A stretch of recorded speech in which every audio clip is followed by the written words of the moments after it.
come over? Ayy, I'm on my way to the paper. All of my women look tailored. It costs a few thousand, it's tailored. Can't drop a dime in the sidewalk. I'm in the room with the bosses. All of our pockets look gorgeous, ayy. You'll see the boys of the Forbes, ayy. Constantly plotting, we want this, ayy.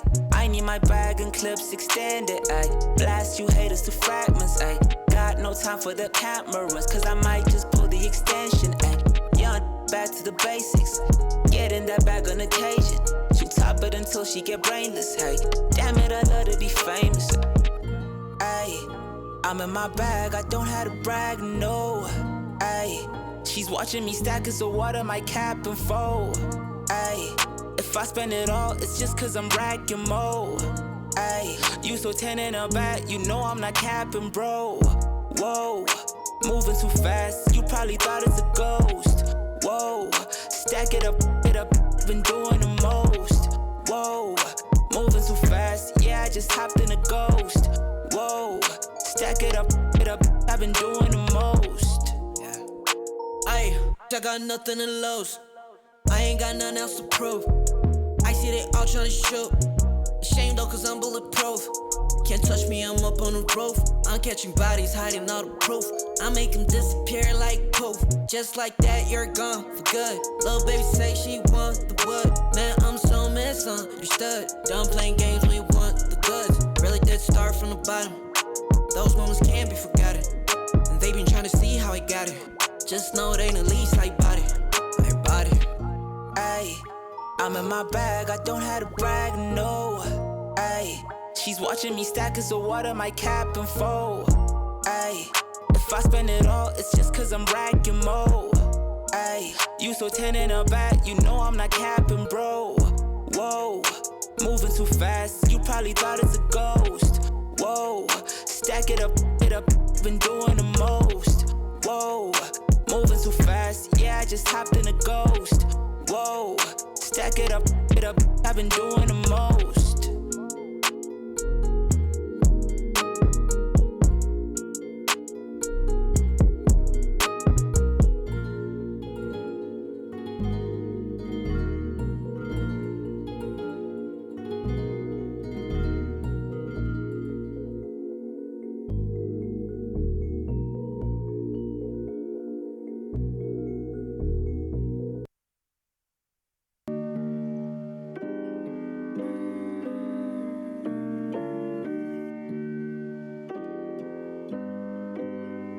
A second night, an hour ago, so why am I still awake? I've said I love you so many times, but the meaning is starting to fade. You and I are past our prime, but I don't wanna let go today. So I'll put on a smile, push feelings aside, bite my tongue and pretend we're okay. The feeling just can't seem to go away. I'm too in love with love to let go of you. I'm overwhelmed by the smell of your great sweat. My mind and my heart tear each other apart when they're supposed to work together. No, I'm too in love with love to let go of you. Too in love with love to let go of you. Too in love with love to let go of you. My mind and my heart tear each other apart when they're supposed to work together. No, I'm too in love with love to let go of you. Too in love with love to let go of you. Too in love with love to let go of you. And now I'm here trying to think of you with somebody else. But that creeping thought is slowly helping me hate myself. No, you and I are past our prime, but I don't wanna let go today. So I'll put on a smile, push feelings aside, bite my tongue and pretend we're okay. But the feeling just can't seem to go away. Cause I'm too in love with love to let go of you. I'm overwhelmed by the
Got the army with me like Xerxes. Understand you can't hurt me. I got a couple thickies chilling in my room who be shaking it like the twerk team. Ladies, show me where them curves be. Curious, I'm not pervy. Honestly, you and your best friend could go and develop a new twerk scene. Got the army with me like Xerxes. Army with me like Xerxes. Understand you can't hurt me. Understand you can't hurt me. I got the army with me like Xerxes. Understand you can't hurt me. I got a couple thickies chilling in my room who be shaking it like the twerk team.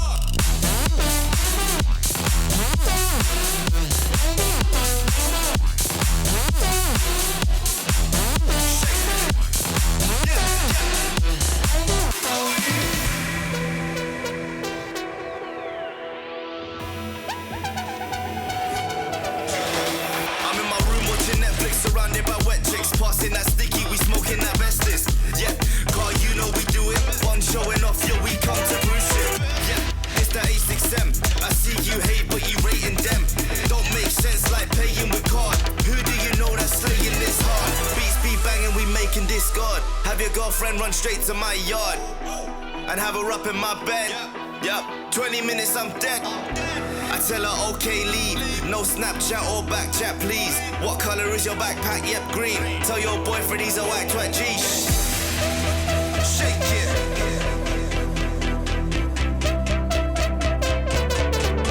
Shake it. Shake it. Let's go. Xerxes. Understand you can't hurt me. Got a couple dickies chilling in my room who be shaking it like the twerk team. Ladies, show me where them curves be. Curious, I'm not pervy. Honestly, you and your bestie could go and develop a new twerk scene like.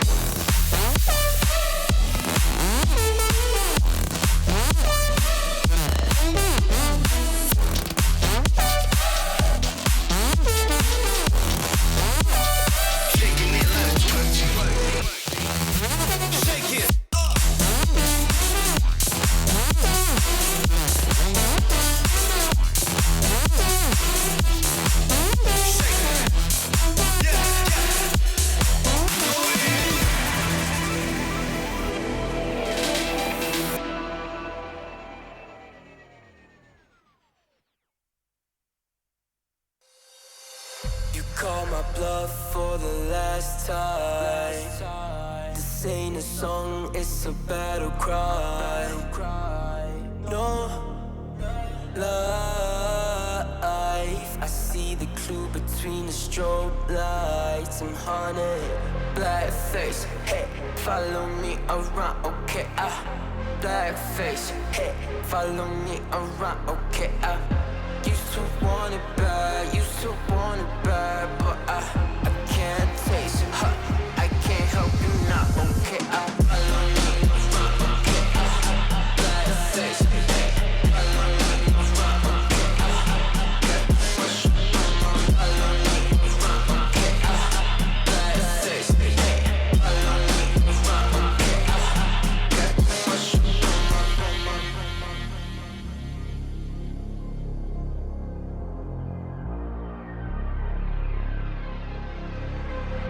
Got too much up on my plate, now I can't think.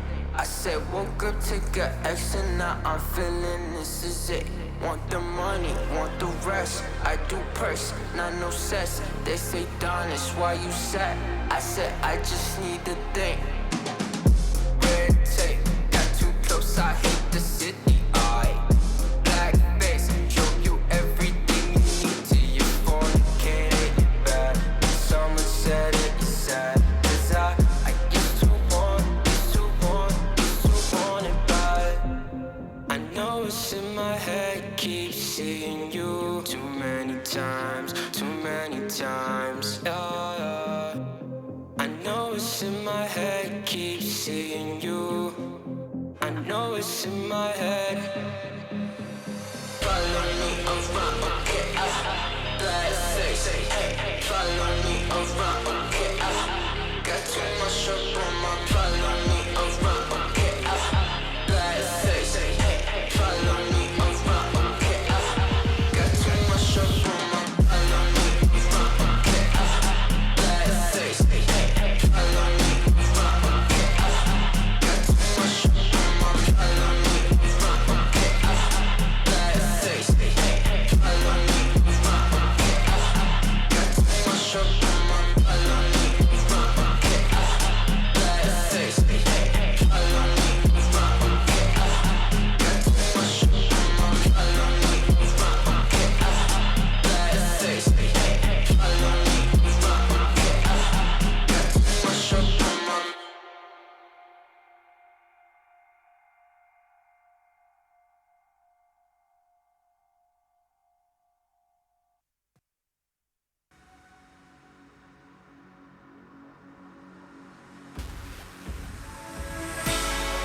It's been the road less traveled, all alone.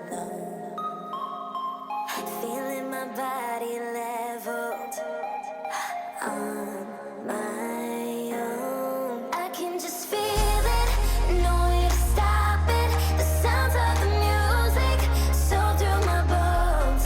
I can just taste it, no need to fight it, 'cause I'm out here staying. It's life to my soul.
You love it, you wear it.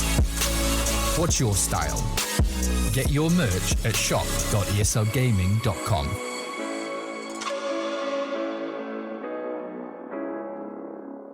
My name is Jordan Gilbert, aka Nothing. Hi, my name is Sue Lee. My handle is Smix. I think it's important for these initiatives to happen. Empathy really, really goes a long way, and it always means so much to us, and I think that's where initiatives like this really help. I encourage everyone in the community, anytime they see bullying, anytime they see someone getting called names, I encourage you to step up and say something. Good luck, have fun. Good luck, have fun.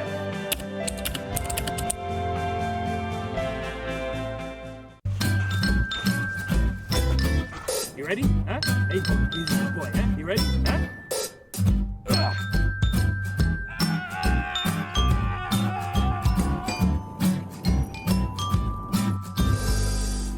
Start your esports career now at play.eslgaming.com.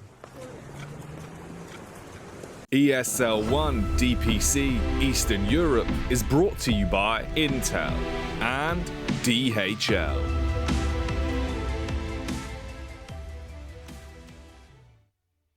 Hi all, I'm Always Wanna Fly, Andriy Bodorenko. I'm playing position 5 for Team Navi. Hey, my nickname is Yamich. I'm the position 4 player of Strike team, and that's all. Hello, I'm Safe, and I'm playing position 4 for VP. Hello everyone, my name is Yaroslav, nickname is Viposhka. I'm 23 years old. My nickname is G, I'm playing for Team Extremum, position 5. Hello guys, I'm Soneka from AS Monaco. And I'm playing for Dota 2 professional like for 4 years. Also, I'm playing for Team Spirit right now. Hello guys, I'm Dukalis. I'm playing on position 5 for Team PacChamp. Hi everyone, my nickname is Ghostic. I'm playing for Team Unique for an offlane.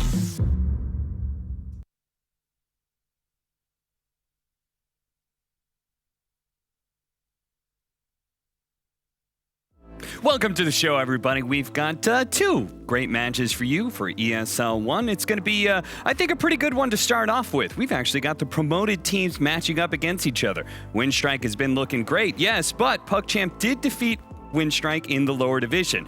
Both of these teams have had ample opportunity to improve their game, and they've shown that they've been able to take on some of the better teams of the upper division. See what happens today. I think it'll be interesting. Anyway, it's all happening here at ESL One, powered by Intel.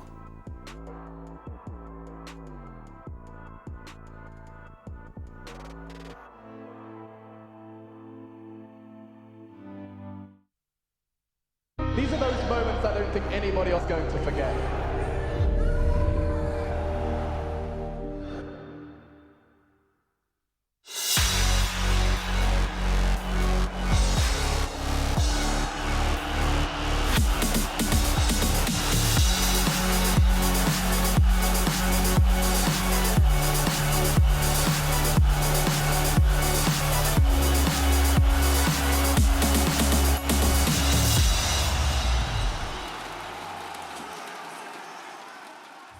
And of course, we are nearing the end of Season 2. There's a little bit of light at the end of the tunnel, or for some teams, a bit of darkness as they are looking at potential elimination. One such team, of course, we're going to be seeing today is Extremum.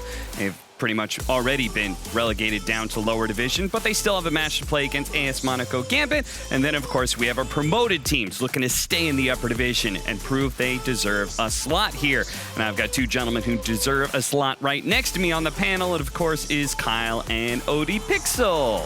Thank you, Cap. Thank you. Welcome, gentlemen. Always welcome. Good morning, good afternoon.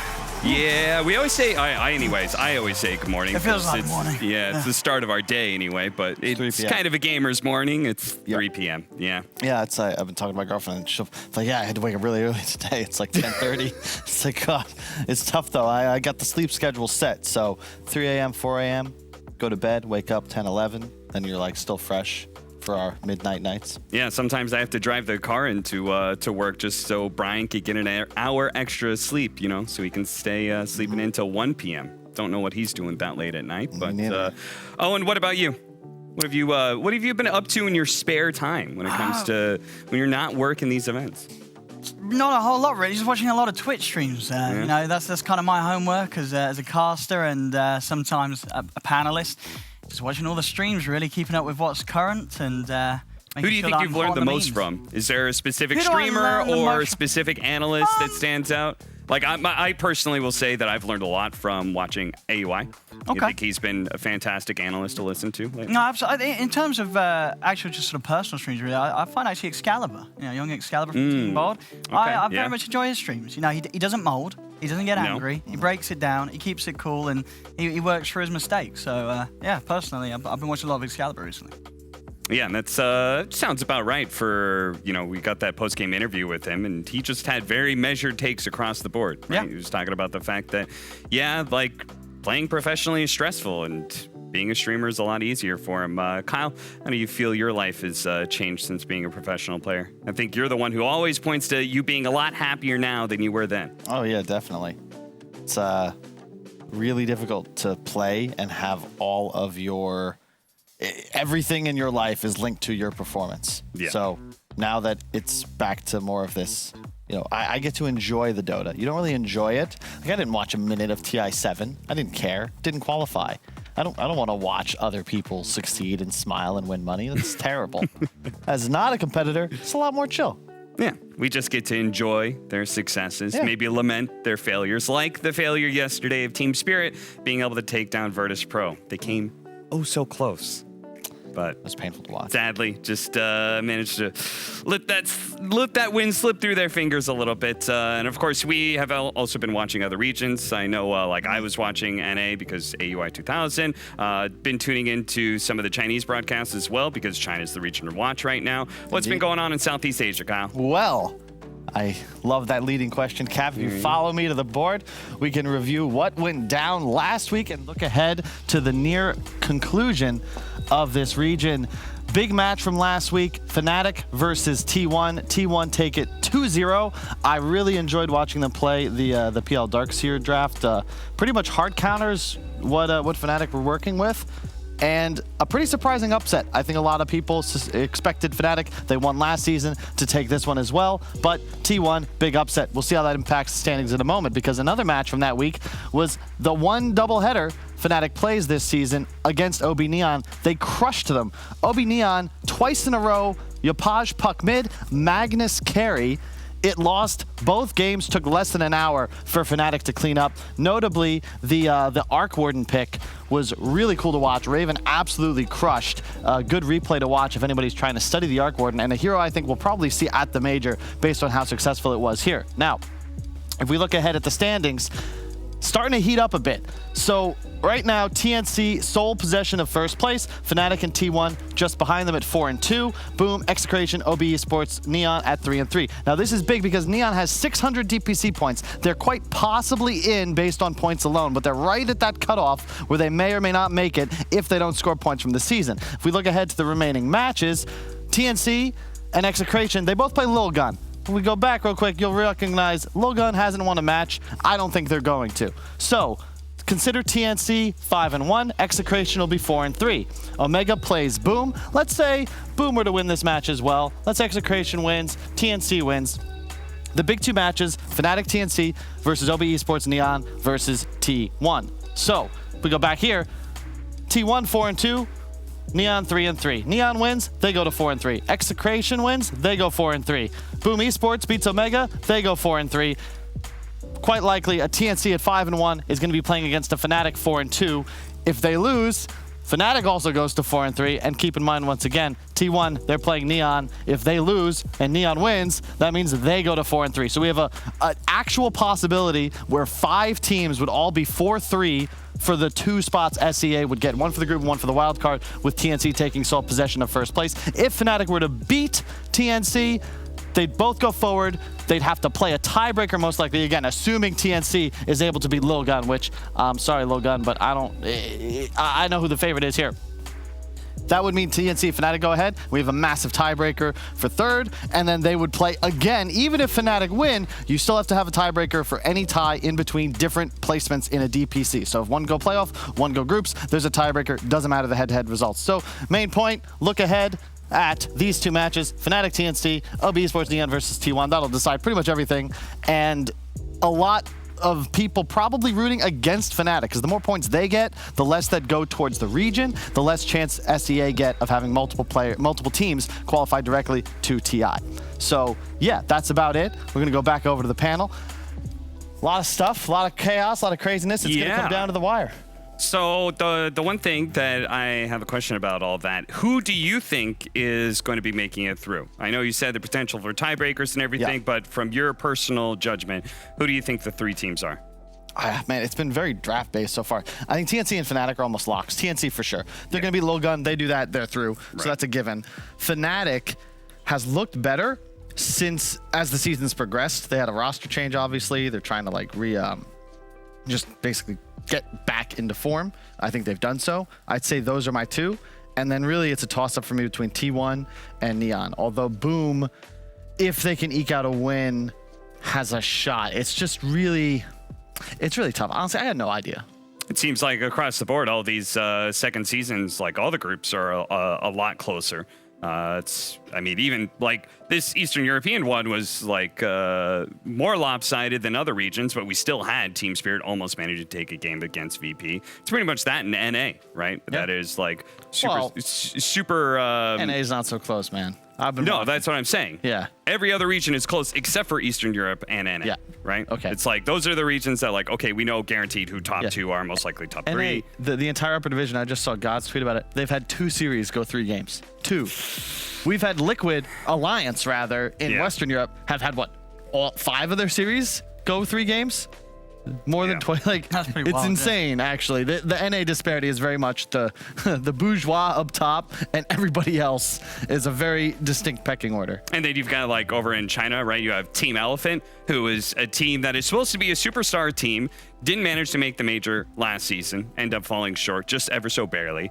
This season, they're okay. I think they're like 3-2, but they still have to play against Aster, right? Who's been killing it, and LGD. So it's like they may not even make it again. It's a very tight race all across the board. Western Europe, obviously, we've seen that quite extensively. It's interesting. SA, in fact, no ping, coming out on top. There's a good shot we might have 3 SA teams qualified on points. If no ping go through first, Beast Coast second, they'd both have at least 600 points. Thunder Predator, even if they don't make the major, they're at a minimum of 600 because that's what they got from participating. So let's say they come third, that's 100 points, 200 points rather. Yes, they have 800, they're pretty much in, yeah. So it's going to be kind of nuts, but there is a scenario where SA have 3 direct invites to TI plus a qualifier, and Western Europe has 2 plus 1.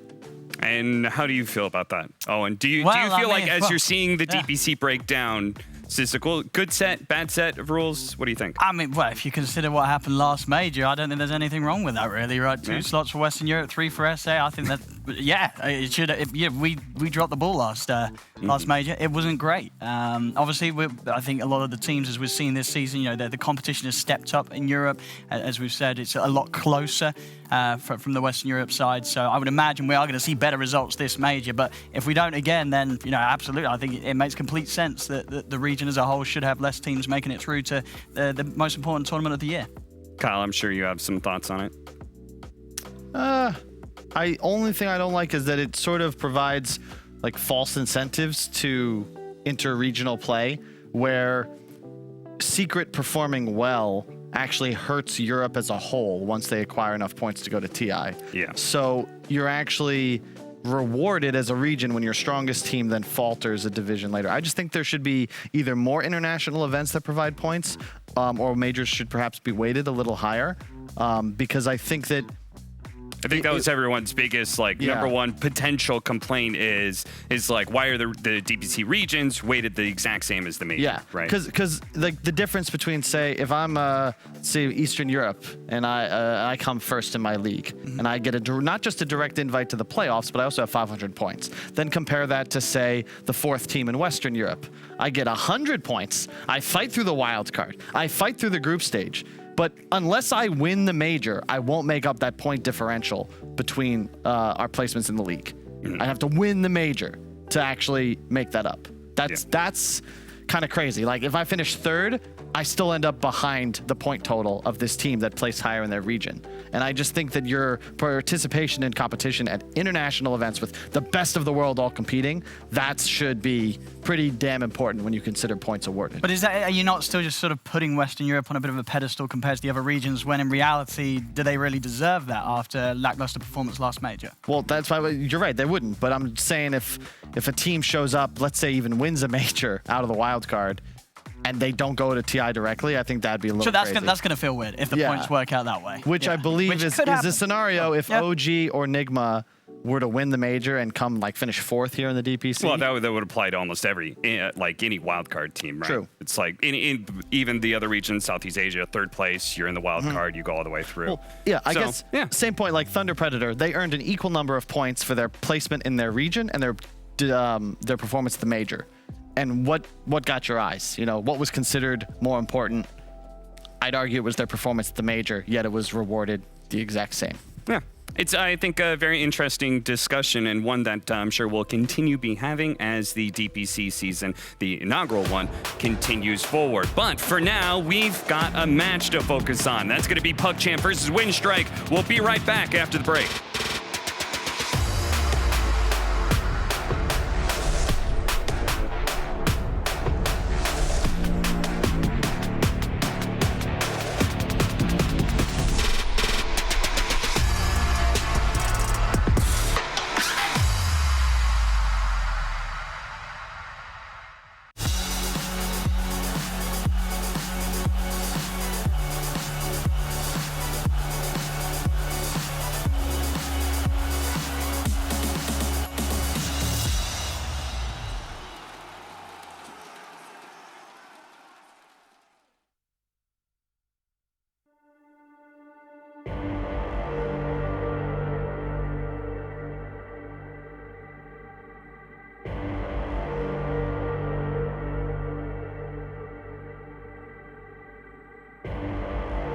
Rising of the ashes, coming from the ether. All I hear is static. Breathe a little deeper. Fallen, broken, a million light years away from home. My eyes opened, and now I've come to claim life. Never let it go. These wings carry me. Live this fantasy. Running through the fire, gonna let it burn. I am the Messiah, gonna let it burn. Running through the fire, gonna let it burn. I am the Messiah, gonna let it burn. Gonna let it burn. Gonna let it burn. Gonna let it burn. Gonna let it burn. Found me in the darkness. Now they see me shining.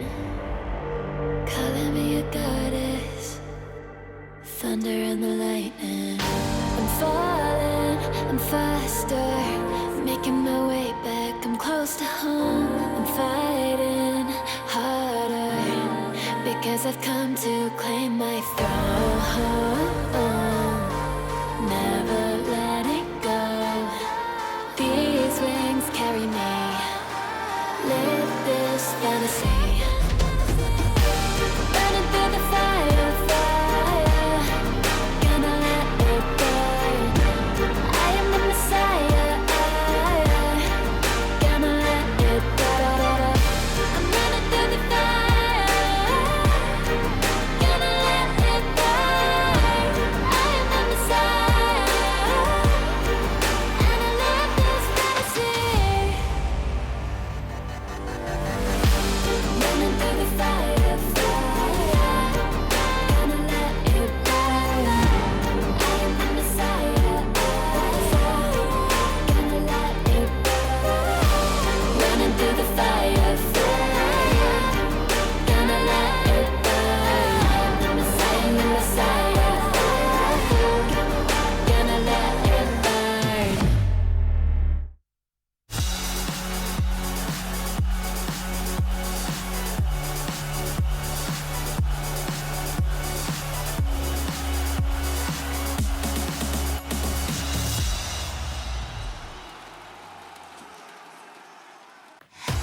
It's time for the promoted teams to match up against each other. PuckChamp versus Windstrike. Who is actually the superior between the two promoted teams?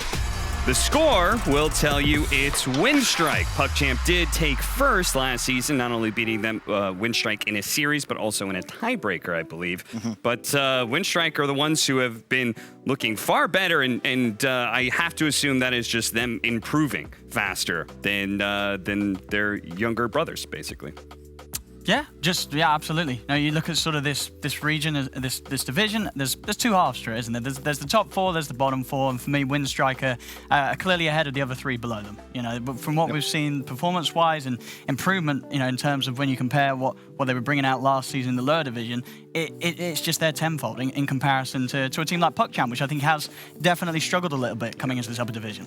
Well, let's take a look at the standings so we can see exactly where these teams are placed up. Windstrike 2 and 3 tied in with the rest of the group, all hoping that Na'Vi will trip up and they'll have a chance to be able to have a tiebreaker for the third slot to the major. Meanwhile, PuckChamp are looking at elimination here, or rather relegation down to lower division, back where they came from, right alongside Extremum, who's 0 and 5. But they get this win, they put themselves 2 and 4. You're expecting one of these teams, possibly unique, maybe it's Windstrike, one of them is going to drop a game, and then it's a potential tiebreaker or even just another victory to get yourself out of that relegation spot that they're currently sitting on. So the pressure is on for PuckChamp, big time. Definitely, especially considering their last matches against Na'Vi, and Na'Vi, of course, being a must-win scenario.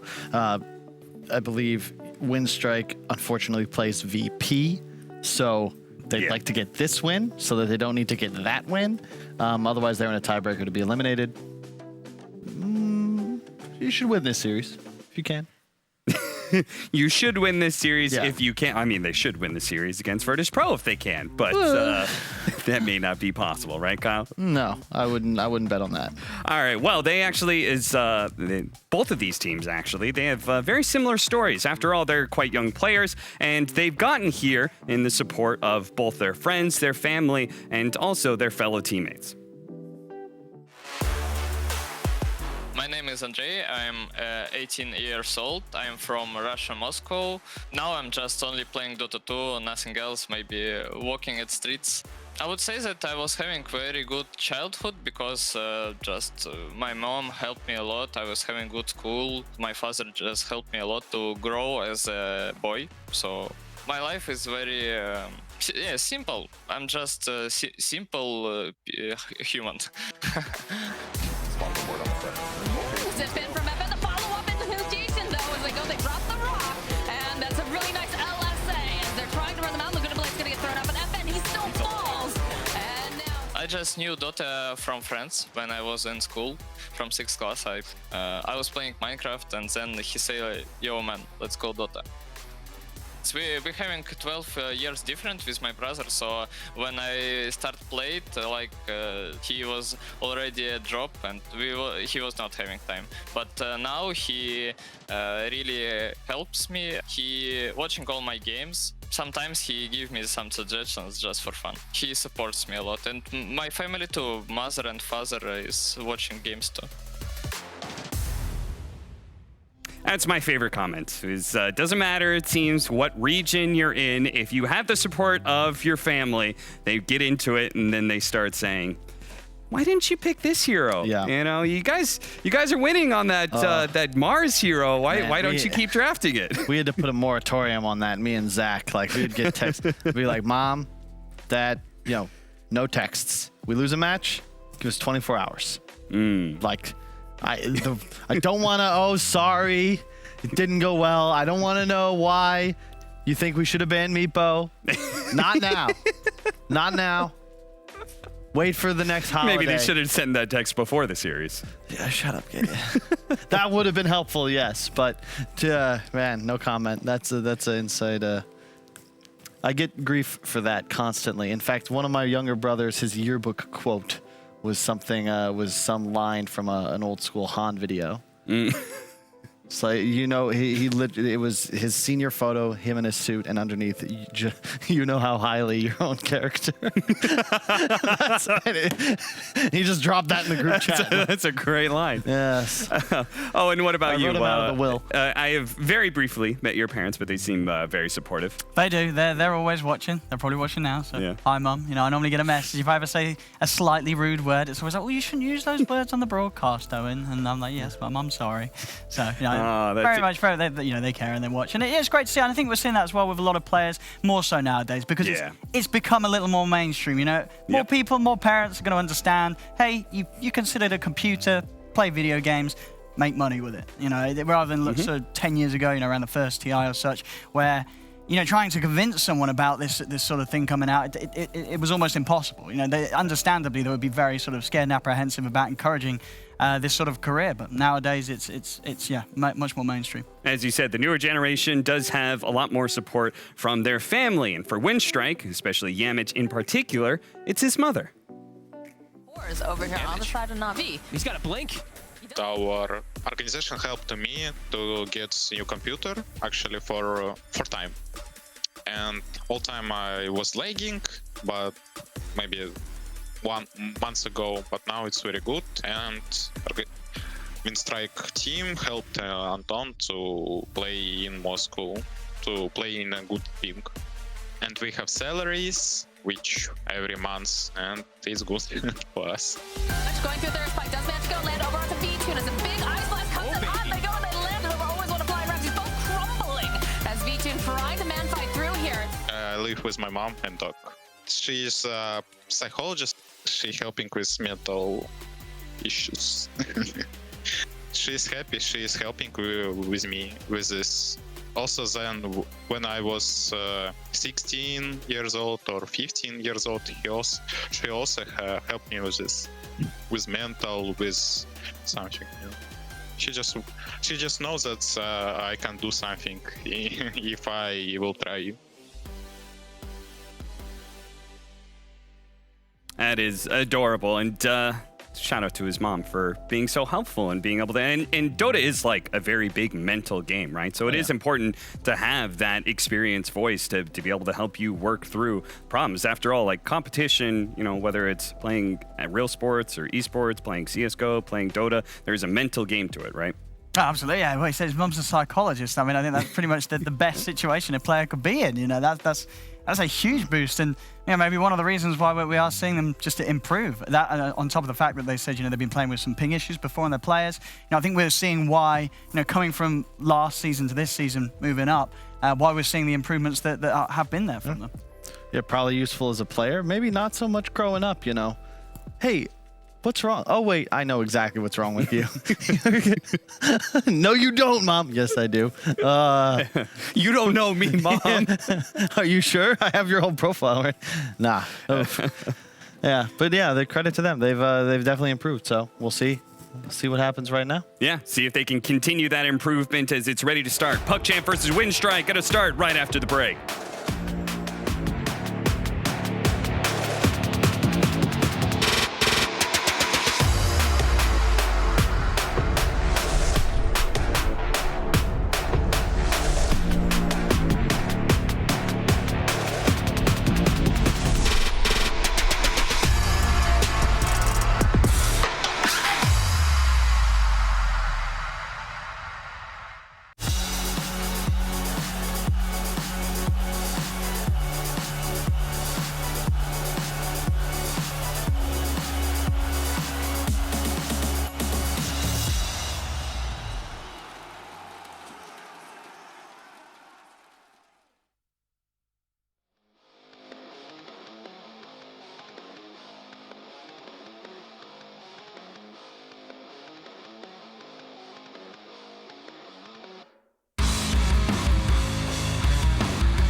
through you, start to lose control.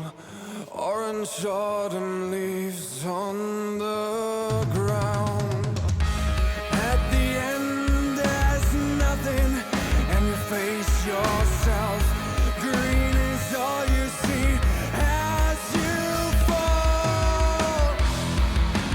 You go to hell, never coming back. There is nothing as it seems in your requiem for a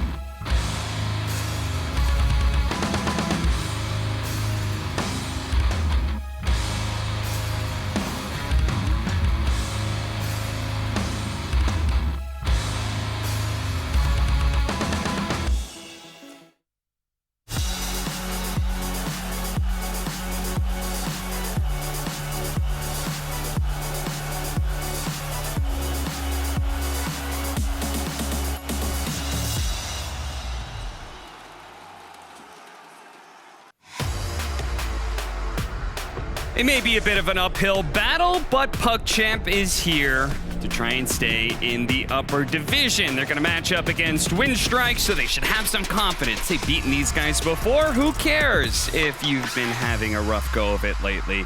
It's, new day. New start to things. Time to turn it all around.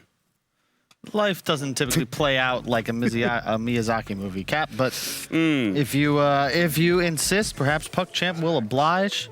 Already like this opener more than the ones I just looked up on their Dota buff. Phoenix Axe, solid. Axe good. I have a slight problem with Windstrike's opener. What's that? I mean, it looks like a standard, nice opener, right? We've seen it plenty of times before. Those are two of the lowest win rate heroes in Eastern Europe right now. Not surprised. Both of them at 30%. Oh, I think the Mars for Snapfire. The Mars is not being utilized properly. The Snapfire, I think, perhaps suffering from the same. Where if you see it in Western Europe, it's just okay. Snap Slardar, stack minus armor, win the game. I don't really feel like we've seen that same concept abused by these teams in this region. Rebel apparently trying to utilize a little bit of mental warfare. Fortunately for him, his opponents can't see his background image. Now that would be a good background if you were playing Mars. Why? The background. If he was playing Mars, he was in space. You didn't see. Oh, but Mars clearly wasn't in that photo. Yeah, there was a billion other planets. He was representing but Mars. it was looking the wrong direction. They're actually looking towards about 27 degrees. What do you mean? What is 27 degrees? Like you have to have a point of reference. It's a scientific term. There's no. You have to have a point of reference. Otherwise, the degrees of what? Of existence. Is the Earth right side up or upside down, Owen? Depends if you're standing on your hands. All right. Well played. Okay. I can't argue with that. All right. So you said Mars is being played incorrectly. Elaborate. Well, we saw yesterday. I think that both scenarios, Spirit played it. It didn't really, like, they played it all three matches. Yeah. One time I liked how they used it. It was off lane, went for early blink, aggressive damage build. Other games, no blink, rushing things like pipe. The hero is not Axe, is not Centaur. It has to be built for offensive power, and I truthfully just don't think it's a mid hero. There's so much value you get out of the spirits, and I just think that Mars effectively fills the same role in your draft, whether he's 2 or 3, so you might as well lower his farm priority and pick something that's more high value for your 2. Because nowadays the offlane pool is very limited. It's tough to find something better than Mars. All right, well, presumably with the Snapfire pickup, Windstrike is probably going to be playing this offlane Mars, right? Probably. Yeah, I think that's most likely here, isn't it? For They ban out 2 heroes that Check can it. easily escape from the combo. And what else you want to take away when it comes to this? Like, it's very much a kill duo. It's got chain stuns. So what else? They ban away 2 mobile heroes. Jug or Lifestealer. Yeah, Jug's, well, yeah, that's a lot, but yeah, Jug's definitely going to be the top one. Oh, they actually ban away the Razor, which is obviously not a typical safe laner. Well, but it would destroy this lane. They might get themselves, I mean, if they're going to pick the carry now, either the Jug or the Troll. So the two popular ones that are still left in, and will be rather strong this game. Troll for the laning, and Jug, of course, for the factor against the Phoenix. Both going to be appealing here. I actually think I'd prefer Lifestealer just because you're playing against... His first 2 banned? Yeah, wow, I was first two only banned, looking at the later 3. Yeah, I'm silly. Careful there, Owen. You silly Billy. Mr. and Mrs. Davies almost had a they're word with you watching. there. Yeah. Yeah. The thing is, I'm not as big of a fan of Jug against Axe just because you're susceptible to being taunted as your spin is going to end. Do you mind Troll against Axe? I mean, sure, you can still get dunked, but you don't think that matters? Like, would you... Is Axe a hero you wouldn't pick Troll into? Or you don't think that matters? You've got some enrage problems at that point, right? Mm-hmm. Because not only can you be killed by Axe during that, but you also can't do anything about the egg. Yeah. True.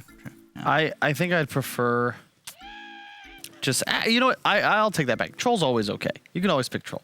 It's never really a terrible game for the hero. I wouldn't now because I see a Willow and it's just... It's a lot of control. It's so much control. If you don't have a BKB, you have to have the BKB against Willow. Yeah. Willow's just going to mess with you so much every fight. So, yeah, so maybe something like Jug, with the Blade Fury and the Manta is going to be easy. Yeah, the hero you like best. Like, I actually think it's a great Spectre game as well, though your support duo isn't exactly ideal, but it's a damn good game for you. Ooh. They go for Adusa. This makes sense as well. I was thinking range carry. The thing is, we don't see them too often outside of this Medusa, but having a lot of success in Southeast Asia. Decent amount thus far. Think Spirit. Was it them who were playing the Medusa? Yesterday? They played the Dusa. They got beat out by the Dark Willow plus Morphling combo, and they, of course, banned Morphling. The game won, they nearly won. Yeah, but it was close. It was close. The Dusa was super farmed. I think they probably should. This is what makes that Spirit loss hurt so bad. They could have won all 3 games, and they walk away without a win. Without a win in the series, at least. We'll see. Dusa. I'd love. We're not going to see it, but I'm still a stand for Sniper. I think that hero could be. It could be good. What about some mana burning heroes? PL, Arc Warden? Animage, Arc Warden. Yeah. Oh, okay. It's a good Arc Warden game. I can get more on board with Arc Warden than some of those others. I would agree, though. I think PL is real nice here. It just think about the fighting style from Puck Jam. It just becomes so annoying. Like, you've got too many supports to deal with. There's an illusion army in front of you, and it's just like, what do we do, guys? Hard to be able to lock down the Phantom Lancer with Spear because of all those illusions. Mana Burn is particularly potent against Mars for that reason. They go for the Faceless Void instead, so they're going with the A combo. I like that. I think it's a solid combo. It is one of those games though where there's definitely spells that you're going to be a bit wary of when you're going to look for this Chronosphere. You don't catch the snap. Suddenly you're going to have some kisses raining down on you and whoever you're trying to take down, or Deuces popping the Stone Gaze from outside and you're getting stoned. There's definitely you've got a nice combo, but they've got things to break it here on Windstrike. The problem I see is that you don't have anything to help your Void. You have to ban the Slardar. It's the right choice, but I'm always concerned when I see you pick a carry that's built around team fighting, because the Deuce is real good at disengaging, and consider she's going to have the Ancient Camp to work with from like 8 minutes on. Void, without Empower, without Battle Fury and a mask, he can't clear them himself. That's like 200 GPM. You just don't have access to. It's just going to be lack of damage at a certain point. Deuce has got a few items to be able to blow up this Medusa in the Chronosphere. You're either going to have to be ahead on the Void, or I feel like the last pick from PuckChamp's got to bring in some serious damage. I feel like the Supernova, that's not enough to throw into a Chrono. You need Don't something you have better. to ban Invoker here? Yes. Whether it's Quaswex Invoker that gives Alacrity to Void, or it's an Exort Invoker that is Cataclysm inside Invoker would be insane for PuckChamp. Absolutely. That was so sick to watch, and that's what I think made that game winnable for VP, because it wasn't just that they had a team fight edge. It was that if we chrono 2 heroes, they're both dead every time because I have an Invoker just chilling, waiting to drop the bombs. Yeah. I mean, yeah, you're absolutely right, Cap. You've got to ban it. Let's see. Zeus maybe could be a thing for Windstrike. I don't know. Well, for Windstrike, yes. No, sorry, for PuckChamp. I don't know, for PuckChamp, against heroes like Mars, if this Mars gets a Yulz or a Blink, the Zeus's game is just so incredibly hard to play against, especially with long-range damage like the Kisses. Okay, maybe a Pugna. Really nice for the damage amp with your support duo. Tower pressure, which is what your draft's missing at the moment. I could also see a Death Prophet. Oh, Invoker's banned. Leshrac, also a possibility. I want this mid-hero for PuckChamp to have the ability to press towers. It goes to show how good the Invoker would have been with this draft, because PuckChamp had not played Invoker in the last 3 months. So even if they're like, maybe they don't play it, but we still got to ban it. Yep. You know what would be good? Okay. No, I wasn't going to say that, but Death Prophet makes sense. More damage in the chrono, and it gives what you're after, right? It gives you that tower push. So now you could get away with putting your Deuce mid if you really wanted to do so. I wouldn't mind it. I don't think it's going to happen because Draccio is typically playing the hard carry for Windstrike, but you can give him a pretty favorable matchup. He'll just hard farm, get easy camps in the meantime. Nope, Lina. Not going to go. Okay. Yul's hero. Lina. Yeah, it's nice. Good deep push against the pressure of the DP. You can sort of balance out the lane momentum. That's perfect, actually. Their draft's a bit squishy, but it's an egg hitter. It's a good match against the DP. Provides a ton of burst for the Void. You needed a playmaker. It's rare to see a pickup that deals with so many things. Yeah. Right? It really does feel like it's nice. A perfect pick. Yeah, and you're going to have incredible amount of burst. You've got Lion and Alina. Yeah. This Void time walks into the wrong neighborhood, and then boom, you're just going to blow him up. You're going to have good measures to deal with this Void before he gets a BKB this game. He's not going to stand a chance if he's not getting like these insane 4-5-man Chronospheres. It's going to be very hard for the Void. Do you feel like this is something that Windstrike has done very well? I mean, that was a great last pick. Do you feel like they utilized their drafts in an above-average way? Yeah, it's not bad. I think that they're going to benefit because they have this carry that really is self-sufficient. I fear for the Void in this game. I think PuckChamp, they've been a little inconsistent. And this sort of draft requires a really high degree of execution to be able to win with. You have to play around the Exorcism and the Chronosphere incredibly well. All of your moves have to work. And their team fight's great, but it just feels a lot harder to execute. Axe specifically needs to have a great game, and that's their rinse and repeat pick-off potential if he gets a blink online early. Great with that, Owen. Anything that PuckChamp, anything they can do to be able to stop this roll? I mean, as Carl says, it's just got to be perfect combos. It's got to be these Voids, Chrono Supernovas every single time, because if not, you just look at the 4 heroes around this Deucer, this Mars, Lion, Lina, they're just going to be jumping all over the place and blowing up heroes. They've got so much playmaking potential on Windstrike, and they have that big old Medusa to fall back on in the later stages, so a much more well-covered draft than Windstrike. It's such an easy draft. Hey, Medusa, farm. We're going to go kill everybody. You have fun. Take Ancients. Sounds like my kind of lineup. It also sounds like the kind of lineup that I know Fogged would enjoy, who is joined by Moxie.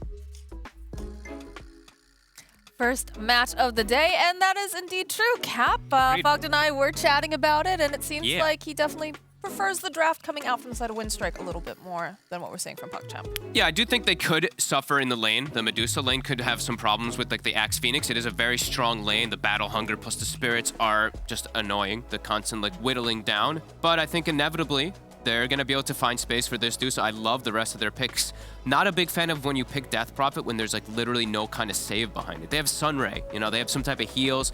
Maybe we have a Blink Axe Call to cover, but that's not really saves. We look at the lineup from Windstrike, they're all about burst. They got Lina Lion, the classic, just boom, Laguna plus Finger on a hero, Death Prophet, main target for that. Tons of lockdown as well for Void. I think it looks like a pretty tough game for PuckChamp.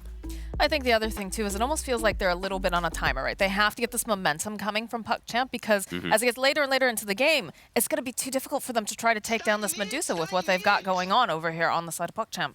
Yeah, unless there's always the very little small times where it's Phoenix gets a Philosopher's Stone. We get the super late game. The Phoenix kind of actually ends up like carrying, but versus Deuce, it's hard. And we've seen the way that these Deuces play. You get your timings fast. You get the Manta, you get the Ags, you're ready to go and fight constantly. You're ready to force objectives always.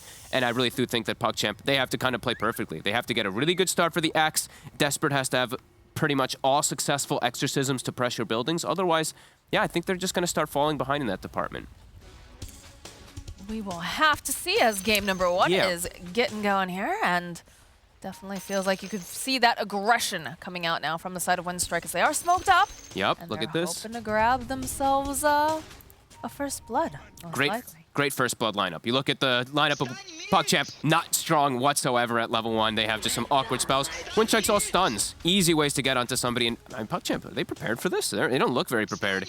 I would say they are definitely not prepared as they'll open up, they'll stun, they get that negative armor, and Ribble's gonna have a great time starting off here. All right. That is the perfect hero to get the kill. Oh, yes. There's a ward on the high ground too, and they're pinging it. They might actually know that that one's up there too.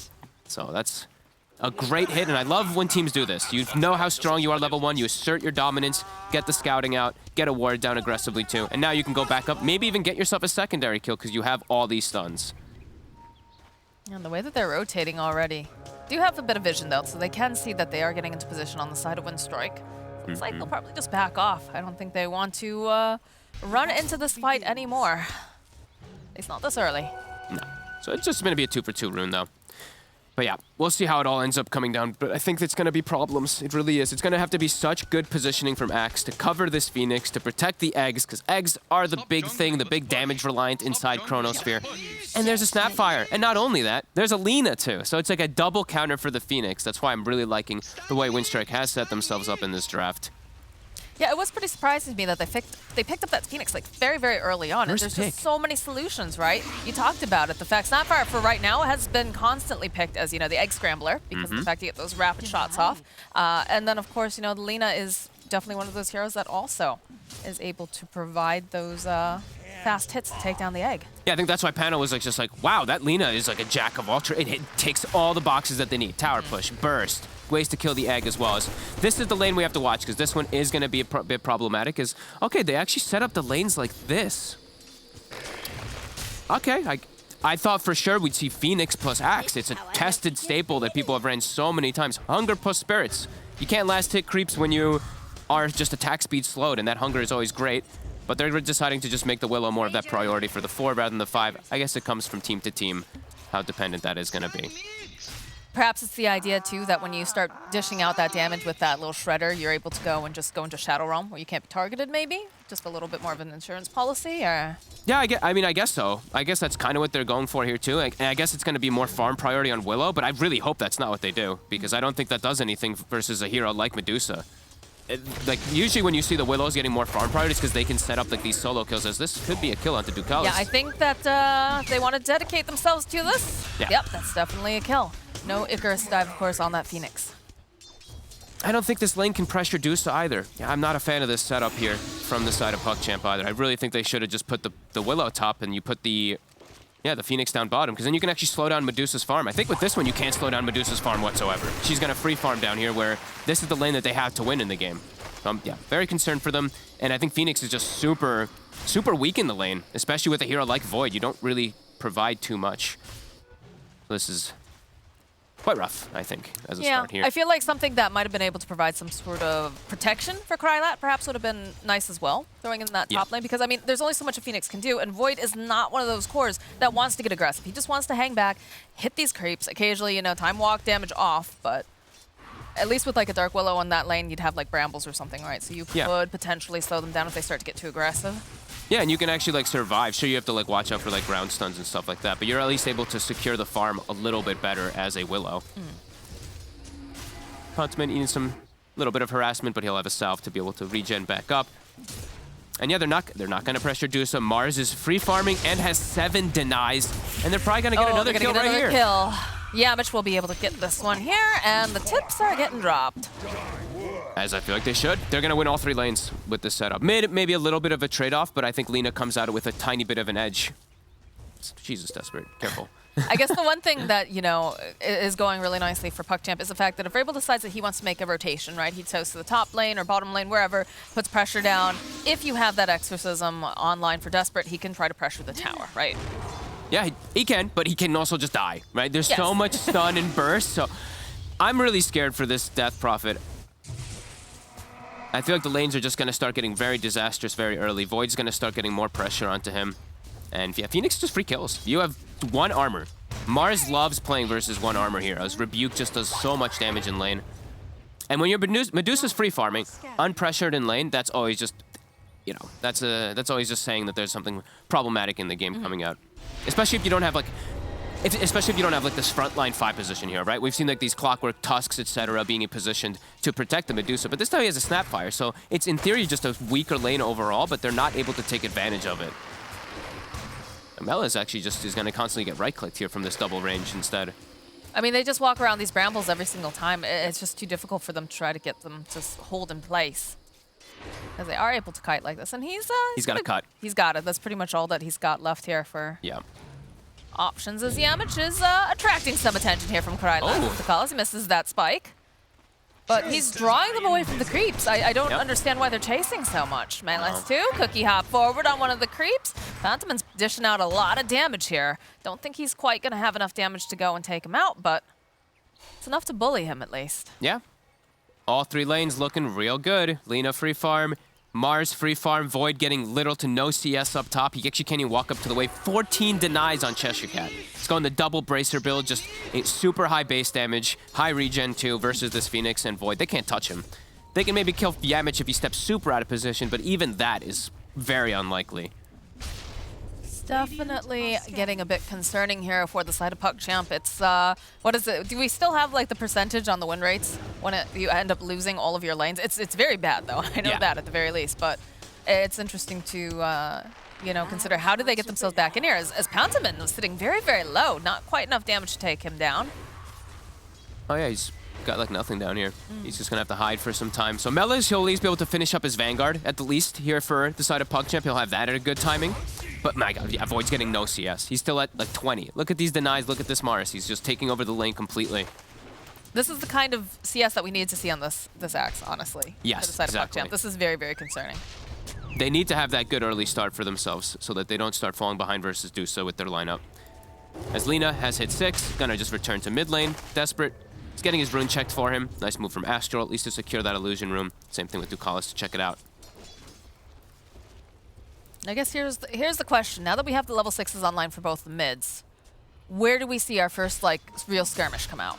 I think Desperate should just hit bottom. Just pop Exorcism and make as soon as you get to the tower. You have to start pressuring Dusa, otherwise you're just asking for a disaster. So seeing him making the move around down here right now, it is spotted. There is a ward, so Diracho likely to just pour it away after he tries to push the wave. They glyph the wave too, so this is a tell right now. Diracho should know this is coming soon. There's Gonna that TP out, exorcism. but he's caught. It's rooted in place. The call. Got plenty of damage down here to take down Diracho, so a good move here from PuckChamp will be able to put pressure on this tower, and that's also time that Dusa is not farming. But like we said, Rebel's you make gonna that take rotation. And Oh, he the sees stun. TP. Ducalis? Oh, Ducalis No. teleport him for his death if he's not careful. Oh my god. Actually has to salve during the dive or he might die. Had to pop those 1 charges too. Yep. That was very close. But they get the tower. So the rotation from Desperate, it does work out in the first movement. And that's what they need to do. The boots do get taken out from Ducalis, and he has to be careful. He knows the line is on the side there, and Rebel is very kill hungry. But a good hit. Nice move from Desperate to at least start to enable, start to slow down the Dusa, get your Axe to a good start. And we have seen, you know, didn't talk about it, but Astral, he's been stacking. So Axe will be enabled. We see a nice stack here, we see a nice stack around the Ancients. So if he's able to get a decent blink timing, he can look to pressure, especially this Lina, because Lina also doesn't have the biggest saves behind her either. So as we said, Axe is going to be super crucial for this early mid-game of PuckChamp. Why is Desperate just hanging out? I guess just trying to trade off, get some more levels online here for the Phoenix? Yes, I think that's exactly what it is. He knows Axe can jungle. Astral's going to suffer a little bit because of it, but they want to get the combo up as fast as possible. They need Egg to be able to fight back into it. But the Egg, as we've said, is very countered. And Void, you know, they can't lane top anymore. I think Void has accepted that. Same thing with the Phoenix. They're just going to have to probably give up the tower if they don't look to bring the Exorcism up there. As Cheshire Cat has phase boots, double bracer. Yamich is already positioned behind in case of a rotation. Once you take this tower, don't you just rotate Dusa towards the triangle and then up in this area as well? Yeah. They do get a haste rune on Desperate. In 30 seconds, we're going to have to see a big move. Every single exorcism has to be successful for the side of PuckChamp. Pressure being placed here on the top tower. You see Dekalis is just going to try to throw some of those flame spirits out, try to slow them down, maybe clean up the creep wave a bit, but... He could just die if he steps up too far. Yamich is waiting very happily over here in the tree lines. Well, Rainbow just gets a kill on Melees. Okay, all right. Oh, he showed his facebound bottom. Yeah, Very now they're risky just, place. Look at that, they're just backing off now. Now they're going to give the Snapfire to the lane, so level 6 will be online, finishing up Medallion very soon. And the team fight for PuckChamp is not going to be able to match this. Sure, they have Chrono, sure, they have Exorcism, but you have to get into the back lines, and that's going to be quite problematic. Let's see if they can get the invasion. They're looking for that triangle, as you'd mentioned. That's where the Dusa is going to be. There she is. Do they have Get the the damage, ward. though, is a big question here. They should. Gotcha. All right, immediately with the Exorcism, making sure that this is very efficient. They've got the Cursed Crown, they've got the Brambles. It's going to take a bit, though, and that's a bit concerning, as Diracho almost managing to get out. But they've got the Exorcism, and now the immediate rotation over here to this mid lane. Although the TVs are coming out. Desperate went a bit far here. Just be Desperate. careful. They have the LSA. They're going to lower that armor. They just need one more hit. He's dead. They'll take Desperate. That Exorcism. Not as efficient as they would have liked here, as Cheshire Cat Nice. pinning over the Willow to the tree line here. Follow up with the stun. No arena needed.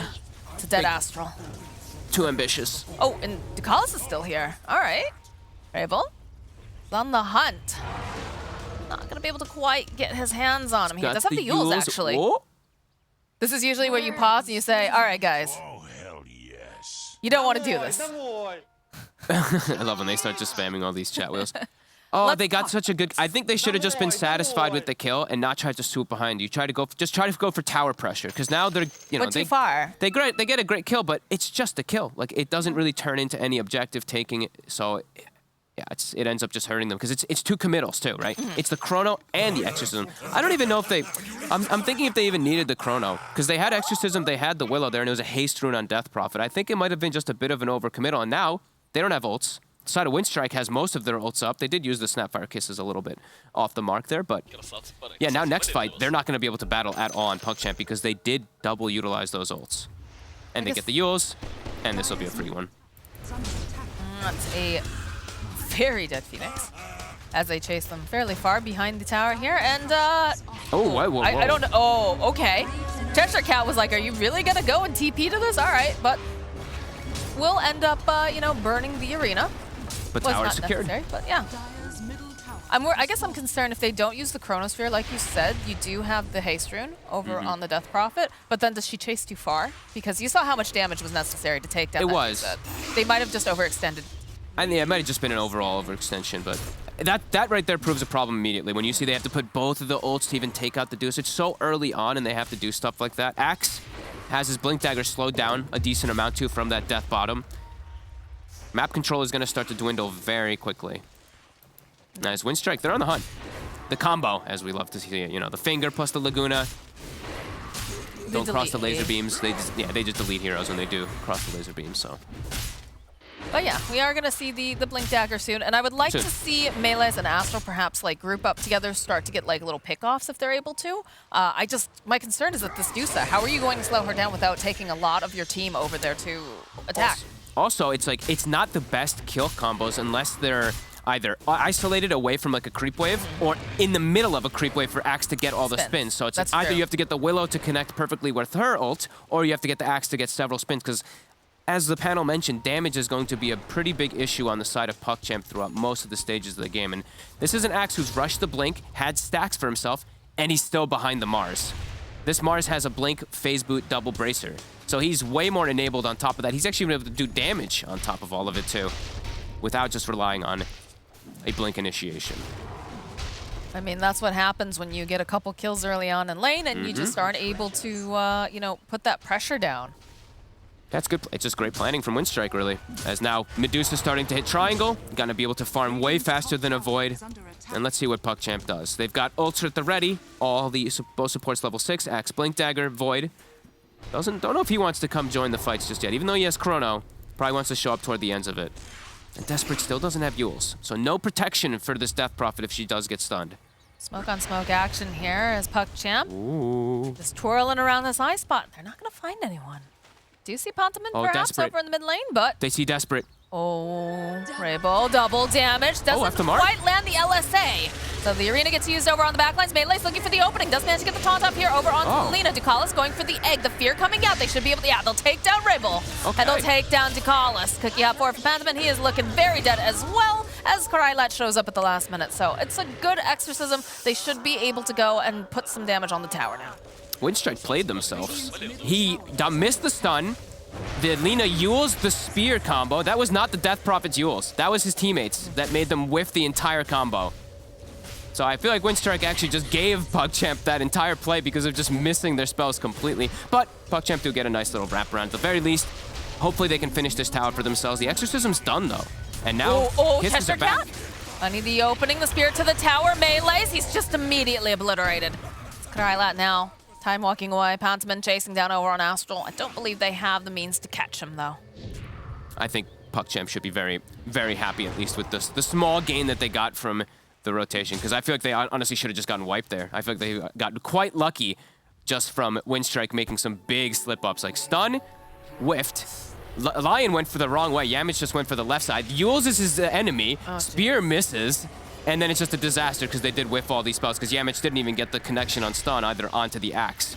So did set them up to get kind of just ran at there from PuckChamp. Some mistakes from Windstrike being punished.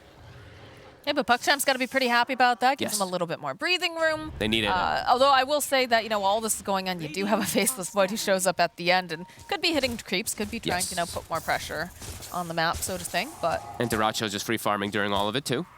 Has died the 2 times, but not the biggest deals for Medusa as you catch up so quickly. it was so much committal for him too. That's the other thing. You know, they committed the Exorcism, they committed a, you know, Chronosphere. These are not cheap ganks coming out from the side of PuckChamp. They're looking to make a move though. I think this ward that they placed deep inside the near the Radiant Tier 2 did spot the Lina running bottom. So they're looking to catch her really quickly. Rebel takes out the creep wave a bit too fast though and will be able to get away. Just gonna be going straight BKB, it looks like on the Lina. Yules, BKB, just rushing out to be able to block out most of the damage that we do. So sure, it's a lot of physical that will be coming out from Exorcism, but then he doesn't have to worry about any of the control. Ooh, the blink, the spear immediately over onto the Death Prophet. Do they have the damage? Yes, they do. They got a finger with a Desperate's name on it. Chronosphere call off here from Karailat. Be able to use that Sun Ray, and they'll go and pop the egg as well. So Pantomin most likely going to fall. Melee's now jumping forward here with the taunt. Egg will pop. They should be able to take down the Mars next. So Rebel now is left very alone and is forced to just hightail it back to his side of the river. Beautiful chrono. Karailat in the right position, right the right time. Ducalis there to back it up to its level 3 Sunray. Very nice setup for a team fight. Can they transition it? Their Death Prophet is still dead. Windstrike, they're all set up in the area to defend their tower. So it does look like it's a bit of a problem for them to still get the push on since their DP did die. This is the Mid-Tower Diaries, day number 4, it feels like at this point. They've been trying to go after this tower for quite a while now, and they're just getting some nice team fights, but they're not able to take objectives. No, and with that committal, with Chrono, with Egg used as well, very tough for you to actually get to the deuce. So sure, you have Death Prophet ulti, but Desperate doesn't want to use it right now. He's so close to level 12 on this DP. Wants to get that before he does pop Exorcism. He's going to go Hood, so he's just doubling down to have any type of protection versus all this heavy magic burst, but it's mixed. There's a lot of magic and physical on Windstrike, and hey, I think we've seen this a billion times now. Snapfire in the Roche, no way. Look at them immediately popping out over here, wanting to make sure that the cutoff right into the cookie hop. That is a dead Ducalis. He doesn't even check before walking out. All right, they get the call out though. Follow up with the Exorcism. They might be able to go and burst down the Mars. It's looking pretty good here as Cheshire Cat will fall. A couple of these kisses tossed out, but they do manage to get the fear off over onto the side of Windstrike. Though, perhaps I went a little bit too far here. That is a dead Phoenix. That is indeed a dieback. Karailat looking for the opening. Desperate will be able to just get thrown up into the air here using the Yules coming out from Rebel. And PuckChamp deciding, all right, we're going to back off. We've got Pantomin back here. We can perhaps get a kill off on the support at the very least as they'll go. They use that Bedlam, and down will go Pantomin. But it's an Exorcism used for not a fight, not great fight. No. Windstrike can just reset now, too. They know that Chrono's down. They know that, I mean, Phoenix Egg is back up. Yeah, look but at Rebel. They know that the big ones are down. No. Not going to be able to cancel that TP. But to go back to one of your earlier things that you were talking about, you know, the Death Prophet picking up the hood, that's the problem with the Death Prophet in this lineup. Usually you have some sort of a save. You've got an Oracle. You've got something to keep her alive to, especially when you've got this much burst coming out from the enemy team. And I'm so surprised, honestly. Ducalis, they just walk over without even checking the obvious ward. That ward's been there for half the duration already, too. They don't even check with a sentry when they're going to contest a Roche. That's asking to just die as a 5 position, so does get punished quickly, and back into Roche they go, since all those ults are down. They don't even give the Dusa the Aegis, because they know Dusa is probably not dying anymore in this game. Just give it a Rebel. He's the only one at risk of dying. He has a BKB, 4K gold lead. Starting to get really hard here. Oh dear, this Willow. Wrong part of the woods there, friends, as they have plenty of ways to go and burst down Astral without actually and they get the having to target. Yeah, they're hunting for melees here. He's trying to juke around here on the tree line. Dragon Slave coming out, doesn't quite connect. They still don't have the vision. Does have that blink online, so melees probably gonna be able to survive this as long as he doesn't show. Creep Wave will walk by. Dude, Rebel knows. They still want him. Rebel knows. Look at this. Look at, he's hunting him. Oh, they even used the courier for no, did they? They didn't the courier? line courier? They should be able to see it. They saw him for a sec. Now the other courier. Oh. What's they happening? see him. What's Strike? Melees is just playing the biggest game of tag ever here. They got Yules. Running into the creep wave, the Yules. Look, the teleports are coming out now from Yamich. It does have that blade mail, so Rainbow does have to be a little bit careful, but they're just going to wait it out. Nice and calm, take a little bit of that mana away from him as they have the Laguna, and they've got the clicks. That was sick. They just kept. They knew. They just knew that he was still down in there. Yeah, that was. That's a mini game right there, Fogged. That was really nicely done there by Winstrike. 14-8, 5K lead. Dusa free farming triangle. Aghanims 3/4 of the way there. With and of course gets a Grove Bow. Just of course it just has to happen always for these ranged carries. I feel. They still do have Krylat is still farming pretty decently. SNY plus the Mask of Madness is not bad, but. They don't have the damage in the Chronosphere, as we keep saying. They have to get this perfect egg in the back lines, and even then, into Dusa, it's going to be such a tough task to actually bring her down with the backup that she has. Especially as you consider the fact that they're just getting tankier over on the side of Winstrike, so. And at some point, just a snake into a chain stun, and your Void's just dead, because we've seen how potent this Aghanims really is on Medusa at this point. And level 15 is hit already. That super OP talent that I think absolutely needs to get nerfed. Because if you look at the way that the actual ability works, look at how much it increases. The maximum thing is 20% mana game. The talent gives 35%. It's actually so crazy. I think that's one of the things that probably needs to get just touched down a little tiny bit. That's been there a while now, too. And they did adjust it a tiny bit, didn't they? Yeah. But at some point, yeah, needs a little bit more. It's really, really strong. It's just too good with the combo. Right. The synergy that you get with the Aghanims, and then you get the Shard as well.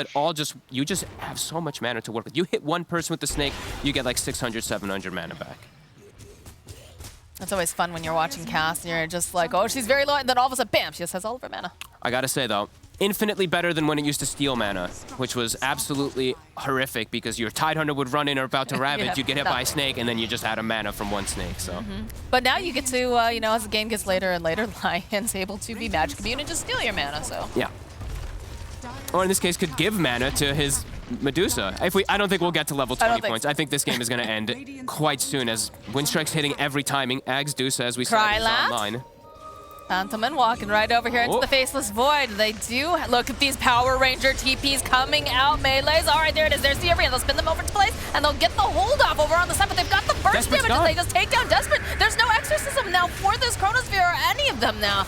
Again, that Yule's coming up, the stun on top of everything else. They should be able to take down Melees. They'll already take down Krylat over in the back line as Winstrike coming in with these rainbow TPs. Can't even kill a single hero. Their Phoenix isn't even with them in the attempt. An absolute disaster for PuckChamp. As Winstrike nicely prepared. It is so quick. They get the Spirit connection, and then we saw, this is a Death Prophet with little to no save behind her. The laser beams come out. Speaking of no save, looking like a very dead burb. 0-7 on the 5 position Phoenix. You just can't do anything this game. It's just too hard. You've got a lot of counters. You've got, your lane, which wasn't super strong. Yeah, I'm just so surprised that they did end up trying to make it that 5 position because it is so susceptible to all this minus armor, that physical damage, the control as well. As Suns fan looks with approval. You can almost hear him talking about how disgusted he is now. I mean, probably. Then he'd start talking about poop, so we don't want to talk about that. Yeah, or diet soda. Or diet soda. One of those. That's true. Everything's online. I mean, Windstrike, they have all the tools now to just close out the game pretty soon. Even Pipe, as you said. You know, these spells get stronger a little bit on the side of PuckChamp, but all these items that Windstrike starts to get, this tankiness they start to get, there's already humongous damage issues on the side of PuckChamp, and now there's just pretty much no way of killing these cores. There we go. Ags plus the shard is up. And Diracha, he's just so strong right now. Yep. Aegis does get reclaimed, but I don't think they really care. They have not been able to secure themselves kills in a while now for the side of PuckChamp. And you saw, you know, with that Chronosphere in the bottom lane, it took everything to try to get enough damage off, and even then, it ended up backfiring on them because the Death Prophet was stuck in the Chrono, and you have just too much damage, the burst damage coming out from these two supports alone. Yeah, and even though, you know, you had your hood on the Death Prophet, she still needs to, like, a different way to protect herself. She's going to go for BKB, but same kind of issues. There's so much mixed damage on Windstrike, and yeah, they have a clear path to victory. They know exactly what they're doing. This on PuckChamp, they're looking quite lost. Smoke up over on the side of Windstrike, hoping somebody's gonna Krylat. get... Oh, Krylat, the immediately blink forward. Sunray coming out from Tukaz, trying to keep him alive here. So they'll follow up, though, with the arena. They need to keep chain stunning him, as Good Melee call. does jump into the back lines, though. He has that Blade Mail online, but Diracha is here, and he does not care about that Blade Mail. Zarable will get himself that kill, and this should turn into a bit more of a push. High ground defense might be still a little strong. Sure, they're not worried about, like, maybe dying, but it's if you overextend, there still is, you know, the egg, the chrono, the DP ulti, so they're gonna probably split up here, just get a farm up out on the map, just trap them inside of the base for some time. I'm sure they're not feeling pressured over on the there's side no of one pressure. strike at all. No. Level 18 on Dyrachio. Yam's just gonna be going for Aeon Disc, so they're already getting the solutions for if they do get in the Chronosphere on these supports as well. Just clean planning, really. Windstrike, they know exactly, like we said, they know exactly what they're doing. Rebel even going for like a Dragonlance build, going into like AC on this Lina, just going for some like funner items because he knows that, I think that he just knows that he can just do this type of build this game. I mean, the second that they step foot outside their base, they just immediately get blown up, it feels like, almost every single time. You know, Krylat, he's one of those few people that, you know, is able to kind of make some plays around the map, try to farm out some of those waves, but... I don't think, I'm going to say this one on like a live broadcast, by the way. I do not think that this one should be allowed. This looks a little bit too, sure, it doesn't look like a remote mine. There's arrows pointed, but that's, come on. It's glance value. People look at things about glance. If you see that in a game and you're playing versus techies, you know, it could mess you up. So, not a fan of that one, but it is cute. I mean, it is just a funny approach of going for the sprays, but yeah. Windstrike just chilling. Farming up. Dirachi almost got Scotty. I mean, at this point, you just wait for the next Roche. Yep. Wait for the next Roche, make sure you've got that advantage, and then start sieging again. But you can see the way that PuckChamp is just grouped up super tightly. They're trying to just farm out of their base, trying to get up some sort of vision or take down vision. There's just, they have to stick together because they could just lose so quickly in one big team fight. As Windstrike just sticks together themselves too, waiting on a high ground. If a fight comes to them, they'll take it. On the high ground, as we said, it's still a little bit dicey because you are playing versus all those big ultis. Even though you are so far ahead, they're just playing it safe. Playing it smart, finishing up these next items. Rebel almost has AC, as we said. I think Yamich now has his Aeon, not quite yet, almost has his Aeon Disc finished too, so ticking all the boxes. Void has BKB, so a bit safer if he does want to jump in and get some Chronos. And this feels like it could be one of the last moments for PuckChamp to actually look to win a fight. They have to get a huge one, though. They have to catch, like, all 5 heroes, it feels like, inside this Chrono. That is a tall order. Yep. And on top of that, like, Desperate has to make the most out of this Exorcism. It is so incredibly important that we get off a full duration Exorcism, and he doesn't get bursted down. It's just so hard. It really so is. Hard. Oh, they actually even take the, okay, so most people are taking the Mystic Stake talent on this Medusa, on the Medusa lately because of how good the synergy is. He just takes the Stone Gaze duration, I think, because, like, if he gets the Stone Gaze off, the fight is over. Right. If he doesn't get burst before he gets it off, it's literally just a one fight for them, so. The double stone is always fun, too, if you're able to, if they do face you twice. You can get stoned twice from the hero, so you're gonna be dealing with snakes that are stoning you, the hero that's stoning you, and yes, it is definitely tough as, sorry, pause. Roche is back up, so that is definitely the next main target. They don't have vision too much around the area right now on the side of Windstrike. They actually put most of their wards on the bottom side, which is a bit interesting. Usually when you're playing around Roche, you want to put that vision over there. So PuckChamp does have a slight advantage, at least in vision in that area. I mean, they did sweep through, though. I don't know if they took some of the wards down. I think they got the one. Yeah, it looks like they did get one of them, but... But that's... is this going to be our next big fight? Is this going to be the make it or break it kind of fight coming up here? Yeah, and it's... Like I said, I really feel like they need a 5-man chrono. And Death Prophet has to be perfectly lingering on the outsides. If they get initiated on the at all, if PuckChamp gets initiated on at all, they're going to just lose the fight immediately. You got to look at this. Starts off. It just catches over here. It's perfect from Cheshire Cat. He just literally catches Desperate before he's able to Yule's dodge the spear, or before he's able to actually Yule's the Mars. So he just gets chain stunned, and it's a perfect fight from Windstrike. All right, looks like we're resumed back into the game. They know where PuckChamp is positioned right now. This mid ward actually just spotted the Death Prophet walking up. So they should be aware that all of PuckChamp is on that high ground. Look at the way that they're positioning here. Daracho immediately taking down, and now he knows. Just like that, the smoke is over. Yep. And Daracho, I don't think they have the damage even to burst through him. If he's inside that chrono, he's just gonna live. He is so damn tanky. He's got the pipe as well, so he's got that magic resist aura plus the 400 heal on top. And a snake will come out. You know, inside that chrono, someone's gonna cast a spell targeted on him, and a snake will come out and full heal him, or full mana. Let's see. Forward here, Krylat. He has to be. I can't believe he showed there. If they get jumped, they're just dead on PuckChamp. Well, there's a lot of heroes over on this back line. Melee, so look at Daracho. He just has no fear at all. Okay, he does end up, getting called here by Melees, and they'll get off the Exorcism over on the back line. Curious Crowd to jump forward into the back line. So here from Cheshire Cat, they're just gonna go and burst down the Willow. There it is. They'll follow up with the Chronosphere. Do they have the damage though? That is the big question that we keep asking ourselves, as it looks like they'll be able to take down Daracho this time around. Cheshire Cat is silenced up. Melee's jumping over onto the back lines. He's managed to taunt up the supports and the leader, but he gets fingered down here. Rabel's getting the final hit off. That BKB coming in handy, but he does end up getting bashed several times here. These ghosts hot on their heels. Look at Yamich. Look at his positioning. He's going to try to protect Rabel if he can just survive long enough here. Does manage it. The Exorcism, though, over on the side here, is about to go down, so they will not have it for this Roche Pit. They're going to try, though. The Exorcism actually did great damage, and even the Sunray did a little bit more than I thought it would, too, just to focus down the Deuce. A nice jump in the back there from Cheshire Cat, but wow, PuckChamp actually able to bring down the Deuce. So taking out Roche, though. Back in, though. Cheshire Cat immediately needs to be careful. Is silenced up. Curse Crown does indeed proc. Rabel, though, over here on the back lines, trying to dish out that damage. Terrorize does come out here from the Willow. So they'll end up losing Cheshire Cat. Phantoman, too, on the back foot now, trying to run away. Yamich and Rebel standing nearby. The buyback now coming out from the Mars. They don't want to allow them to get this Roche. They know that the Exorcism is down, the Egg is down, and the Chronosphere. This is their time if they want to challenge it.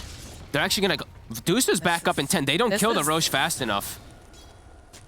They're going to position themselves on high ground. Maybe try to kill somebody, catch someone off guard. Krylat just running up the no vision area. Oh my god. Feels confident because he saw how low Snapfire was and Dusa was still dead. Aeon Disc now picked up for Yamich. No ults available, really, now on the side of PuckChamp. So Windstrike, I think you just group up, smoke, run into the Roche Pit. If they come at you, then you take the fight now. Got 10 seconds for these kisses. Cheshire Cat's going to have the arena up in a moment. I'm still surprised they could even bring down the Medusa the once. That was quite impressive. And Tolman turning around the corner here. Does walk right into this void immediately. Time walk away. We'll take down the warding around the pit. Krylat's still in position. He doesn't have that Chronosphere, though. Cheshire? Sure here. Pincer-ring action coming out, though, from the side of PuckChamp. Cheshire Cat's going to just show himself. He's going to get whacked around a little bit here by Mr. Roshan. They're buying time for their ults. Exorcism's back up in 5 seconds. Windstrike. 27 seconds until that chrono. Melee sitting patiently, as is Dekalis. It's all going to come down to who can hit those buttons faster, boys. Sunray coming out. Oh, the jump forward here from Cheshire Cat. It's finished, but they'll follow up, and there it is. There's those Mortimer kisses getting tossed into the back line. Dekalis immediately just taken out of the fight here. Stonegaze is coming out. If you manage to get the stun up over on the back line, should be able to go and take down Melees. And Desperate's chasing over here, but look how tanky Daracho is. Look how tanky. Like, Astral can't do anything. They just turn right back around. They'll go and Stonegaze up, and they'll be able to get the kill over onto Astral. Desperate now running for his life.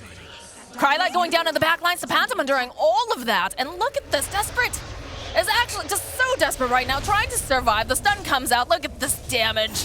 Oh my goodness. Shredded.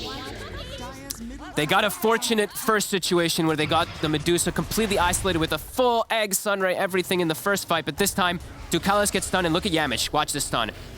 Oh, beautiful. Nice play from the Lion there. They full out combo the Phoenix. Let's watch it. Bring it back one more time. Absolutely. Tiny Very Ravage. nice. You love to see it. Yeah, super nice. And they both get stone gazed as well. The Fear comes out and does push this Medusa away, but actually pushes her onto high ground. And then Desperate, as you said, desperately walks up the high ground into a Scotty Medusa, asking for some pain. But you look at Astral and he's got the full bedlam. He can't do anything to her. Just turns around immediately. Just gets blown up here. Yeah, it doesn't do much to a Medusa at this point in the game. As to the high ground with an Aegis now, should be a clear path to victory. Even though the one slip up, PuckChamp got a little bit lucky with the way that they did get the grab this time around. Not going to be the case. Chrono is up. They've got the egg. But do they have the damage? I don't think so, especially not to Aegis now. They get the once, but the once seems like it's going to be the only one after that laning phase. One strike, though, going to play it safe. They'll make their way over to the bottom tower. Start putting out that damage as well. And look at Duracha. He's just so confident. Yeah, the boss. Gets dragged back here. The immediate sidestep not quite fast enough here for Rabel, but they turn all their attention to Cheshire Cat jumping onto the backlines. Kryla, look at this. He can't even take down this Lina.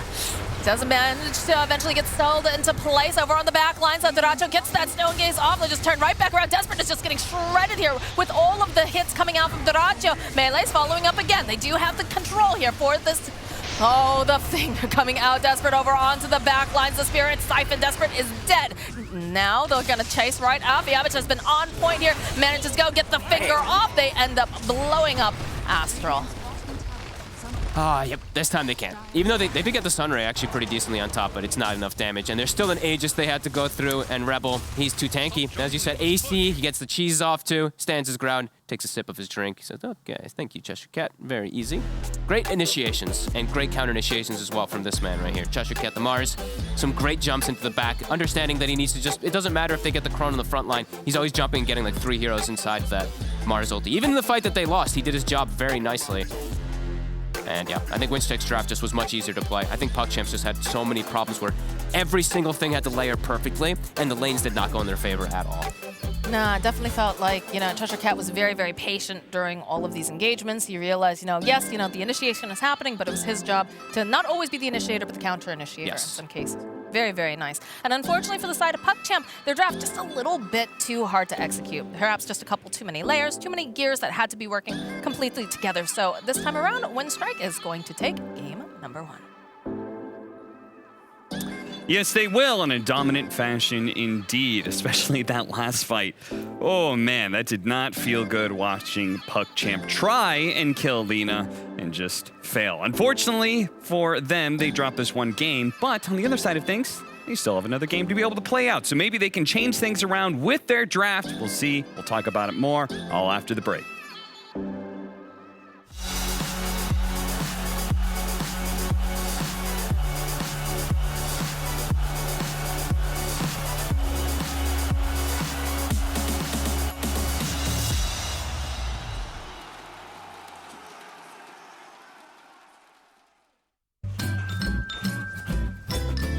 You ready? Huh?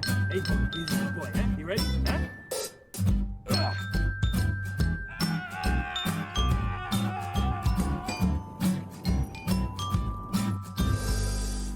Start your esports career now at play.eslgaming.com.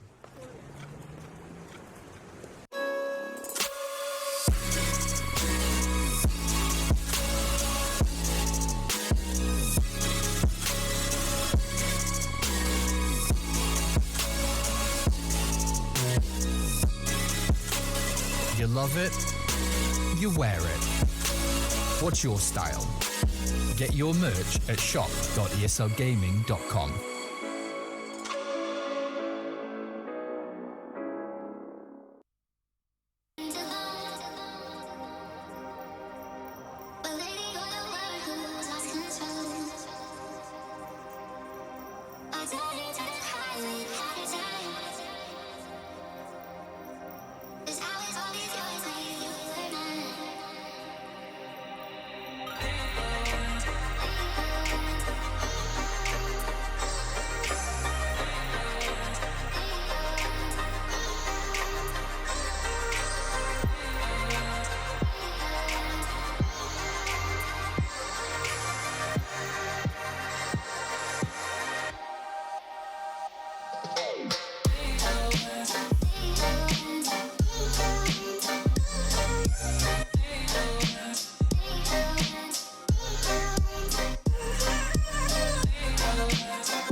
Well, this match played out exactly as you were talking about, Kyle, which is Winstrike have a more simplified game plan. They're able to just run around as 4 people, go kill things, and there's going to be a Dusa farming the entire time. Meanwhile, PuckChamp, a lot more intricate in how they needed to be able to execute. Every single one of these big team fight combos needed to go off really well, right?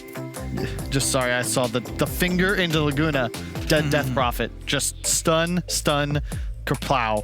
And yeah, we even saw in that first clip, this fight's happening. Oh, you killed Lina, but we have a Snapfire that can also take down the egg. And meanwhile, there is a Medusa who's been farming Ancients since 8 minutes in, currently farming Ancients. You got to play too well as PuckChamp to win this game.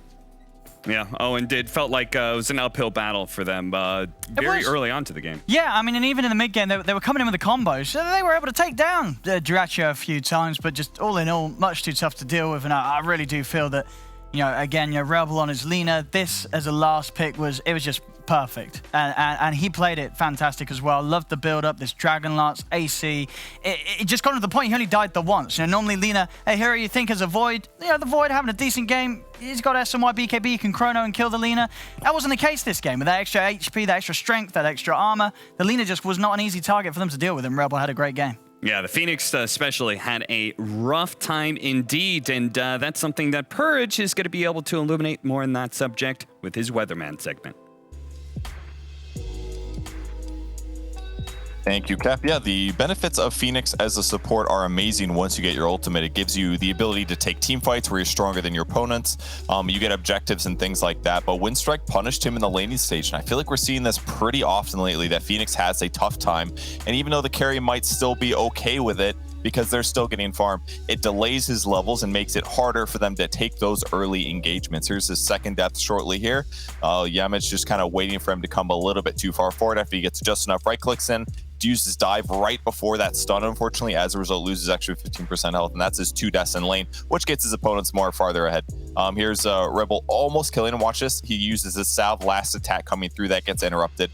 And then to make matters worse, his courier gets sniped with the boots on it by the Lion. So he's just in like the worst possible place, really, really far behind in levels. And because he doesn't have boots, he doesn't feel safe enough to barely approach the creep wave and get last hits, much less too much of this experience. That really hurt him a lot. But I think what Winstrike did really well that was amazing was that they consistently pressured the enemy side of the map when possible. I thought this first engagement was pretty interesting. The same moment that he's going high ground and about to get stunned, they get vision here with the smoke breaking. He gets the Yules off. But so even though Winstrike doesn't necessarily win all of these team fights, what's important is that they're crossing the map to fight on the enemy side of the map. And by doing so, all these big ultimates that get used are used away from objectives. And then when they want to push objectives afterwards, it takes time for them to get there. Here's Exorcism being used, and eventually Winstrike gets to respawn and defend their tower. So even though they lost that team fight in a really big way, I love the snake, by the way. He did a really good job bouncing it multiple times in the laning stage. So even though they like win the fight initially, they're not getting across the map to get the objectives immediately afterwards. And that's because their tower hitters are almost entirely limited to Death Prophet. So when Winstrike crosses the map, they go for Death Prophet kills. This one was excellent. They pick her off at the start. And ultimately it was like, oh, this is a bad fight for Winstrike, right? They lose a bunch of heroes. It's looking great for PuckChamp. But again, they cross the map. They can't take the tower. And then what happens is Winstrike just says, all right, we're going to abuse your cooldowns. We're going to go take Roche. And even though they didn't get it right away, they got it eventually, and that really allowed them, on the back of Medusa as well, to just snowball the rest of the game. I always think that the weaknesses in just big team fight goes to show what a cool and complex game Dota is. I mean, you just look at chronospheres and black holes on your stuff, and you're just like, well, that just seems OP. But when teams are able to find a way to be able to work around it, I think that's one of the coolest things about Dota, and maybe we'll see more of that, but we have to go to a break now. We've got Game 2 of Winstrike versus PuckChamp coming up very soon.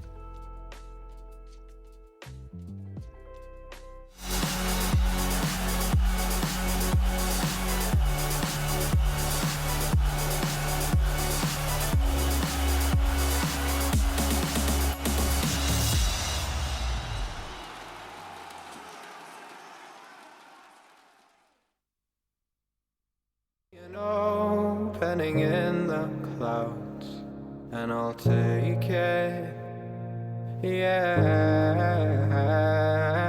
Reminding myself to just let go, Don't wonder how far I can fall. Don't look down, never fade out. And I just wanna be someone and never fall behind again. Just keep on moving on. Never look down, never fade out. Never fade out.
Don't look down, never fade out. And I just wanna be someone and never fall behind again. Just keep on moving on. Never look down, never fade out. Never fade out.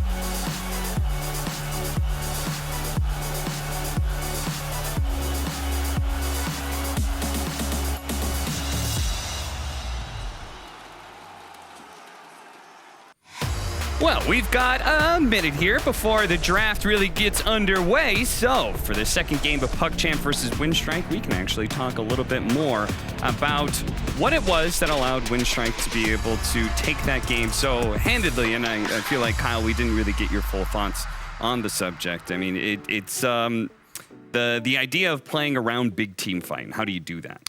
Well, that's the thing. You talked about how everything in Dota can seem broken. It's true. How is Chronosphere balanced? Well, the cooldown is incredibly long.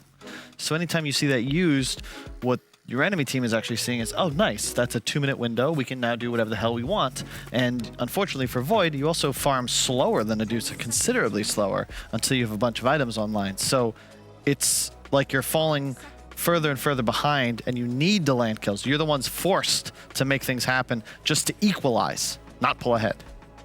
And that is a term that I oftentimes hear players and analysts use, forced to make moves, and that it's never a good thing. No. It's never a good thing. We've got a Treant Protector. That is something that Fogged will be very happy about.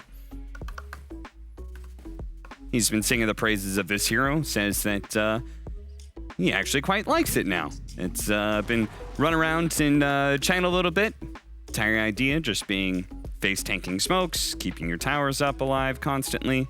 I believe you could build Holy Locket and heal your towers even more. Yeah. I'm a big fan. To quote Fogged, it's perfect for him to play because it allows him to just focus on dying. He says you need to do two things: heal your allies and act as a living ward and smoke breaker. You can die as many times as you want, which is an ideal scenario for a washed up analyst like Fogged. Die. Thought he was going to come out of the green room, but he didn't. He's going to come out. Probably not paying attention. Lina, the pickup early from PuckChamp, maybe a deny pick in some regard. So they get with it. Maybe some nice little setup. I think Lina always excels when you see these heroes, as we saw last game, like the Mars or the Snapfire, someone to start something at the front. It's not going to be any stun. Bit of a slow, but Enchantress as a whole, we've seen in some of the other regions recently as well. This hero's looking pretty good. Pretty annoying to play against. It's a purge as well. Very nice. It's tree armor. If only you could remove it from towers. Kind of weird that they're opening with what I assume anyway is both their supports. I mean, we just haven't seen that much of Lina mid. I thought it was great last game because it was perfect against. It gave us like 3 really big good reasons why Lina was the perfect pick. But here, I mean, is it a go-to early pick mid, Kyle? I think it's an early flex. I think seeing it in the opener is fine. The question is with an Enchantress, because while I love both these heroes, the issue you run into is they're both kind of countered by the same thing, right? Very squishy, very long range intelligence heroes. So all of a sudden, high reach, high catch cores, like think about PA, Void Spirit, Spectre. You know, suddenly you're very afraid to be playing both of these heroes. So that'd be the only flaw I could find. But at the same time, I feel like you can mix and match your draft well enough, even if these are both your supports, that you're going to cover your weaknesses. 10 seconds remaining. Tree Axe is an interesting combo. It's probably a safe lane tree, off lane Axe. Definitely not something we're used to seeing. And Windstrike are going to have to compensate for the low damage, these two heroes, but high control, with some real legitimate damage output later in the draft.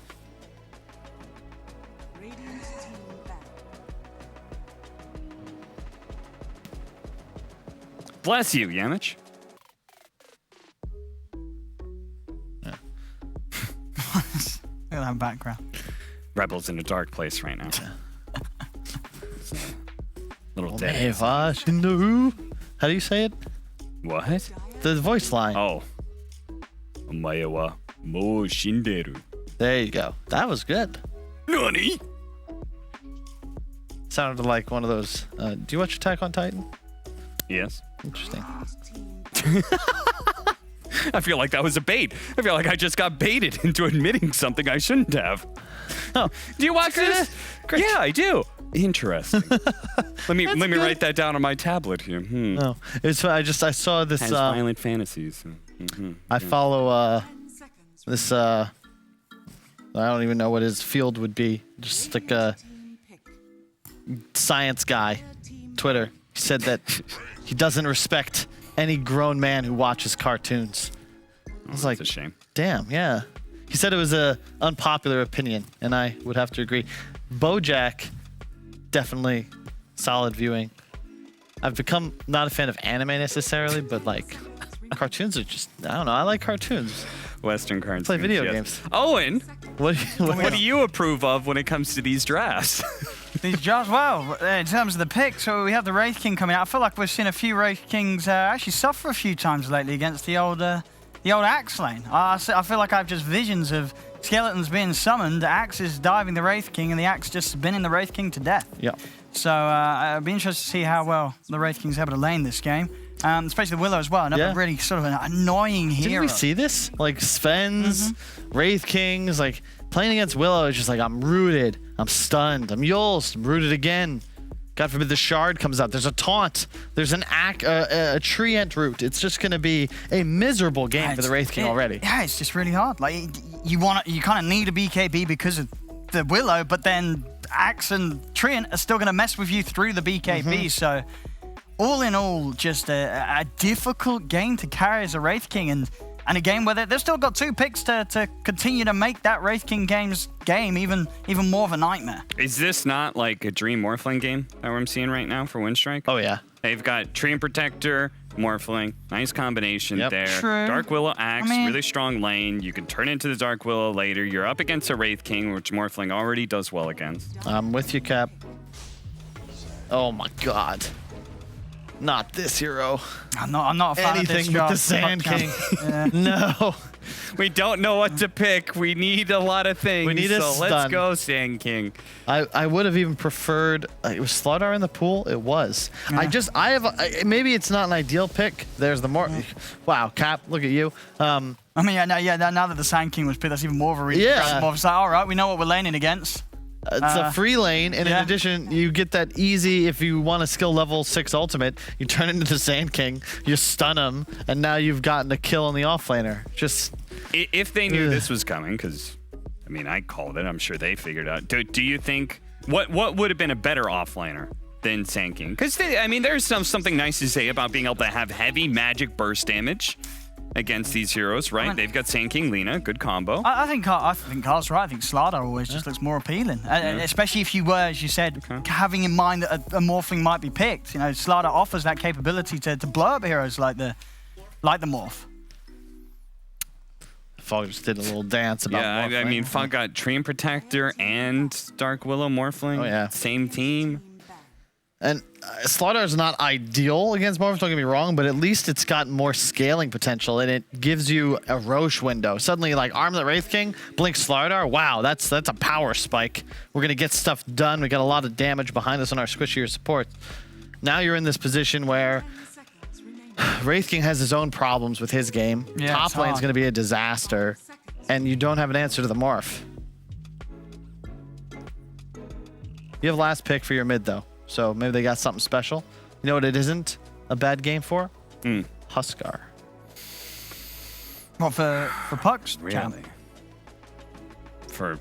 Yeah, I mean, well, like, yeah, for what team? Because we don't know the mid matchup for either one of which these. team are you talking about? Champ. Explain. Puck champ? I need a Huskar or I need a Okay. Meepo. I think So you're basically saying you need to cheese your way out of this draft. Is that what you're implying? The AA would have been great too, because it could still be a Lina mid, remember, and then they could have put AA as their 5 with the Wraith King. Would have been ideal, and it would have also given you a hard counter to the Morphling. But Windstrike on the ball, they get rid of it immediately. I don't think there's any cheese picks that would work here for Puck champ. I don't think it's that easy of a Meepo game. I think the AoE control from Willow and Treant is just... They can always stop when the Meepo's trying to make a move. So yeah, I don't think we'll see anything like that. What are the Ancient Apparition replacements? They don't exist, Cap. Oh dear.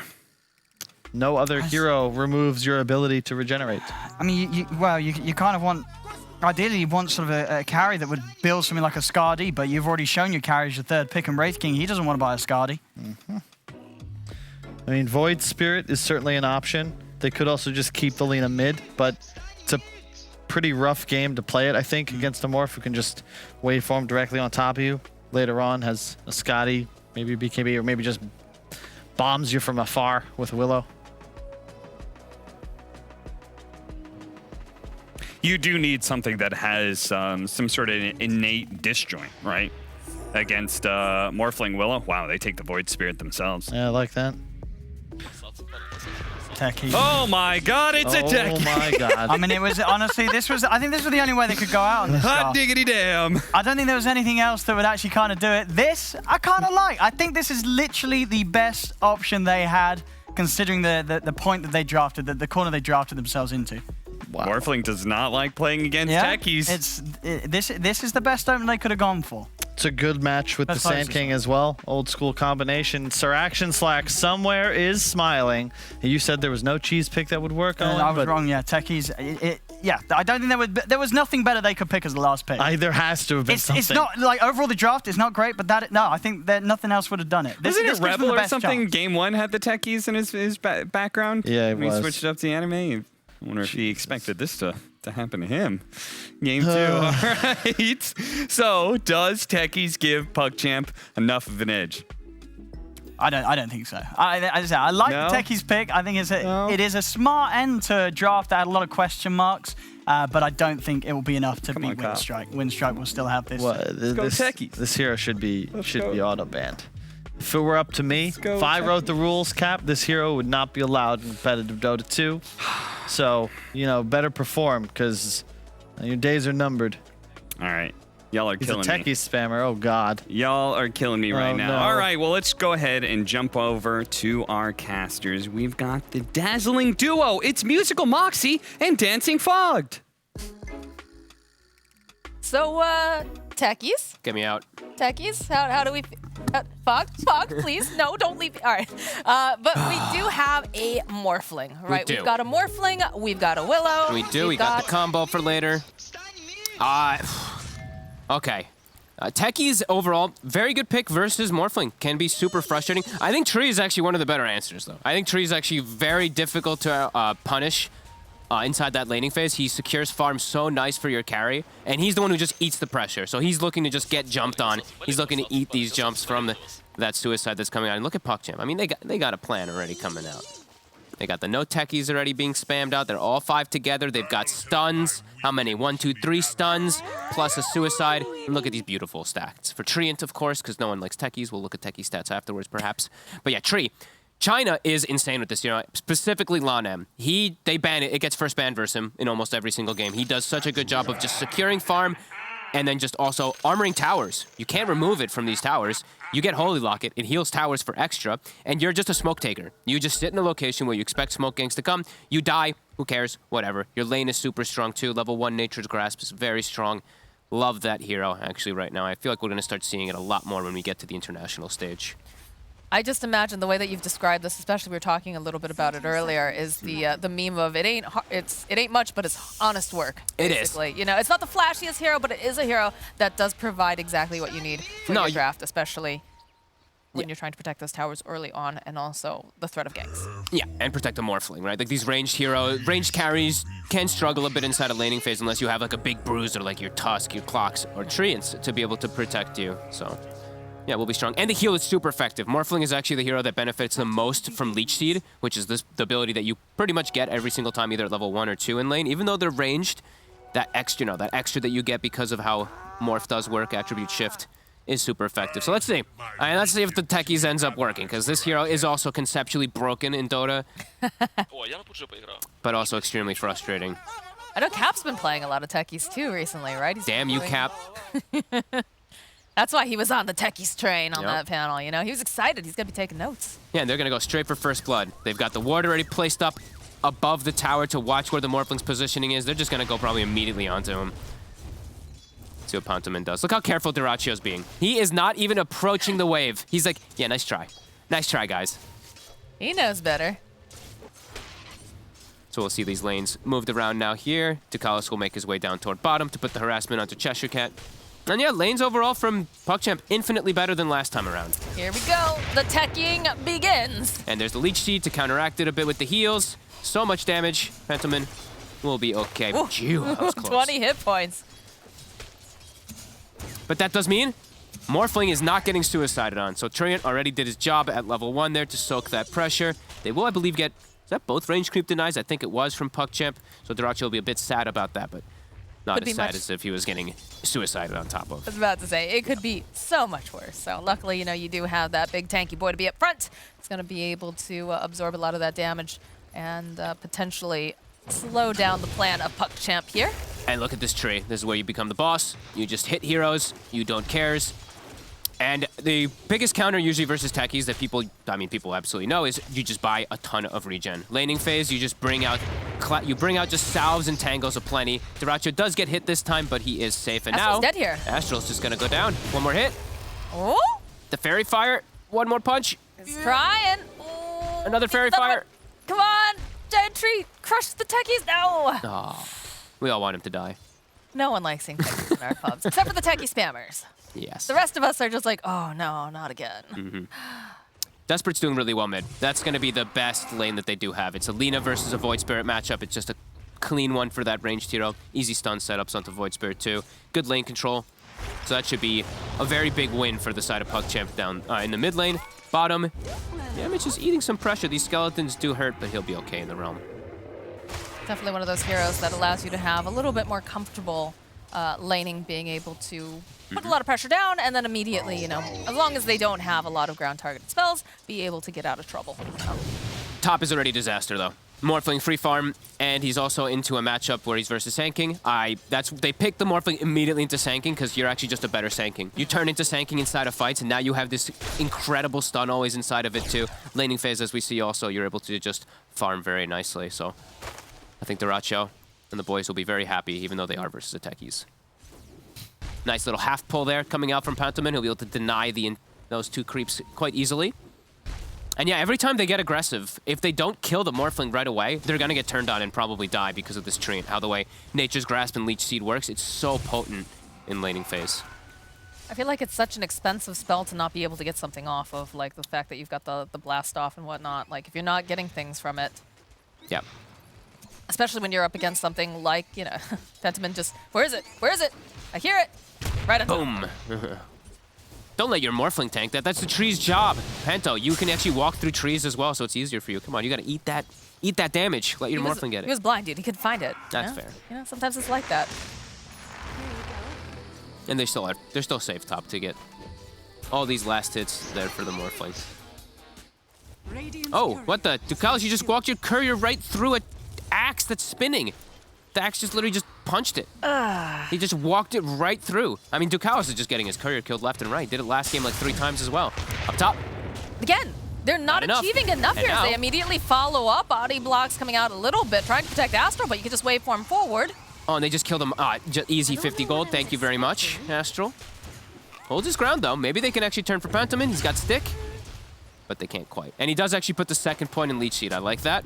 You want to have like your 1-2-4 build usually on these Train Protectors because it's just so value, even that second point, since it's damage and healing. And they've just reduced the mana cost significantly. So boom, it's like a free juicy salve almost in a way. As you see him taking tons of damage from Caustic, but does heal up. He's just a very survivable hero. Yeah. Being able to provide that support was exactly what they needed here for the side of Windstrike. So, you know, PuckChamp, they're trying to be as annoying as possible, perhaps trying to win that mental warfare game sort of thing, but not just finding enough success with this combination here in the top lane. This time, they'll get him. That time, though, yeah. They'll get a return kill, but they're going to tip him for sure. Just get him into his mind. That's the whole point of Techie. Start spamming chat wheel Techie lines as well. Put down anything you can, spray paints, etc. Nice kill. Truly a horrific hero. It really is. That's all it's about, is making your enemies miserable. Yep. All right, well, a little bit calmer now that they have found their target over there in that top lane. And they are going to share the bottle back and forth. In fact, you can see here, oh boy. Oh, look at the angle as well, too. Boom. Not sitting morphed up enough this time around. Does have the rain drop. Duracho is being sure that he's actually trying to protect himself versus it, but yeah, he was just morphed down a little bit too much as Astral. Has been getting some nice stacks off in the meantime. Same thing as he did last game, as his Willow versus his Axe. So that'll be nice to at least enable the Sand since lane will become quite impossible for this Sand soon. And Ducalis again just goes down. Yeah, not Maybe quite get his sure what happened here. Again, that living armor, though, not enough when Desperate has the Laguna Blade. Nicely done.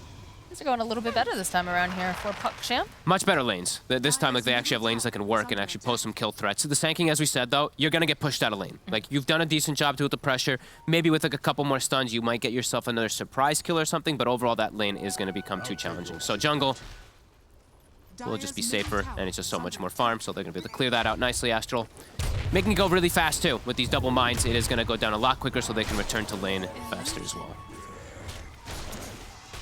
Definitely feels good here being able to retreat to the jungle and still managing to get a decent amount out of it. So nice stack over here. Desperate just gonna kind of pop on by, pick himself up the bounty rune for the bottle. Yep. Do we see any stacks on the other side here? Yamich hasn't really done too many on the Dark Willow this time around. Is starting to get the stacks going for the Axe, who does have Vanguard already finished.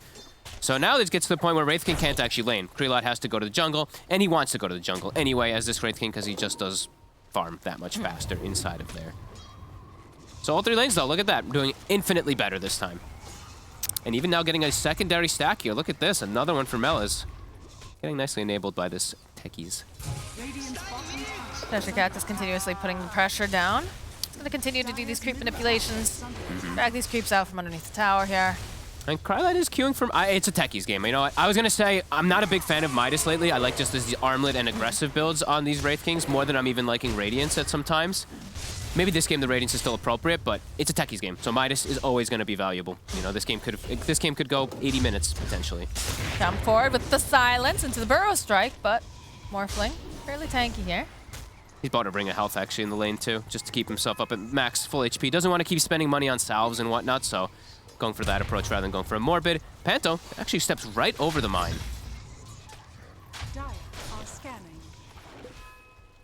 Just waiting patiently over here on the side of PuckChamp, looking for the opportunity to make another jump. Do have that level 6 online, of course, for the Sand King.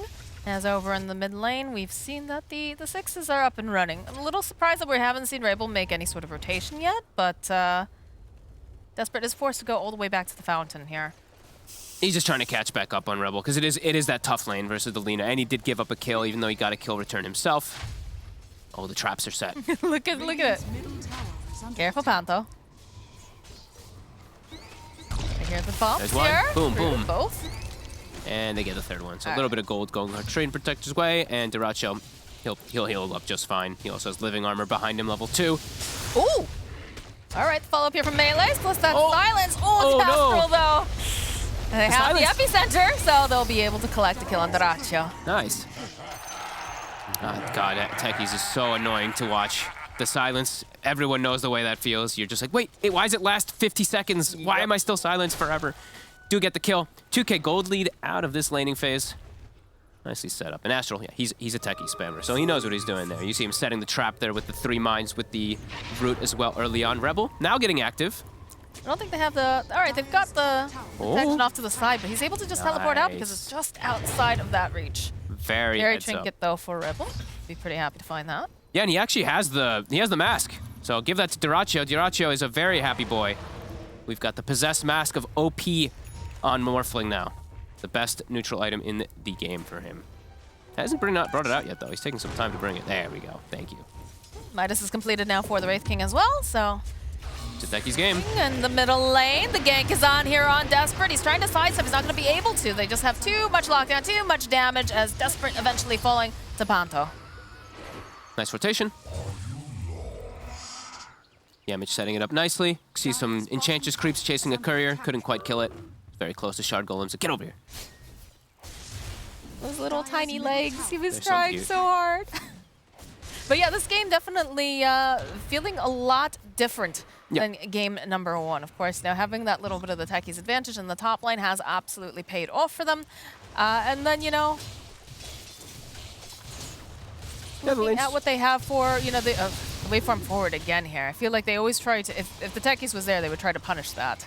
Now I don't think, I think it's going to be too hard to ever kill Duracho again. Unless he makes some big mess ups, like he should be sitting at like your 1300 HPs most of the time. And he's got the morbid or the free morbid mask, as we like to call it, the possessed mask, so he can just heal up inside lane. He should not die up there anymore. He shouldn't get surprised whatsoever. As do believe that they're going to start looking to make plays elsewhere. Astro looking to defend around mid, since I do believe Windstrike. They're going to start collapsing. Since we saw those 2 rotations from the support so early on, he's starting to get prepared for that defense around the mid tower soon. Okay, cool. Windstrike, though, here. Cheshire Cat getting jumped on here. Krylat trying to get off some of these big hits, but he's not going to be able to. As they follow up, they get the dunk. That's going to be the first life of the Wraith King. Coming right back up, getting a Terrorite, just pushing them away. They managed to get the kill over on Cheshire Cat. Now Dukalis getting chased down. Yamich is being chased down here by Melees, but he does get taunted off here by Rabel. So perhaps Yamich should be able to survive if he can break those ankles, hide in the trees, make the right moves, and unfortunately, he cannot run from Krylat. Such an early blink for the Sand King, just because of how well that lane went, how well those stacks had gone from Astral. Astral setting them up for a really good mid game right now here. And that should be a very fast Radiance is what that means for Krylat. And Radiance this game is a lot more valuable. Armlet in some situations is super good, but he's playing versus Morphling, and it's going to be like that Morphling Willow combo that comes out eventually, so Radiance overall just way better. But I've seen a lot of players straying away from Radiance now. I'm seeing more of like the Armlet battle builds, but as we said, it's a Techies game.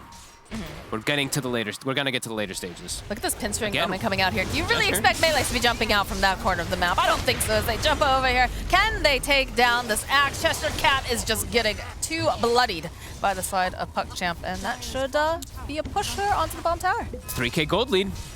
Yeah, tower's gonna die. Desperate already has Yules, plus he's got a fairy trinket. Level 13 Lina already. Such a successful laning phase. Like, look at some of the other heroes on the map. Look at these levels. It's 13 Lina. There's some level 6s in the game. Yeah. Well, 1, but... I mean, to be fair, did have a couple deaths early on. Sure. But they do have to commit very hard for these towers, right? Because they have that living armor. Oh, they're stealing the stack.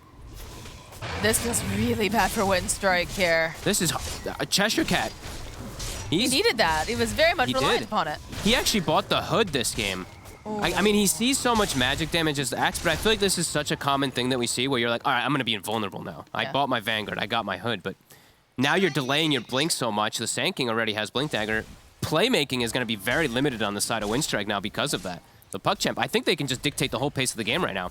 Because of this Blink Sand King, they have no other ways to actually counteract it really on the side of Windstrike unless they're just prepared with bodies when the jumps do come out. Yeah, this is huge. I want to see Melas I want to see him do exactly what he's doing right now. Sitting in trees, just playing around mid, not showing himself on the map. The Sand King is actually going to apply so much pressure. Anyone who shows mid is just going to die because of the Sand King. Yeah, they actually see him, though. They did ping him for a second, so he's actually moving. He's TPing out, though. Step forward here, drawing back over onto the Lina.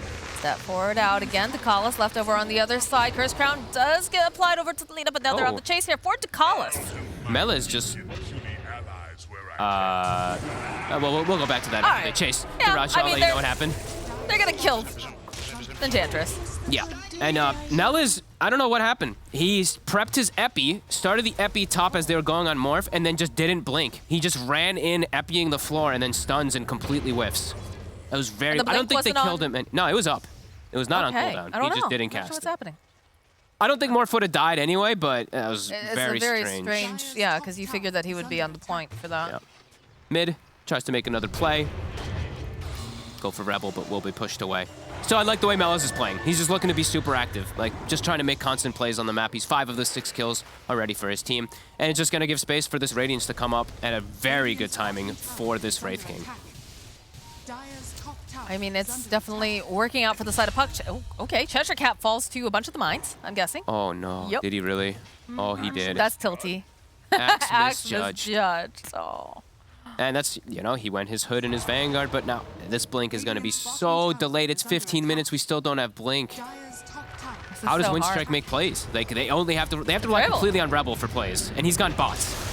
Then look at this, the immediate counterplay here as they go. They use Laguna, still alive. Need a little bit more damage to step forward. Can they finish off the Lina? Looks like maybe Melee's is going to get chased away here, looking for the LSA. Does manage to drop it, the follow-up, the overgrowth. Need just another hit. They'll be able to take down Desperate. Rabel now running for his life. Does have that living armor on him. He's going to try to juke around Step in here. two. He's got it. Can he get out in time? Ooh, just barely. But the blink forward coming out from Melee's. They're on the pursuit. Picks the Nice right stun. side. Manages to go and find the Void Spirit. This is not looking great for him right now as he gets slowed down here with the enchant. The drawback over to the side. Doesn't matter. Dekalis with the impetus will clean up Rebel after a high-speed chase. Very nice stun there from Melas, knowing exactly where he went. No hesitation, does stun it out again. They lose the Lina, but a great hit back there from PuckChamp as Wraith King. Is that the Radiance pretty much? It's almost done. And Morphling, he's gone for a much safer route this time than we do see a lot of other times. It's just like usually Mantas or E-Blades. He's gone for Lincolns because there's so many of those like point target stuns.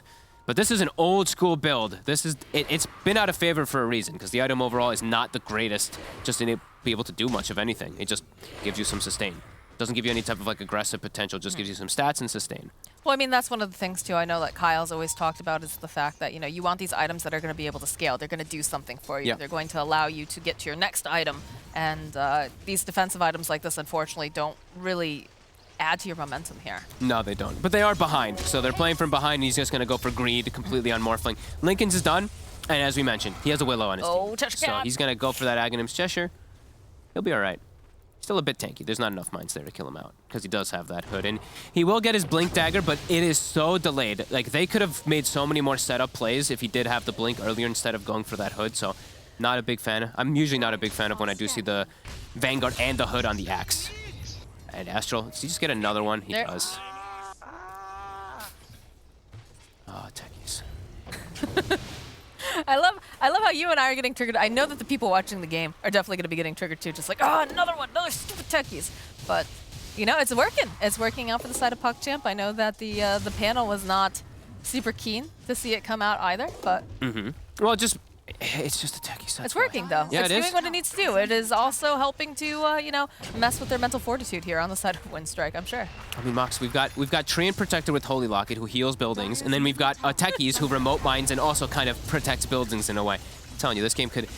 If Buckle PuckChamp up, doesn't just like Buttercup, we're in stop, for buckle a up. long Exactly. ride. I think we're gonna be in for All quite right, a long there it is, order. though. Cheshire Cat with that Blink Dagger is going to try to pull up, but the immediate Melee's counter there. initiation coming out from Melee. So the turn right back around fear. again. The Terrorize gets tossed out. He'll be able to go burst down to Collis. He's going to buy back Laguna over on the side. Can they finish off Ribble? Not going to be able to. As a follow-up with a nice overgrowth. And Denial comes out for Astral, but Krylat will fall during all of this. Duracho has just turns himself into that Sand King like we talked about. 8th the Remnant drawing right back in over here onto DeCollis. Dunk comes out from Cheshire Cat. That's a dieback. That kill. What Ducalis? What? This is the second time he just buys back, and I don't see a reasoning why. Like this one's just an what's he got to contribute as an enchantress toward the end of the stages, but I mean does give up quite a lot there. As that's the first time Krylat shows up with his Radiance and just gets bodied from all the magic damage. Oh, the jump forward from Melee's popping that The Lincolns. Lincolns, though. They have the vision. Cheshire Cat going for the call. Not quite on the same page here, but they should be able to go and take down Melee's. There is some. Oh, they know. They see it. They see it. Not enough. Not quite enough to take down Potsman, but enough to make him a little like, oh god. And yeah, the damage is out here, so. Train protector things. Look at this living armor. Look at that healing. 30 HP per second. Tower also. They didn't kill it. You know, when you're pushing towers versus Train Protector, you have to finish off the tower. It's going to get full healed in no time. Holy Locket, as we mentioned, amplifies the healing as well onto the towers. Look at it. Just watch. Look. It's just great. It's beautiful. We're going to keep watching it. You're so happy. I mean, I watched so many LonM replays the other night that I was just like, man, he made it look borderline broken because he does exactly this. You're not only just healing towers constantly, but you're sitting behind your cores and just feeding the mana as well because you have this Holy Locket where you're just pumping them at all times inside of team fights. It's really strong and huge chunk down in net worth. Now we have this Morphling getting to some good item timings as we know. Gonna go for that Ags.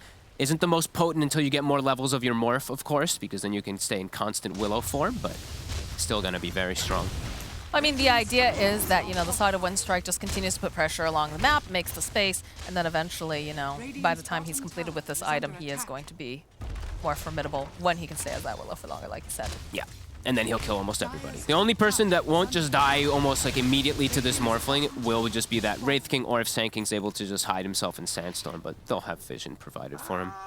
As Brambles and Treant roots are going to be aplenty. And Pantomin's already queued up his next time. He knows. He's like, I'm playing versus techies. I am queuing up the gem. The counter. You have a lot of sort of melee heroes here, so it's going to be very reliant on the Willow and, of course, the Morph to go and take down those mines. But oh, I didn't even notice, too. They actually got a Philosopher's Stone as well on the Willow. They actually sneak a Roche. Look at that. I was not expecting that. No, very nice. And Desperate has gone the same build that we saw last time coming out from Rebel. Yule's BKB, finds himself a Grove Bow. Good ways to protect themselves in the next fight, says. Techie scam. Oh no. Does feel like we need. Oh, okay. We'll get some. I mean, we need that honestly. We're gonna miss every other kill otherwise. These kills, and we're like, well, we know it wasn't the right click techie, so it's got to be, you know, a pile of mines somewhere. And we do, and PuckChamp, they are quite reliant on magic damage. That is one thing that is important. Since they've gone for the Radiance as well on Wraith King, I like the build that Cheshire Cat now has done. After he's got his Blink, you know, he's got that hood, as we mentioned. He's building up toward Pipe, and he actually has the hood locked. So he's gonna be able to do the double absorb for himself. Mid-tower. Well, 4, and yeah, we see that locked hood right there. Mid-tower foils to PuckChamp. Melee's continuing to be set up. Actually, TP. Okay.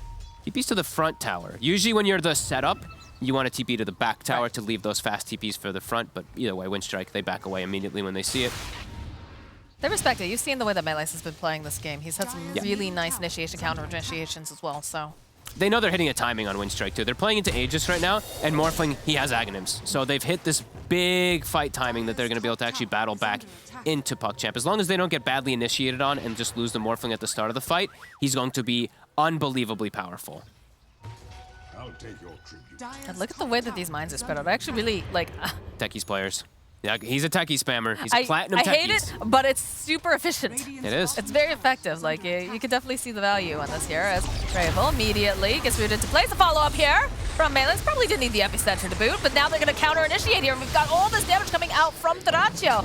They'll just chase down DeCollis over here. They do have, of course, the Dark Willow Cursed Crown coming out from Dyrachyo. And like, just look at this annoyance, though. Jump over onto the back lines. Krylight's gonna try to man fight over here with Cheshire, but he's actually allowed to walk away thanks to the living armor. Coming out from Pantom, they go back in. Astral over on the back line. Lincoln does get popped. He is Silas. Is gonna have to fight his way through here. Does get control though on the back line. They find the kill over onto Dyrachyo. Another taunt coming out over here on Lina. Yamich sitting very, very low. Has to be very careful here. Cheshire Cat running for his life. Is getting kited. The follow-up with the LSA. That should be a dead axe. Bit of an even trade coming out there, but the Lina surviving all throughout it. Desperate, a beast. This game level 19. And yeah, poor Rebel. I mean, he just walks into some mines. This is just what happens for your mid-solo. Morphling damage, though, we're seeing how lethal it can be. Even into Wraith King, who's got all this crazy amount of HP. Doesn't matter. Doesn't have the Radiance applied to where the Morphling is standing because you can shoot those blasts from so far away. I was contemplating if people were going to do this versus this Ags Morphling Willow thing. He's got a Blade Mail queued up. It's like a cute approach to be able to do it because you can actually get hit a couple times and return back, but if you just otherwise it can just end up becoming wasted gold in a way. So we'll see if it actually ends up working for him. If he does commit, nice little dodge. You can tell. You can always know when they're baiting. They start making a beeline for like one particular area. It's like, all right, you might be able to kill me, but I'll have my revenge. Yeah, and Rebel, he's as you said, Pantomin queued up the gem. He's gonna give it to Rebel. Rebel's like, that's not happening again. I can't just walk into a root and die like this before a fight kicks off. And the dewarding is on. Windstrike has had enough of this nonsense. So I have a feeling everyone's gonna be playing around here where Rebel's at. Yeah, look at this. Yamich was on Bomb Squad. Gonna give everything the clicks. Free money. Boop. Boop. Dire's middle tower is under attack. One more. Rebel's just like, I'll just clean it up myself. And important to point out, Yamich, I did say it before, but he has Philly Stone. He has a Philly. Philosopher's Stone versus Techies, the dream. You know how the game state is gonna be, so any extra gold you can get is phenomenal. Astral almost has Aghanims. The pesky Techies. That is, you gotta be prepared. You gotta get your BKBs, you gotta get yourself those Aeon discs. How many proximity mines have been killed so far, Fogged? Have you been keeping count? Killed or just exploded? That is I guess that just means killed. All right, so how many have they actually killed? I'm gonna say they've killed 23. 23, all right. Let's see. 10? I feel like they've died more often than not, but again, the initiation over here on the side. Judge Cat getting a couple nice spins. Can they finish off Desperate? Yes, they can. That is the Aegis. That is down. The follow-up here, Yamich winding up with the Terrorize. Considering going in, immediate follow-up though here. Can they burst down the side of Windstrike as Dyrachyo trying to fight over the back, has the waveform. Just hiding around here on Kryla, but they do manage to go hold him into place. Can they silence him, hold him down long enough? This is not looking good for the Morphling. He eventually falls. Dyrachyo on the back line. Cheshire Cat here is forced to just flee along with Pantomin. Look at the brambles everywhere. They're all just getting caught inside the roots, but not mine. Walks right into melees. The clicks are out. And that's a tree cut down. They went for the fight on the side of Windstrike like 30 seconds before Aegis was going to be timing out. So they commit quite a lot onto that Lina, and then she just comes right back to life, and everything connects onto the Morphling. They throw absolutely everything to bring down Dyrachyo. Nice fight from PuckChamp. Definitely, we've got a 6K net worth lead going over to the side of PuckChamp right now. I think some people would be definitely a bit surprised. They're making it work, though, with the Techies. And with this Lina pick, honestly, Lina is just such a strong hero. It's working so well. Also, very good hero versus that Morphling. Now, though, BKB's still down. Crown followed up with the 8 there. Does have the Yules. And you can see Melees is making his way over, but is going to cancel out that TP. Just not quite enough to stay alive there. Just before the BKB was going to be coming back up. It's coming back up in 2 seconds now, so a nice, precise strike from Windstrike. Mines. They know they're there. They're going to opt Look at all the against it. sentries, too, on top of, the fact that they have the gem, everything. Just keep scouting them out. Void Spirit is one of the better heroes at always scouting, of course. Also takes the talent. Didn't point that out, but Remnant provides 475 True Sight on top of that gem, so we'll be able to cover his team pretty nicely, at least, versus a lot of this. Until, of course, Aghanim's Techies Mines and Remote Sign comes out, which he has. That's always going to be a bit annoying to deal with. How is that allowed? It can't be placed in fountain areas anymore, though, thank God. Thank God. Bottom, the jump over onto melees. And now we have Dyrachyo level 18. So we have near permanent morph timing up for when he does turn into his Willow, because he's got the talent as well that he took at 15. So yeah, they're gonna have to, I mean, they're at this 5K lead, which is great. They still just have to watch out because we know how powerful these Morphlings can be when you have all this beautiful setup for yourself. As he finds himself the perfect item, the best possible item he could this game, Titan Sliver. He also did take the magic resist. Usually we don't see that one taken, but makes a lot of sense this game. He has to. He has to. And in fact, you can see the BKB is queued up as well for the Morphling. It's just, he's getting so controlled on the back lines. They're chaining up their stuns, their silences, everything, and making life so absolutely miserable for him. So. It's all about him. Like, the entire game for Windstrike is about how well this Morphling does. Sure, you know, the Void Spirit Rebel will be some type of factor of control, but if Morphling dies, their fights are lost. So it's all about him surviving. As the jump. Cheshire Cat missing that opening here. Krylat following up here with the stun. Go, rune to place Racho. We're on the back line here as the Willow. Look at these long range hits. They'll turn their attention right over here to this Enchantress. She is just trapped in a corner as the, oh boy, Yamich just deleted here by Desperate, who has his own BKB. Immediately the root into place. The silence, and just doesn't get popped. This is going to be able to take down Dracho. Pantomin also falling here, so they'll turn around. Desperate, barely staying alive during all this. They're chasing that Rebel, and they have the control. PuckChamp just running them down one by one. Cheshire Cat running for his life here. Does have the blink up in just about a second, but that is 4 down on the side of Windstrike for just beautiful control coming out from PuckChamp. Oh no, my fight recap disappeared instantly. I tried to. I know, I tried, JJ. Oh, there it is. Okay, Twek. Yeah, great silence. Mines were in place. Great epi. As we said, all PuckChamp needs to do is throw absolutely every single spell onto the Morphling, and they catch him this time. Poor Cheshire Cat is just all alone. We'll have some friends coming up soon, right? You've got the Willow, you've got the Treant Protector who's going to be up, can apply that living armor as well, because they do have to commit, right? They have to commit to a tower. Otherwise, it's just going to get healed back up again. So it's like PuckChamp will back off. Won't put that pressure down just yet, but we'll clear up the creep wave over here in the mid lane. Yeah, they're doing such a good job of keeping this Morphling down, getting them their 2 cores super farmed. Lina, what's the next item? MKB almost done too, so she's going to be her own right-clicking monstrosity as well, with talents also picked up for damage, Fiery Soul per stack. So she's going to be able to scale nice. So they have a dual core scaling lineup on PuckChamp, while Windstrike only has the one. They only really have the Morphling. So again, same thing. PuckChamp just throw absolutely everything onto Dyrachyo. Dyrachyo soon to have BKB though. That's going to be a little bit more problematic for them. But in a good spot right now.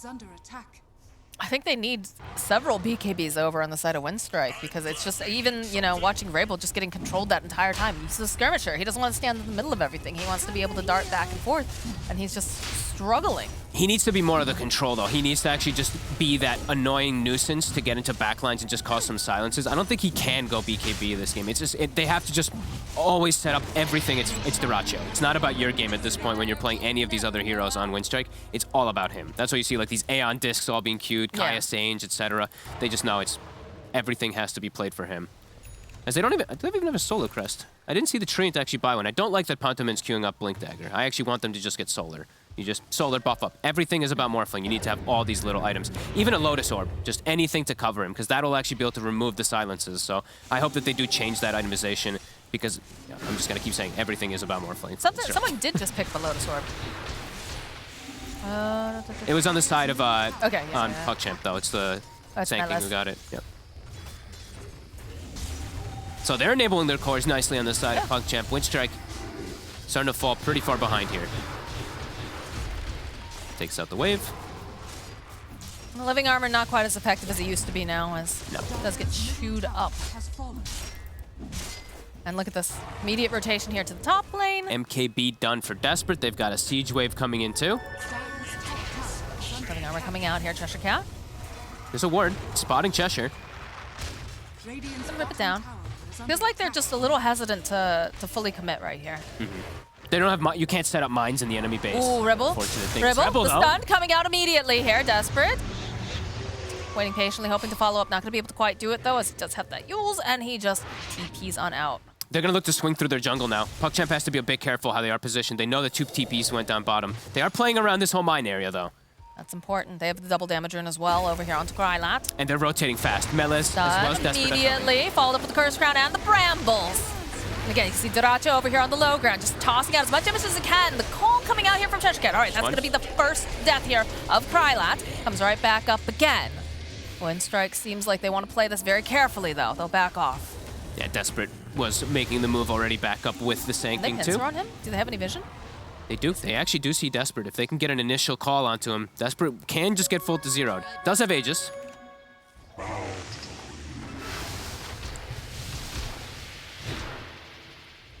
I love seeing that. The waveform attack target in the Willow form too. It just instantly clears the whole creep wave because you do shoot all different Shadow Realm shots through that waveform, of course. Look at the way Wind strikes, but look how fast this Lina is just hightailing it out of there. You know something's up. Something's up because they're not seeing it. No one's showing. Almost 25 on Lina now too. Desperate is killing it this game. He's gonna be able to siege pretty nicely actually. The attack range plus Dragonlance plus the quiver. There's a lot of mines here though. Still has Aegis too, so he's feeling pretty safe. Yeah, like if they just TP away. Now they're chasing out. Dracha. Okay, Lincoln does get popped here. Waveform forward. He's gonna try to meet up with the rest of the team. Oh, he's Willow. Oh, the BKB though on Krylat. Melis is gonna get the stun off. And now the Willow being dead. Yeah, Yamich is not going to be long for this world. In fact, Astro with the mine at the last second getting tossed in. Yeah, we see that shard for the Sanking, doing a little bit of extra damage, a little bit of extra slow. I think they want to force something. When Willow is dead, you know, sometimes it might not feel like the biggest catch, but Morphling is unplayable without the Willow in this game. So it's actually a much bigger kill than it usually is. As Melis, again, super active this game. Sees Rebel on the map for a second, tries to connect with Desperate to go for the kill. Can't quite, but does secure the fact that now Desperate is going to be level 25 on this Lina. 33 minutes in. Super early on. And takes the attack range. Crazy range now. It's going to be very hard to get onto those back lines for the side of Windstrike here. There's just too many targets that they have to jump on. And, you know, you can't just have the Axe going there by himself. They have to do, like, constant rinse repeats, right? Just, like, jump in, reset when the Wraith King ult gets popped. Jump in, wait for the BKB to get popped from the Lina, reset. They can still 100 to 0 Desperate. That's the one thing that he does have to be a little bit careful of just because of that Axe call. As he hurts himself hard, too. If he doesn't get BKB off, there's a Blade Mail on that Axe, too. He could just kill the Lina if he does get a good catch. Well, positioning is going to be very important, I would have to say. You know, Desperate has been playing it very, very well. He has Positioning been. has been on point, and he hasn't fallen victim to too many. And he gets a DDE. The Agnum Scepter completed now for Rabel. It's going to help out a little bit because, like you said, there's not a lot of defensive items over for this Lina currently. Yep. He can just get into the back, just disrupt any type of combos and enable the Morphling. They're actually smoking with that timing. Aegis is going to be ticking out, I believe, also in a few seconds here. 8 more seconds. Treasure Cat immediately gets revealed. Krylat jumping forward here. Astral step forward. The BKB coming out from Krylat. And we do have plenty of damage. And again, we talked about that Blade Mail, but it doesn't seem to matter because Treasure Cat does indeed fall. The buyback coming out immediately. It's not happy about this. There's no Aegis. They really want to try to catch during this time. They're trying to catch Melee. It's not going to be able to quite get their hands on them. Yeah, they have to be a bit more careful still. Ward coverage is just too good here from PugChamp. Too many mines in the area. And they didn't find Desperate. He's been hiding himself. He didn't show. Positioning has been so on point here. Yeah. Again, another smoke purchased up here by the tree. Rebel scouts the high ground with the Remnant, so he knows that there's a ward up there. It's gonna get stunned up though. Does have the Aeon to survive. Ooh. That was a close one. He also has die. the gem on it as well. He cannot die. 17k net worth lead at 36 minutes here looking for the good. side of PugChamp. The techie strat's paying off. Put the pressure down. They did a great job with it so far. They've gotten so many extra kills too. Like, it's been particularly like Rebel. He's just been he's been suffering so much just versus the little like roots and damage that comes out. Any extra control? Melis setting up top. Treasure Cat also, you know, his Blink Dagger got delayed and he went for something a little bit different. Melee's is jumping into a lot of heroes here. Have to be a bit careful. Again, that Terrorize just gonna whiff those. Melee's jumping over into the back lines. They can't seem to find this Sand King over here as Desperate does manage to go and find Yamich and just immediately takes them out. Follow up with the Overgrowth. Melee's will fall. Immediate buyback now. Desperate doing so much damage. Those mines coming in hot. We'll be able to get that kill as now you can see Treasure Cat running around in circles. Zeracho just trying to get out. He doesn't want to be here anymore. Treasure Cat just keeps running for his life. Melee's trying to catch up with him. He's got the Yules. He's not able to get it off though in time. That was actually close. Cheshire Cat, he whiffed his blink call. He actually missed it onto the Lina. I think if he gets it there, they may have a chance to actually kill Desperate, but does end up missing that one now. Now no tree to be able to keep this tower alive, and no Willow for the Morphling to do his thing.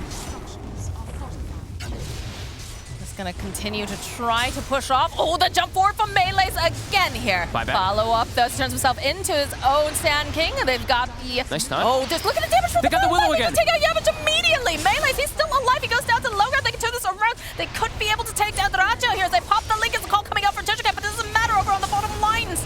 Oh my goodness, they'll jump forward again. Raybo looking for this kill. He has to be so careful, but he can't. He cannot survive all the damage coming out from PogChamp. They've done it. I mean, that's 3 heroes dead. They know how big priority the Willow is. They just Laguna him to take him out so Morphling can't do those shenanigans with the Aghanims. And that's 2 Rexes. That's 2 sets for sure. Got the range coming out from Desperate. The fact that he can sit on the low ground so far away, so even if the Axe gets in with that call, he can't get him. I love his build this game. It's impressive. Perfect, yeah. And they're gonna tip him. They're like, eat that, Techies in your brain. The question is, if this goes to a game 3, do we see a Techies ban? I think they might. Just because they don't want to have to deal with that. Look at this, Duracho, he can't do anything. Doesn't have a Willow, turns himself into Sand King, and the stun is fantastic, but it's not going to be enough to force him out of his base. Nope, and he's Smoke up. He still doesn't have a Willow. He does not do damage unless he's in that Willow form. They just want to get rid of Techies. Look at them.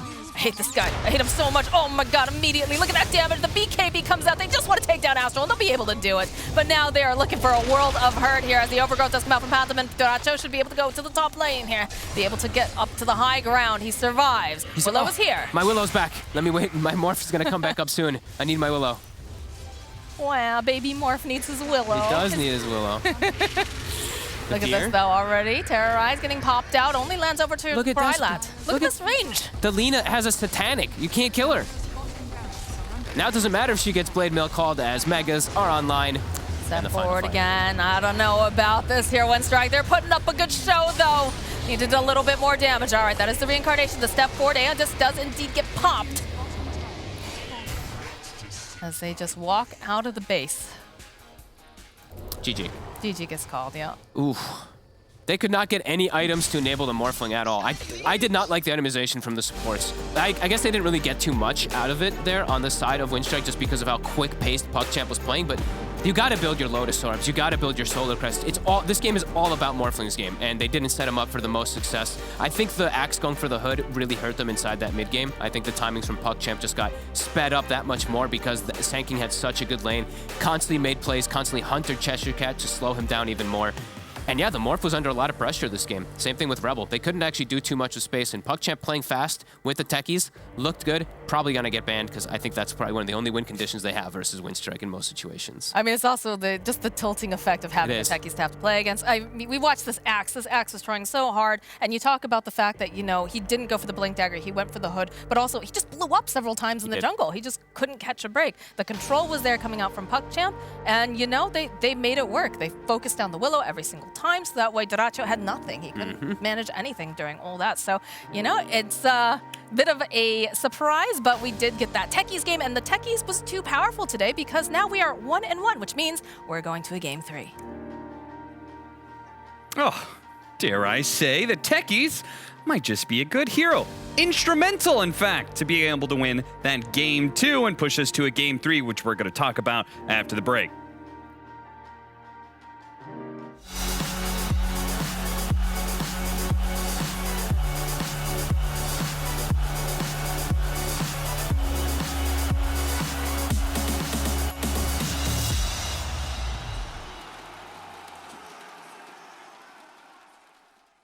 My name is Jordan Gilbert, aka Nothing. Hi, my name is Sue Lee. My handle is Smix. I think it's important for these initiatives to happen. Empathy really, really goes a long way, and it always means so much to us, and I think that's where initiatives like this really help. I encourage everyone in the community, anytime they see bullying, anytime they see someone getting called names, I encourage you to step up and say something. Good luck, have fun. Good luck, have fun.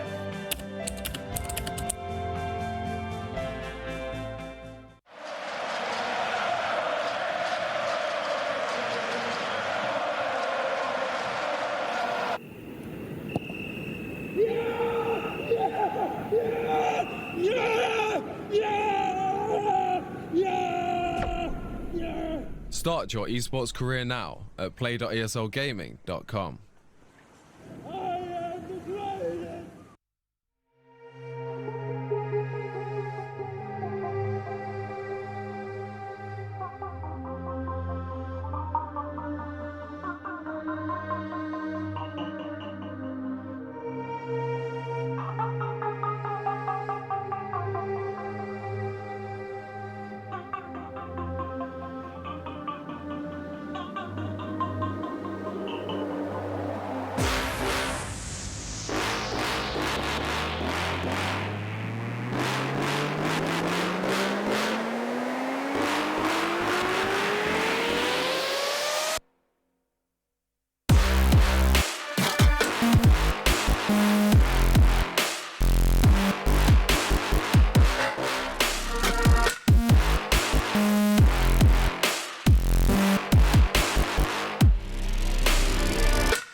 PuckChamp with the surprise victory in Game 2 off of a very key component. That hero right there, played by Astral, the Techies. A little bit of a cheesy last pick by them, but it certainly got the job done. And even looked like a legit hero. In fact, PuckChamp as a whole looked very legit as they just managed to pick up a big W and maybe even win the series. We'll have to see what happens as we continue forward here, but I've got ODPixel as Kyle joining me as well. Isn't Tyke's great? Are you guys not excited? That was a hype game. I'm wondering how many people were watching this in the professional scene, because if you were... A lot of people. It was a hype game. We don't get to see techies very often. I'm talking about the players in the league. How many of them are here? Because this actually proved to me that we're probably back at TI 5, and you might need a techies player if you want to have a better shot at winning TI, because this is pretty silly. Oh, and I don't know how you feel about techies. I don't mind techies. Okay. I think it's, you know, I like to see things that sort of, you know, aggravate other players. You know, I like the tipping, anything that sort of just breaks people down. And techies is that sort of hero. So, you know, it's always exciting to see how players react when a techies is up against them. And, you know, there's no doubt about it. They didn't know how to react this time round. Yeah. It comes through last pick against Windstrike, and Windstrike, they just did not seem fully prepared at all to play against it. It you know, straight from the off from the laning stage, it was PuckChamp through and through. Now, I'm talking about techies because I learned from production, much to my chagrin, that Purge will not be going over the techies. Instead, he's going to talk about the next best thing, techies' partner in lane, Melee's on the Sand King. All right, don't worry, Cap. We got a little techies in here. Starting in the lane off, the thing to remember is that Sand King is a pretty weak laner. Crappy armor, generally weak HP, weak base damage. But with the techies, they kind of unlocked each other here. First suicide goes on Treant to lower Treant's health. That way Treant can't pressure Sand King much in the first minute or two. And then he goes to do some harassment on Morphling. He wants to suicide as often as possible to get their opponent's HP down. And that's a combo there that is what they have to worry about. Can they burst down Morphling with silence from the techies blast off, as well as Barrel Check? Now, here was a really cool move that I like. Usually when you use suicide, you want to get people grouped up if possible. How do you do that? You run forward and you slap a creep, but these creeps aren't even close to dying. He's baiting them in to run into him here, which gives techies a double blast. And it might be hard to tell because the big explosion here. He also put Caustic Finale on a melee creep while doing that. So he got an extra like 150 AoE damage there in that suicide. Cool combo. These guys have clearly played it before. Techies hits 3, gets level 2 suicide. They jump in, they get that Morphling kill. They back up because Techies has been stacking, by the way. They clear stacks super easily with 2 mines and Sandstorm, which ends up putting Sand King's net worth at a really high place, which I'll tab to in just a second. There it is. Higher than any other Dire hero in the game. And then while Techies protects the pull camps, while he gets some pulls done, causes some more damage, which is really, really effective. Morphling waveforms to get a last hit. This allows Techies to jump in suicide. Then he has 4 seconds to channel his ultimate and get this kill back on Morphling. Absolutely worth it to trade for the techies. And then this is probably the most next level play that Melee's did this game. I really like how he waited until the creep wave is dead before he Sandstorm. That way it didn't feel as valuable for Windstrike to walk in and contest it. And then he sat here now. He just bought his Blink Dagger here. Watch the courier. It's going to run all the way to the bot lane because he's already planning ahead where to go with his Blink Dagger. Next creep wave comes. He cleans that up as well. TP's bottom. And then he's ready to fight. Look at this. By the time he's channel going in, he's already started his ultimate before the Blink Dagger arrives. Then he gets the epicenter off. His game was amazing from laning stage on. Grabbed the bounty rune, swung back, killed Axe a second time to help out stabilizing the lane. Then he takes the Ancient Stag with his team, and then he basically just played around looking for stuns, looking for kills, and brought the pressure to Windstrike. Techie said great, but I think the MVP was Sand King. You know, Purge, it's hard to argue against you because you're right. That play that he pointed out in the bottom lane of him preemptively flying his courier out, that was a very sick and very 200 IQ move from Melee's. And they're going to need every bit of IQ they can get to be able to take down Windstrike. And because especially since it may happen without a techie. So we'll have to see. The draft is coming up. Don't go anywhere. We'll be right back.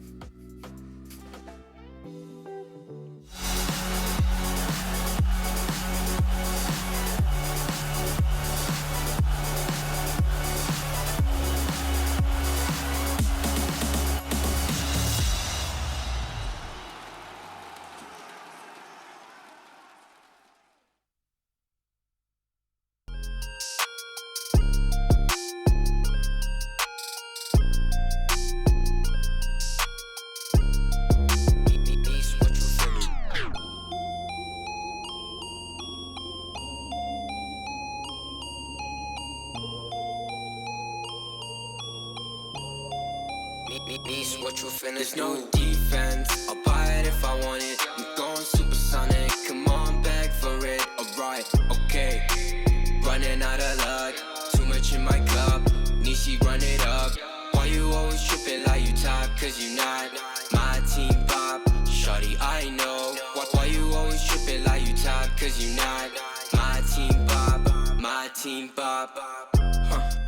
Who really got the block, sipping to rock in a cop car, They say they wanna party with us, 12 asking how much be that poofy, it's a la, My feature price bigger than your bank account. You talk about it, but don't show what's that about. These boys only flexing with that allowance. We swimming in the down. I'm only f***ing you if your toes cute. Brown skin, goddamn, that's my soul food. I'm winning for the record, check your memo, bro. Generation of destruction, you'll remember us. LSD used to do promethazine, only THC, NSC is my new lean. We no longer up next on top. Lay your girl when she counting my checks. There's no defense, I'll buy it if I want it. I'm going supersonic, come on, beg for it. Alright, okay, running out of luck. Too much in my cup, Nishi run it up. Why you always tripping like you top? Cause you not my team pop. Shawty, I know. Why you always tripping like you top? Cause you not my team pop. My team pop.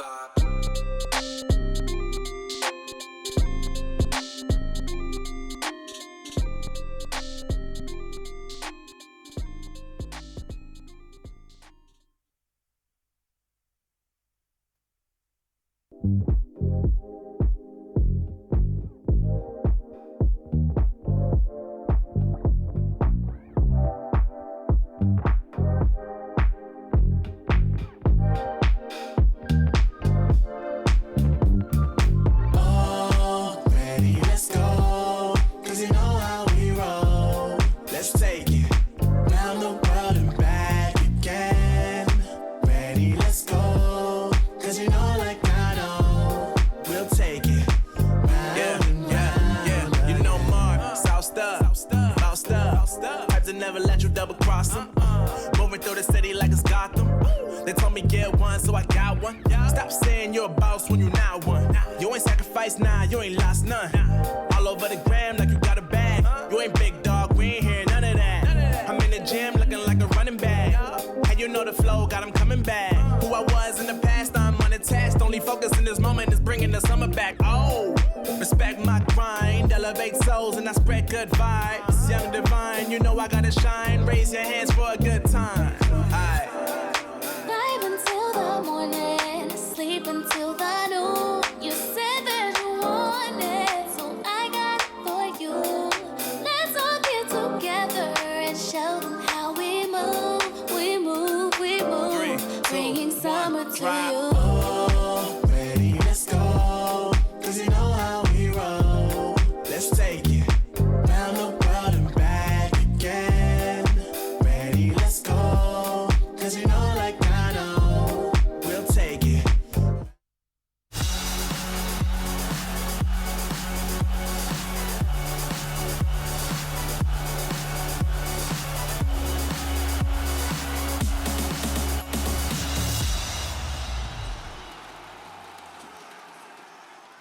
Welcome back to ESL One. If you're just now tuning in, we are about to get into Game 3 of PuckChamp versus Windstrike.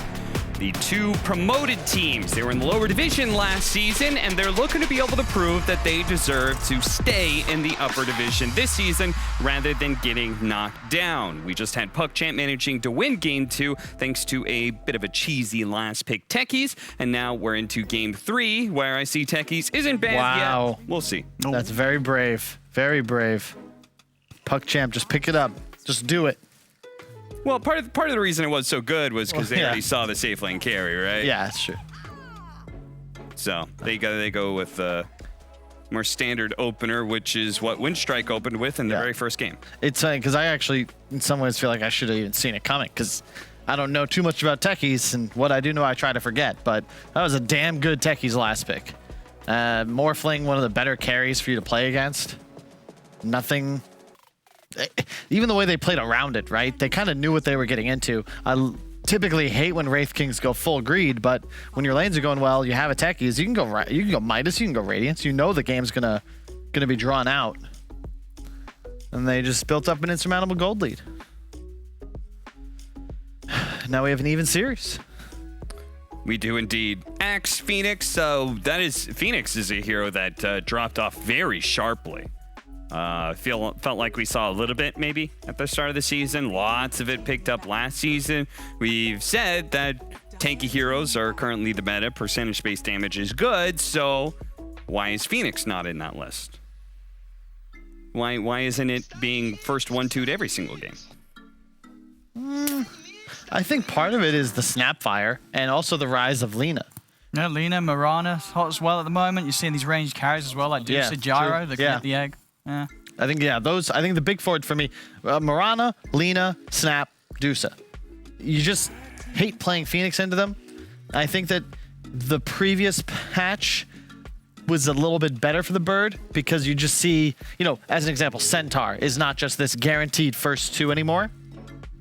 Timbersaw has been getting banned more, so that max HP based damage isn't necessarily as effective. And the egg is just easier to play around. It's similar to Undying, I think. Once you get used to playing against the hero, at first it feels oppressive, and then you're like, wait, guys, pick this. It'll lane against it fine. And then we kill the Tombstone. No big deal.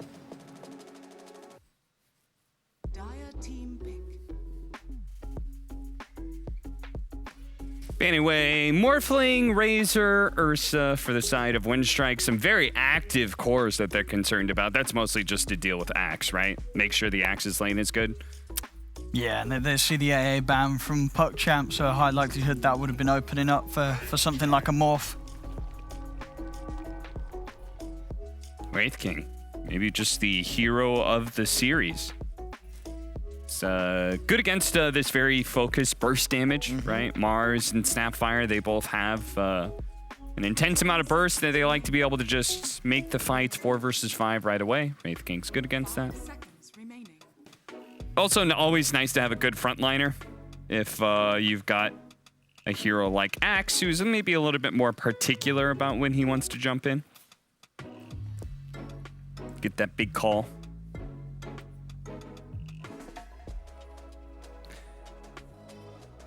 What's the next pickup for PuckChamp, gentlemen? Don't let me do all the talking. I wouldn't mind a Lion. Little bit of catch. I think was so similar to what Windstrike ran in the first game. Just some sort of extra bit of burst. What about your trip up the egg, trip up the Phoenix, and counterplay the Axe if he's jumping in and not catching you in the call. I mean, you just said it earlier, Mirana, right? Mirana against Phoenix. Do you feel like you need another answer if you've already got Snapfire? I think if you want to take another answer, you take Lina. Okay, that's fair. Pool. Yeah. Oh, Jai, that's one of the other ones we mentioned earlier. One of those range carries that's going to be able to tap the egg and beat down on the team. Really annoying for Axe as well. Sometimes in the lane, if you get rocketed, the idea, because you're in a back lane, but Gyro is one of the few heroes that can just say, you know what, actually I'm going to deal with you, and a rocket into a Q. It's a ton of magic damage. Vanguard obviously ineffective against dealing with it when you do inevitably pick that up. DP, great team fight now. I love this core combination from Windstrike. And just saying, the last pick techies is still a possibility for PuckChamp, not Windstrike. So I take back everything that I was saying. PuckChamp, do you pick it? I mean, it's definitely not as good of a techies game right this time round. You're against a reincarnation, you're against 4 heroes that are going to be very, very beefy. So it's not the same as what we saw before. They'll manage to get the IO paired up here with the Gyro. They've done this combination a couple times. It's been unsuccessful. It's going to be really dependent on what they draft from middle here. I would have preferred to see them pick the mid and then consider whether or not they wanted the Wisp. But they believe in this combo, as do a couple of other teams across the world. So perhaps they've just misexecuted it. Haven't seen the games in the Pinnacle tournament they've been playing. I wouldn't mind maybe even putting the Mars mid and getting yourself a Timbersaw on the off lane for PuckChamp. Banned in the first phase by Windstrike. Oh yeah, so it would have been understandable. Oh, yeah. He's gonna be like, there's a lot of strength here. So this would be nice. Indeed.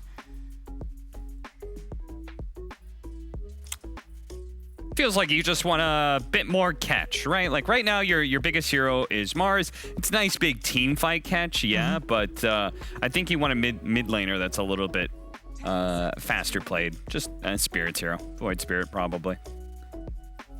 Do you guys think this Death Prophet is flex, or do you think it's set in playing mid lane? Because he doesn't know his mid matchup right now, so I have to assume they at least have the option to flex it. Yeah, that's true. That's true. I think he's likely to stay in the mid. I still like, yeah, for PuckChamp, I still like the Lina then. You know, we've seen the Lina against the DP before, good with the counter push. I mean, they're banning out the Void Spirit, so definitely going the way that you're thinking there, PuckChamp, of maybe this DP going somewhere else, going to the side lane. Well, it could also just be a support. Yeah, 5. That is indeed the implication. Huh. Of asking if it's mid. The other I option see. Sorry, is so the 5 DP. Oh, okay, yeah. But they've done it before, right, Winstrike? I think it's pretty much everybody in Eastern Europe. It's known that Death Prophet leans 5. What makes a game a good 5 DP game? I think more comfort than anything else. Yeah. And I don't know. I'm a big fan. Like, it's a pretty good game for the huge silence. And sometimes there's just more value you can get out of mids. Like, Death Prophet is pretty much a jack of all trades in mid. Like, it's good. Sustain, tower push, etc. But it does make it so that your core is now this really long cooldown spell you got to play around. As a 5, it's just a bonus. Like, hey, we can pop Exorcism and get mid tower or Roche. Yeah, and I'm a level 7 no boots Death Prophet. All right. Let's see. Puck mid, Mars off. Plenty of time for Winstrike to consider. I expect they will pick something for middle based on that, just because I think you can potentially abuse the puck a little bit. Not a bad Ember Spirit game, not a terrible TA game. Doubt Viper? Not bad. Think you want a playmaker. I think you want someone else that's going to mess the puck up. I feel the puck's having too easy of a game. Oh, you know what? Just go for a DK. When in doubt, game 3. Death Prophet, DK, Wraith King. That's some heavy push. And bulldozing towers. Yeah, it could be on something there. I think you want something else that's going to catch this puck. So at the moment, the puck is looking very nice. I mean, obviously, Lina banned out from Winstrike. You know, the PuckChamp. I think maybe now with the puck shown, I think maybe they're always thinking of the puck anyway over the Lina, because it is so far such a nice puck game. And overall, the PuckChamp's lineup, it makes a lot of sense. I like what they've done here so far. I dig it. Call the Kyle. We haven't seen too many Ember Spirits, but like when it's because they typically get the Storm of the Void. Well, and very rarely do we need to go all the way down to the forgotten brother of the trio.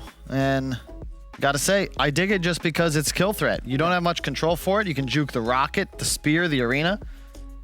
You want to be able to fight, and if you go Death Prophet, it's very easy then for PuckChamp to play the map, kite your Exorcism. Now it's just that bonus tool that you get to use for objectives, and you play around your Ember and your Wraith King and your Axe, all of whom have stuns. Gonna kill this Wisp. Get on top of the IO. Kill him quickly. You like it, Owen? Yeah, I do. I've got to be honest, I do also really like what PuckChamp's done here. I think they've got some really good global setup for the IO bringing in the carry and having the cleanup potential. But I think we are getting back to sort of the point where we've got to think about the series as we thought about it before we saw anything here, and it was very much the case that Winstrike do just seem to be the better team. I think that Game 2 victory was heavily attributed to the techies, and I think without that sort of techies, even though the draft is good here from PuckChamp, I think they're going to struggle. I think Winstrike will take this. I'd have to agree. They got a really... they've just not had much success with this Wisp Gyro combination. And this is a tough match to perform in. It's going to be real tight for them to pull this out. They're going to just need to outplay. And I'm concerned about their lack of guaranteed killing power. The exception of course, Coil and Arena. What do you think they've done wrong on this IO Gyrocopter in the past? Just getting picked off a little too often. I don't think they really recognize the timings as well as they should. Okay. And I don't know if there's enough to support the Gyro in his quest to win this game. So perhaps just not playing the map to the full potential of what an IO Gyrocopter does is, I don't know, Owen, you how do you think PuckChamp? Oh, never mind. Actually, it seems like we're gonna head into the game. So let's jump over to casters for Game 3. It's Moxie and Fogged. All right, well, Game 3, we've got these two teams, and it feels like the drafts are a little bit more equal this time around. Not one standing out more than the other, too much. But, you know, some concerns coming out from our desk here about, you know, how useful is this gyro and this IO going to be? Yeah, some teams have still been struggling with it quite a lot, and, you know, we do have to just bring it straight up, is Winstrike overall has looked more comfortable as like a team overall. Of course, PuckChamp did get that game last time, but yes, much attributed to that techies. Both mid laners could pop off this game, though. That's definitely something that I'm seeing. There's some little instances of stun and disables that Winstrike does have, that Desperate does have to play around, but he can. Does have to watch out for the big blanket silence that comes out from Death Prophet 5 in the later stages. But yeah, I feel like Ember and Puck could actually do so much work in this game for each side. And looking at lanes too, we do have what? Mars, Snapfire versus Wraith King and Death Prophet. Pretty good lane for the Mars and the Snapfire. So I do like the way that PuckChamp has set up, for the most part, their lanes. I'm happy to see that Winstrike did the nice and tried combo. You know, we've got the Phoenix and the Axe together. You know, that's why I was very concerned about last time when PuckChamp ran it, because they didn't put these two in the same lane. I love these two when they are played together. I think it's going to be a bit difficult, especially for this IO in that lane, trying to just stay, you know, healthy, trying to stay alive. It's going to be a lot of regen, I think, that's going to be coming out to just try to, you know, keep this gyro nice and healthy. But a lot of negative armor coming out, too, from the side of PuckChamp there for the lane as well. It's going to be a bit difficult for, you know, this Death Prophet to come forward and really do the harassment that she'd like to do. Again, though, she is one of those heroes that eats the pressure, right? You're a Siphoner, you have really good stats compared to last time when it was a Phoenix up versus that combo. Phoenix has 1 armor, very low stats, unable to really counteract back versus it. Sure, you've got a high HP pool, but versus the minus armor, your effective HP is way worse. Death Prophet, you know, you can actually soak the pressure decently for Wraith King. But yeah, I feel like it should be a tough lane for Dyrachyo up here. This is a really strong lane, this Mars and Snapfire. So I do like PuckChamp's 2 lanes. So 2 lanes they should probably come out ahead in. Bottom lane, I think Winstrike should come out ahead in themselves. But we will see. We will indeed, as creeps are just starting to meet now. We do have a nice ward placed very far forward to keep tabs, and already the spam begins on board Dakalis. I actually like these lane wards quite a bit more lately when you see them like this, because it's all about getting the spell combos onto the IO. So you don't want to throw the Hunger in particular, onto that gyro. You want to be able to always see the IO to get it off onto him. Damage. We'll eat some heavy harassment. Maybe just a little bit too far forward here. He was trying to put out that harassment over onto Dakalis, but have to be careful because Karilat just chasing him down. They actually are letting themselves get doubled up on a wave here. A lot of melee creeps.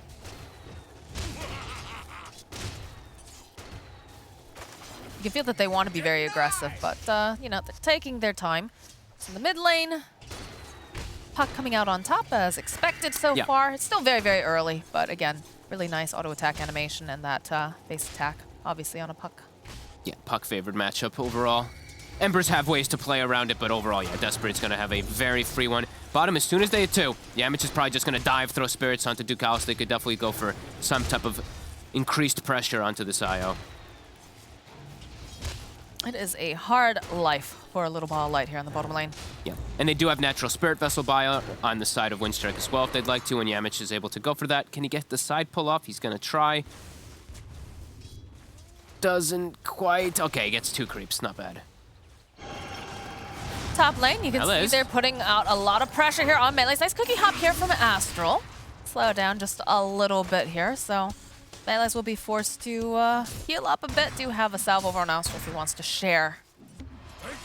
He has to be careful how much he steps up to contest these pulls. It was a nice like half pull that Pantoman did, so it baited them over there. That really does hurt Melee's a lot. He's got 10 last hits in lane, but now it just has to, they have to burn the salve very early on. So Dyrachyo will get some nice secured farm, and Skeletons still are always very annoying to deal with on all these offlaners.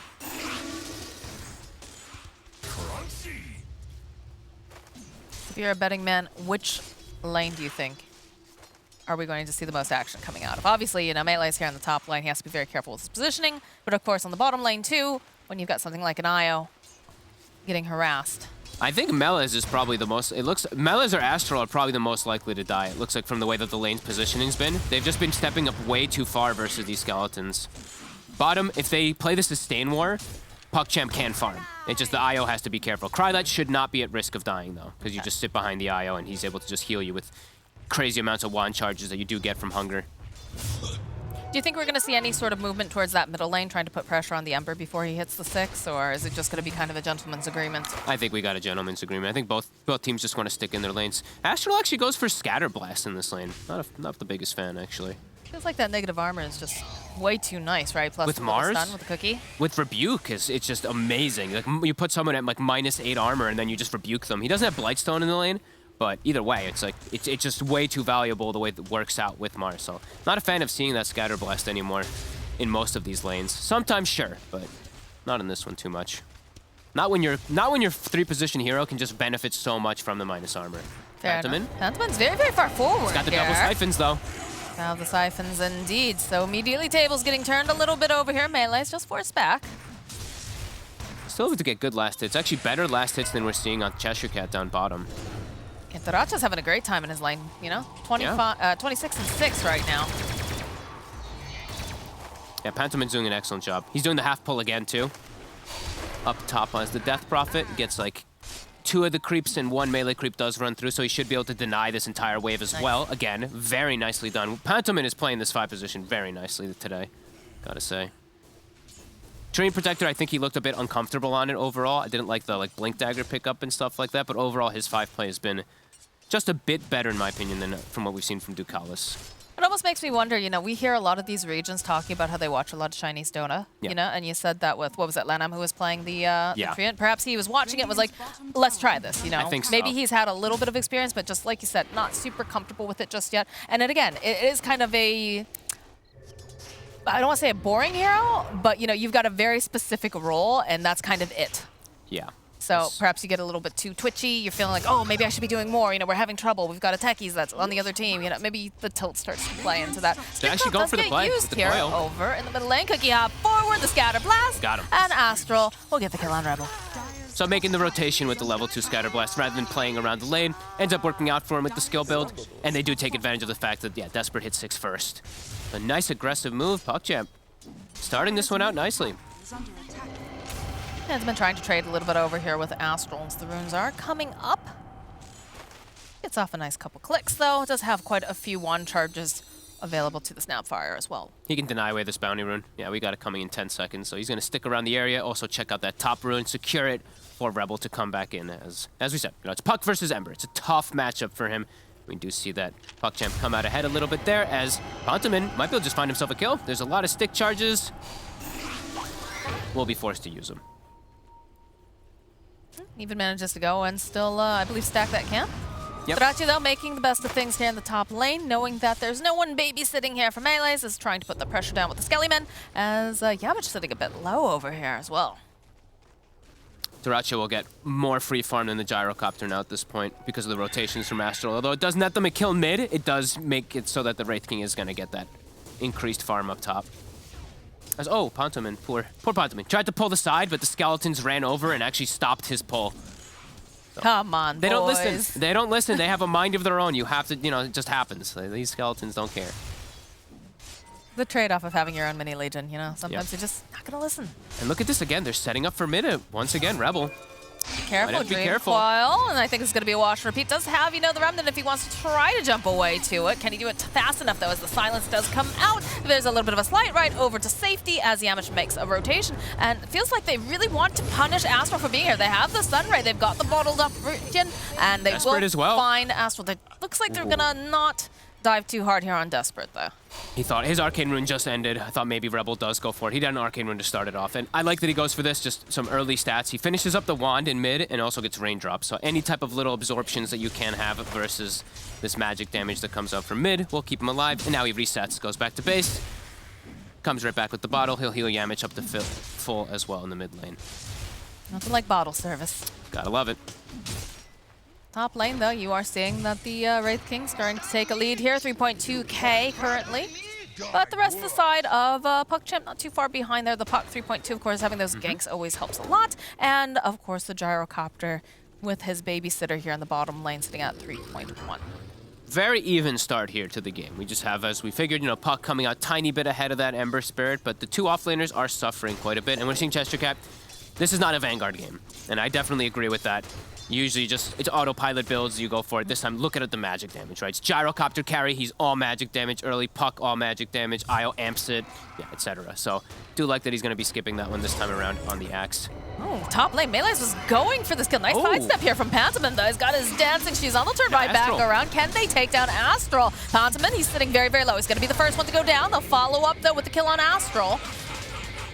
And that is, of course, the first arena coming out here from the side of PuckChamp. Nice sidestep there. And this is the death profit factor is sure you can get gone on, you look fragile, but then Siphon starts coming out and it's like, oh god, we underestimated you. And that hero has been through so many reworks at this point. Really has been. Remember Witchcraft? I did, the old school. Once upon a time. Some movement though coming into this jungle here. Yamich is gonna walk right into Krylet. Needs to be careful to have the missile on him. Pantomin also with this rotation though. Force them back. He's been stacking on Yamich quite a bit, though. We see Cheshire Cat now being enabled nicely because of that. Going for that early hood. As we said, this is in place of the Vanguard, so this is fine if he does go for the Rush Blink afterwards. Has Phase Boot queued up. Still an opportunity if he does go for that. If he's going to play the lane more, but would like to see him just get the Blink early on. Actually, no, Phase are okay because he has an Ember Spirit. I'm actually okay with if he still does go for like a little bit more of an individual item this Axe this time because he has another way to make plays with Ember, who's gotten the very active build as well too. As we look at Rebel, 3-4. So it's all about your slights and your chains to make plays, especially pressure gyro. You have to call us nearby. Oh, he tethered a creep. A creep. A little bit of a misclick there, I have a feeling, as they will just try to burst down this IO. Should be able to do it. That happens sometimes. You know, if he has quick cast on, you know, you're glancing, you're like, he probably does have quick. Most of these players do now. He just probably just clicked it onto the creep too quickly. Yeah, that can happen. And a nice regen run over here for Rebel. Ooh, yeah, nice. Pantomin just gonna bully Astral behind the tower here. And he's got Phase and the Corrosion, and he's got the beautiful Ocean Heart now too on this Ember. So I love this because he can be super active on the map. He can literally just like run around the river just looking to make plays from side to side. And it's going to give good space for his Wraith to get this from. He still has the Remnant bottom too. He's actually looking for Ducalis. Has to be careful though. Cheshire Cat not quite in the position that I think he was hoping he'd be in. No. The missile, little donk. Right in the head. He's got a regen though, so he can go back in and do it again. Keep the spam going onto the IO and the gyro. Does mean mid. Desperate would like to pressure because he sees the Ember bottom. So Pantomin, he'll try to stab mid XP, but he's getting gone on. Oh. Call down. Pantomin does fall to Astral. You can see here, Rebel still looking. He wants to try to burst down to Ducalis, and he's just not finding this opportunity. Call down's already been used. Oh, he lets himself get hit by the missile. Does get dogged. He's gonna slide again. He didn't dodge it. Did not. Does have the remnant up though, so won't be able to run away to safety. It's strange the way that this whole bottom area has kind of been playing out. Yeah. He just really wants to pressure gyro. He wants to just make any of these type of moves because he knows the other lanes aren't safe. He's just going to get coiled and gone on every time in mid. So it's Pantomin who tanks the gank this time, and he just really wants to slow down the IO gyro. And then he's giving Yamich the lane too. So they're trying to be as efficient as possible, but it does look like PuckChamp knows it's coming. They keep this IO alive long enough. Slide over here. They're just going to force them away. And we do have that Exorcism online now for Pantomin if they want to try to go and do a tower push. Or if they could just hold on to it, they can use it in another fight as well. I think he should just use it. It's their best source of pushing. Yeah, there it is. Pops him right away. He has level 2 silence now too on the Death Prophet, so good ways to cover versus the Puck. Good ways to cover versus Mars. If he doesn't get instantly gone on. I mean, do you have the Ghost? The Slight comes out. Astral, the Silence, though, getting dropped here. Cheshire Cat trying to find this opening. Pantomin, he's taking too much damage, though. He's going to eventually fall to Astral. But the rest of PuckChamp, they're here. They're going to slow down this Axe. They're going to pin him to the tower. And that's a double kill here for Astral. Very nice moves here from PuckChamp. He actually doesn't get the initial silence. He actually goes for the Siphon instead. So then the Spear comes out after the Mars ult. He got the Siphon before the Spear initially came off too. So definitely had time to get the silence, but does go down from nice rotation as PuckChamp. They're playing fast, super active, 5-3. It's exactly how they have to be playing here. You look at their draft and they need to put that pressure down because this Wraith King is going to get bigger and scarier. And look what we got being built on Krylat. The item of the patch, it feels like, on these carries. He's rushing Diffusal. I like it a lot versus Wraith King and Ember. And even versus Axe. All these heroes super mana reliant. Of course, everyone probably thinks back to the Thompson, you know, that Thompson Gyrocopter at TI when he's able to make it work so effectively versus the bristleback, like, healing lineup that he was up against. Similar concept this time around, especially versus Wraith King. I mean, I'm okay with it. I like this item a lot right now. I'm surprised that we haven't been seeing more of that actually in these regions. You know, some of the other, especially China, you know, has been definitely running these defusal carries. But we're still seeing a lot of like battle furies and whatnot in our region. You know why? Why? Because China's better. That's why right now. Honestly, they're so good with the aggression that they're able to make with it right now. They have a really good understanding of the patch. I remember like a long time, not too long ago, but like watching, you know, Chinese Dota and being like, oh man, they're farming. It's changed a lot. Yeah. I mean, yeah, you know, the Eastern European region used to be super, super aggressive, and we see them playing a lot more methodical, especially, you know, VP. Although they are very clean with their item timings and their power spikes, but it does look more like, honestly, when I watch VP and these other teams, it looks a lot more like the old Chinese, which is like 3 BKBs, we go fight, like all about these timings to be able to go for that. So yeah, it's interesting to see the like role reversal from region to region, and that happens. It does tend to happen when we do have very limited cross-region play lately. Of course. I'm very much looking forward to the first major coming out here after this. Yeah, same. After watching Singapore from home, I was very sad. As I believe that's a defusal done coming out on the courier. So he'll be a little bit more susceptible versus these controls. So I was going to say, yes, I'd like him to go either SNY or the BKB right afterwards. So he's a lot tankier, a lot more protected versus all this. But let's see. I want PugChamp, though, with this. Get going. Don't slow down. I want to see them make moves. They also have a great item timing too with the Blink Dagger or the Mars. Let's see some pressure. You know that this Wraith King's not going to look to join the fights. Force some towers. Force Windstrike to fight you around this extremely farmed, extremely powerful gyro right now. And their team fight is actually so damn strong. I think this is the smoke right now. We see the Mars and the Snapfire connecting, moving toward the puck. Yeah, let's go. Pick a big fight here. Windstrike right now playing over in the bottom area of this Radiant jungle. Pantomime just trying to soak up some of these levels. They are on the hunt. Just the Phoenix currently sitting in the jungle. I want them to go actually for mid, because they want to turn this into objective immediately. They don't want to just get a kill and get nothing out of it. They want to get something else besides that, just like individual kills. Phoenix, though. Yeah, they do really want him, but I really feel like they should have just swung around mid. Well, I mean, on the flip side, this is the safe play, right? The safe play is you start poking away over here. Oh, they even use the Mortimer Kisses, too. All right, well, they just really want to get rid of Yamich, but I'm a little surprised by this. Yeah, that means that Windstrike now is like, okay, now we can make moves. There's no coil. Our Phoenix is going to be back up in 20. They're still going to be able to fight. As we said, PugChamp is really strong in the area, but without those two ults, they could get caught off guard. Call down comes out immediately. Couple splites here coming out on the side. Nice double silence here from Pantomime. Going to back off. Another slight here from Rabel. Does have that double damage, but they're forced away. Yeah, eyes on Melis. He's the one with the ulti still up, so he's the one to be able to blanket the area. That could make the problematic fight for Windstrike, because they don't have Blink on Cheshire, so they don't have a good way to initiate. And it ends up working. They swing over, defend their tower. Melis actually catches Dyrachyo. Does indeed. They've got the little rocket coming out there, and the arena melee's running for his life, though. He's going to be able to sit in the middle of all of that, as over on the side, they're trying to burst down Pantomime. Rabel, again, sliding forward. The pressure's on over on this middle tower here from Windstrike. They should be able to take it. Yep. All 3 ults used now. They know that they can actually make that move, and yeah, I'm going to say it again. I think that move on the Phoenix was not the right one top. I think that actually hurts them quite a bit here. Now, Wraith King, he's got Radiance. He goes back up to his jungle. They've got their ultis that they're ready to fight too for Windstrike, and our Axe is soon to have Blink Dagger. So easier moves for Windstrike going to be coming out soon. And yeah, I feel like that move did hurt PugChamp's momentum. Doesn't lose them the game by any means just yet. They can still look to make another hit as soon as they do have either Coil or the Mars ulti up. But they have to be very precise about the way they do set up for those plays. They want to get something bigger than just a random kill. Is it less costly if they don't end up using the Snapfire Kisses there, if they just use the Coil? Yeah. That just felt like it was a bit overkill. Agreed. But nice ward over here on the side. Spots out that PugChamp is indeed in their neighborhood. So Windstrike gonna play it carefully here by their tower. He's gonna get dewarded instantly. Still, it's super close game. Very, very even right now. They just, PugChamp, they want to be able to dictate the pace a little bit better because they know eventually Wraith King is gonna be online. Axe is gonna have Blink for the call to cover the Phoenix because they do have the counter. We didn't mention that, of course, they have the Snapfire with the Phoenix as always. So there's always gonna be the problem for Phoenix to egg in a lot of fights until Blink comes out. And the next big items, as we said, Spirit Vessel, an easy pickup for Phoenix, very effective this game versus IO. As both of these two just kind of staring at each other a little bit here. Can they quite see each other with those trees there? No. They can hear each other breathing. Fake staring. Astral. Yeah, in comes the Axe. They need to cancel out this TP. Oh, they have just enough damage. Nice little hesitation place. Dyrachyo, if he swings, He won't have the second swing for the Mortal Strike. Waits for Mortal Strike to come back up and wham. Lays down the sword. Good patience. Nicely done. Yeah, very nice from Duracho.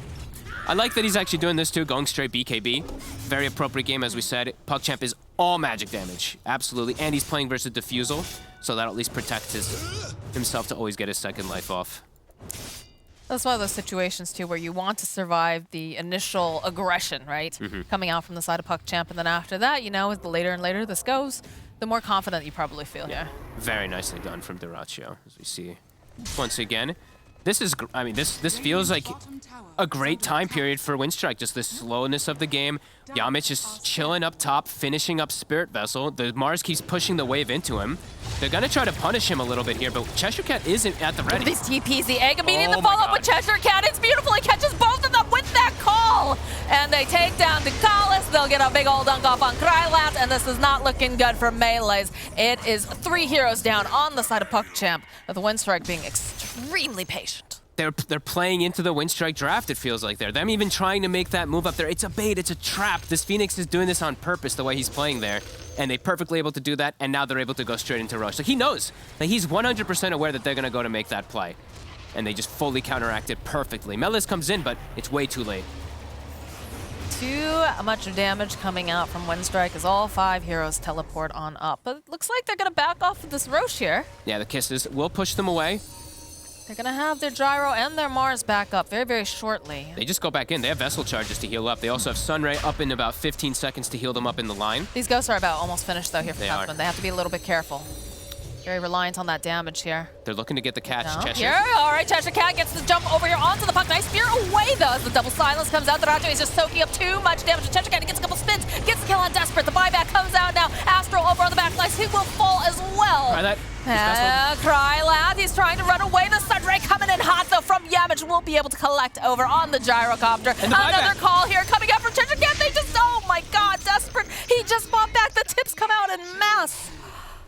Oh, and they've lost their timing completely. They had such a good timing together with the Blink Dagger, with the Diffusal.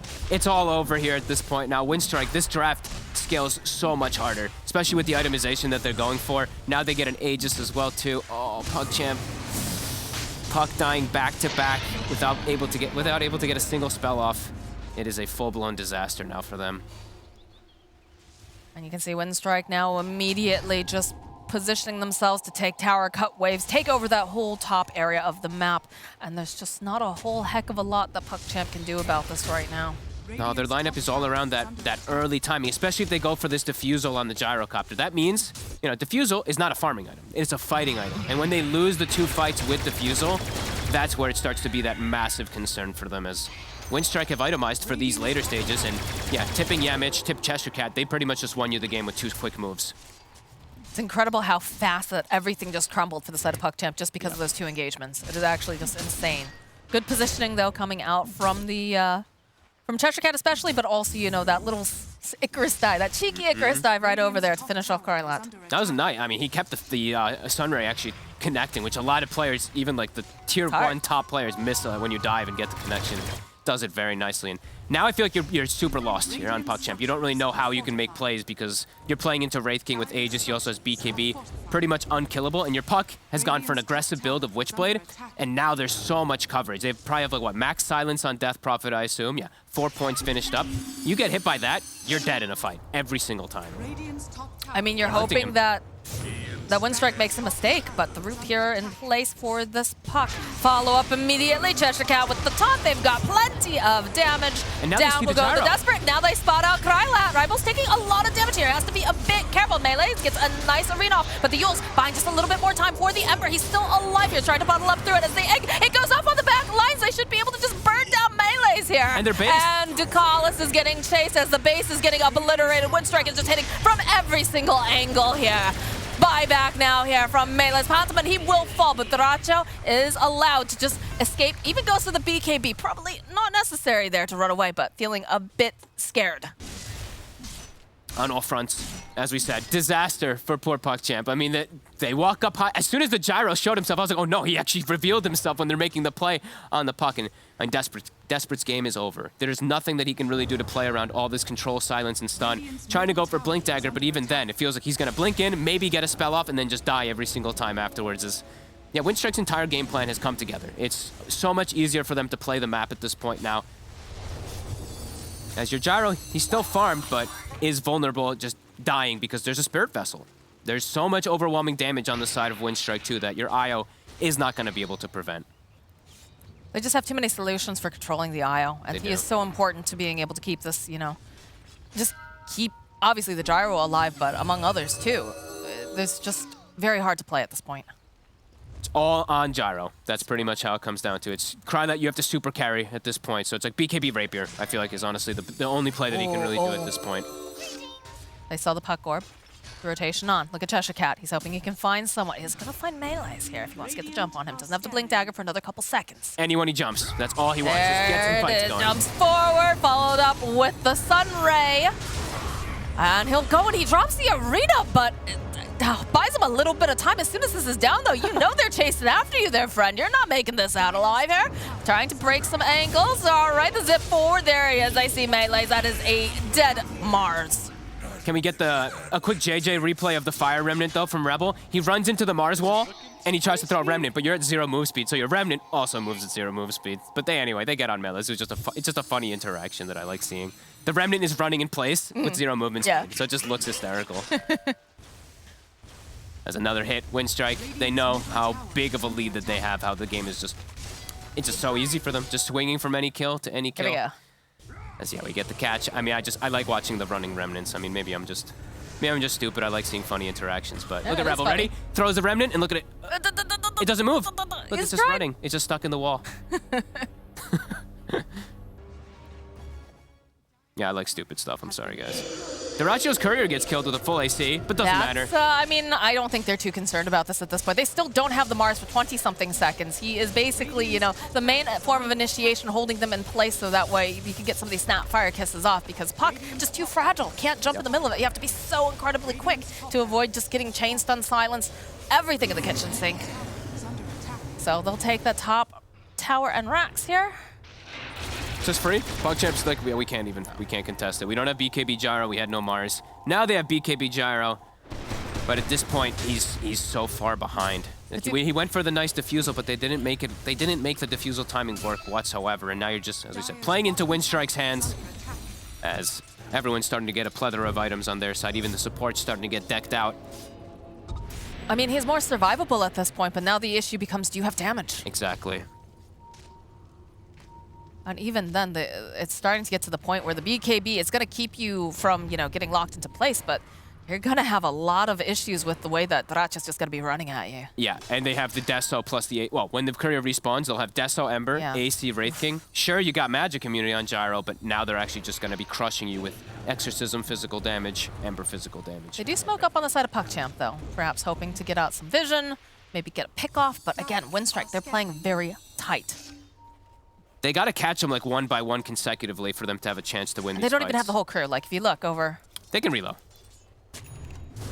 The question is, are they going to want to reload, depending on how the fight starts off, you know? You have to get, like I said, it has to be like 1 by 1, because if you jump into Winstrike's team and they're all there, you're dead. You're going to get completely wiped. All right, they're positioning very nicely, though, over here in the tree line. Oh, Cheshire Cat, though, he figures someone's got to be hiding in down there. We follow up with the Mars Arena here from Melee, but there's just so much damage. Astro is just going to get popped off. They get a Dream Coil off over on the side. The BKB does come out. They have that egg. It gets down. Now they'll turn around. The first death here for Duracha is coming right back up again, but everyone is very split off, so they do manage to go with the reload out here. It's Cheshire Cat running away. The Isle's going to come right back in again, trying to tether up, trying to give them enough speed, trying to do anything over onto the back lines, though. Pantaman, he's still alive. He's trying to catch their attention. He will catch it. He's going to catch his own death as well. The chase is on after Duracha. They just can't get his Cheshire Cat jumping in here with the call. Buy some more time. He may fall for this because it's just too much damage, but Duracho over on the side, they do manage to catch Duracho right underneath the tower here. He's trying to hide in the tree line. He's got to be so careful. Does have the reincarnation up in about 4 more seconds. Can he stay alive long enough, though, is the question. 2, 1, no, they can't. They get the kill on the Wraith King. What the, oh my God. they didn't have any other items. They're all coming out on the couriers. The AC is still not on them. The Deso is still at base as well. They go for the play. PuckChamp actually catches them completely off guard, and the egg, it's placed right in front of the relocate. They actually just turn and kill it.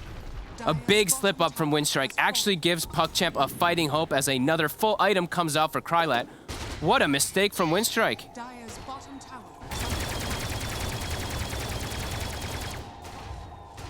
You know, it looked like for a second they were going to be able to at least protect Racho, right? Because, you know, Cheshire Cat jumping forward, but no.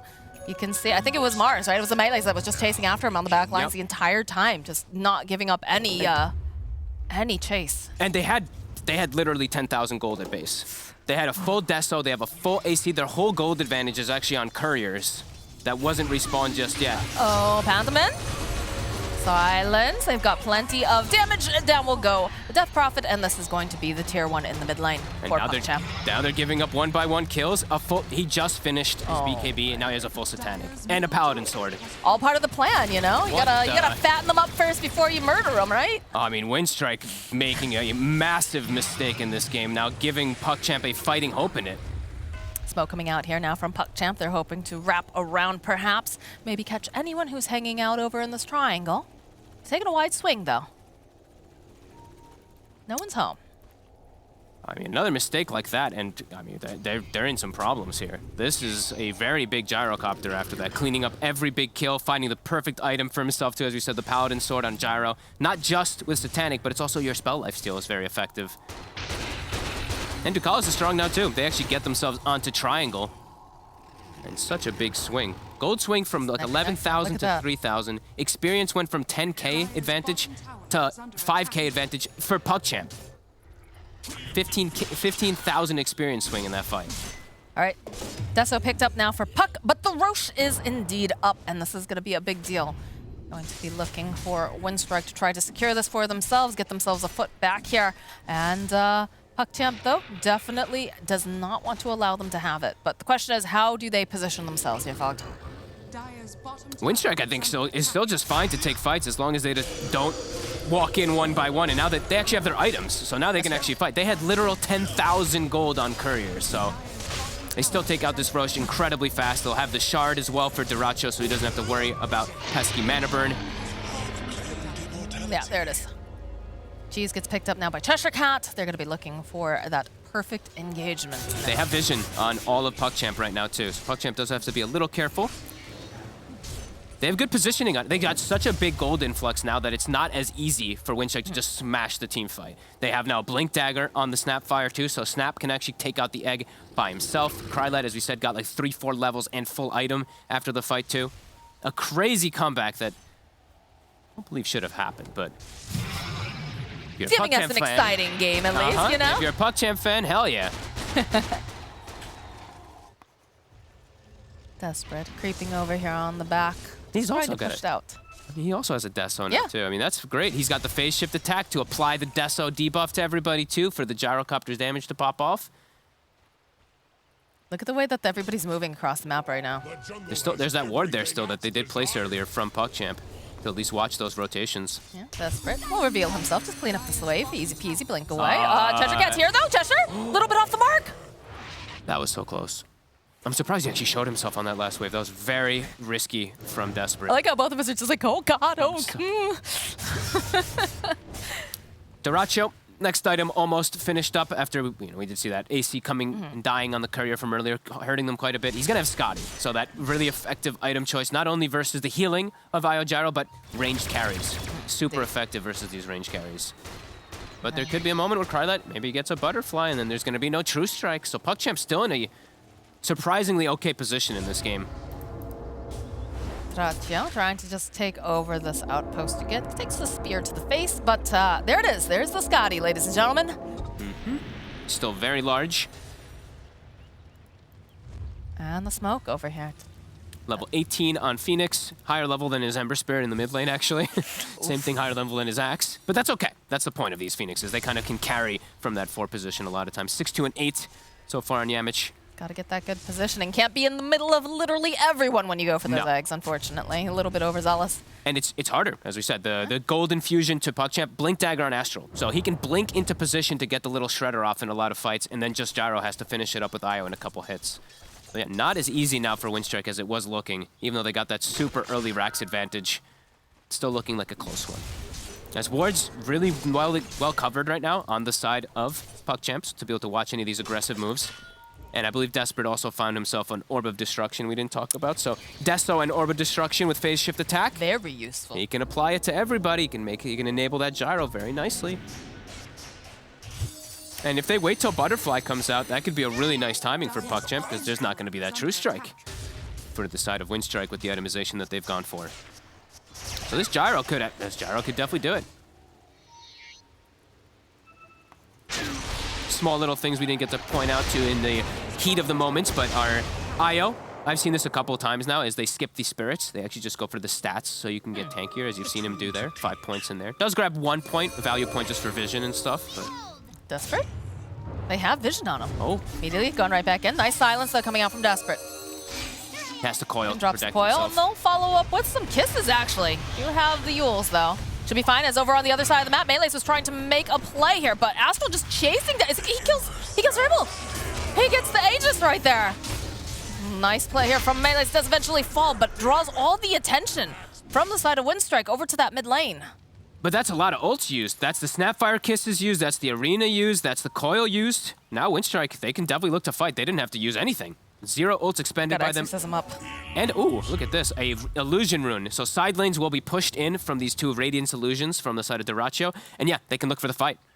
Krylet has Butterfly, so he is very survivable, but the rest of them can die quite quickly. Gotta watch out for Cheshire Cat. Oh, the smoke into the base, the sneaky move. Astral in a good position though. Can break it if necessary. They drop the ward. They have vision over on Astral. Go for it immediately. He's already up and they go and they grab up the IO, so they should be able to just burst down IO. Not going to be able to help Krylat here at all. Call down does come out over on the back lines. BKB getting popped from Pantomin. As they go and use that exorcism, they're just going to force down these buildings. They do force out the Fortify. Side of PuckChamp. Mars is going to be back up soon. Krylet pops the Satanic just to remove the Vessel, so 15-second cooldown on that as well, where he can't walk in. Couple hits over here. Just going to throw out the stun. Dream Nice Coil over coil. onto the back lines, though, from Desperate. He's poking a bit. Can they do anything else beyond it, though? As Krylat slowly making his way over Pantomin. He's going to fall. It's too much damage. Follow up now from Melee's. He's got the BKB. He's going to try to burst down the Phoenix and be able to do it. Cheshire Cat now and Dyrachyo. They're left all alone in an arena of hurt. The cookie stop coming out from Astral as they're able to take down Cheshire Cat. And this is going to be the Wraith King coming up for the second time here. Has his BKB. He wants to finish off Astral. Will be able to find that. Looking for who else he can possibly put this damage on, but he's struggling so hard. Big chops, though, coming out. They'll get the kill on the calls. And he's just a madman. He's a big raid boss as he gets himself a triple cure. Krylat here is just trying to burst down this Wraith King. Can they do it? They need another hit. Yes, they do manage to finally take down Dyrachyo. But not after he manages to take down 3 of their own. What a combo there. Melee's perfect spear. He gets the Phoenix before the egg comes out, before the Sunray, before anything is able to get casted from this Phoenix. It completely makes them win that fight. If he's able to actually get the egg off there, we might see a completely different turnaround, but they're able to lock down the Phoenix, get the control inside of this, and then several buybacks. You still see Dyrachyo able to hold his ground throughout most of it, but imagine there was a Phoenix there. The fight would have been completely different as the Gyro may have just gotten taken out because there's no Vessel in this fight. So Gyro just holds his ground, keeps full HP the whole time from life stealing up. Nice fight from PuckChamp.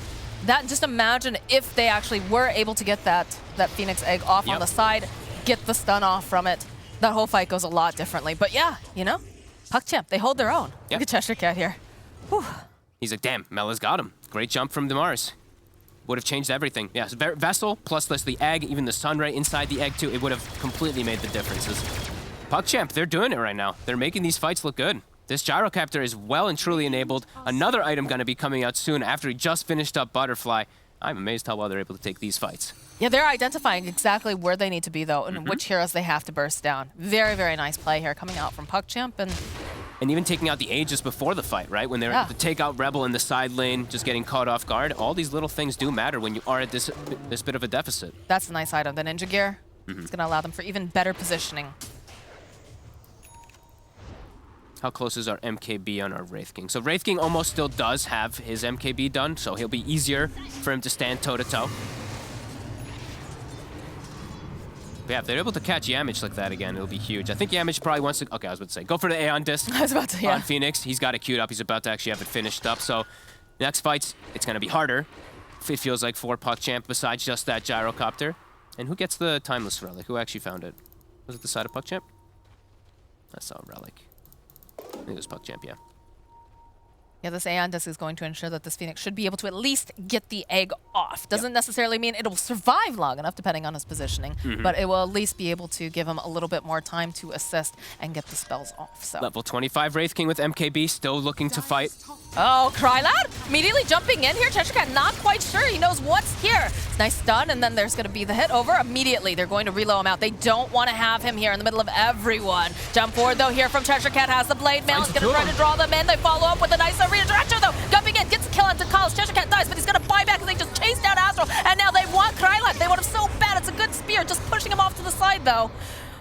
Kryloud should be able to teleport away, as is Melee's. Melee's buying back for that. Cheshire Cat as well.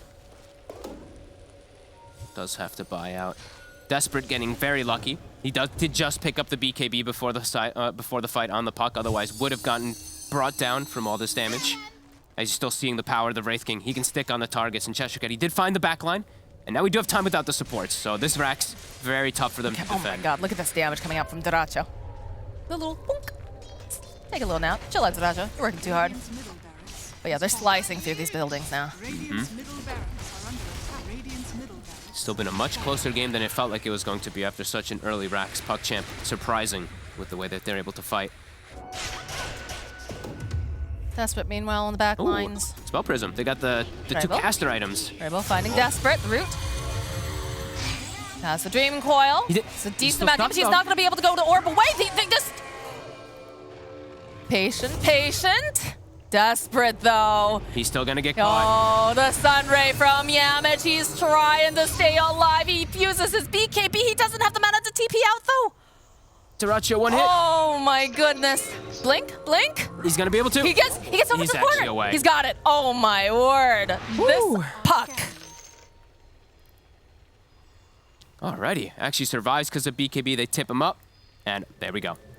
We got it, ladies and gentlemen. Gyrocopter has the rapier. All right, is it going to be enough? That's the question. If he's able to actually sit in the back, if his teammates are able to connect with the control, he could pop off in the fights.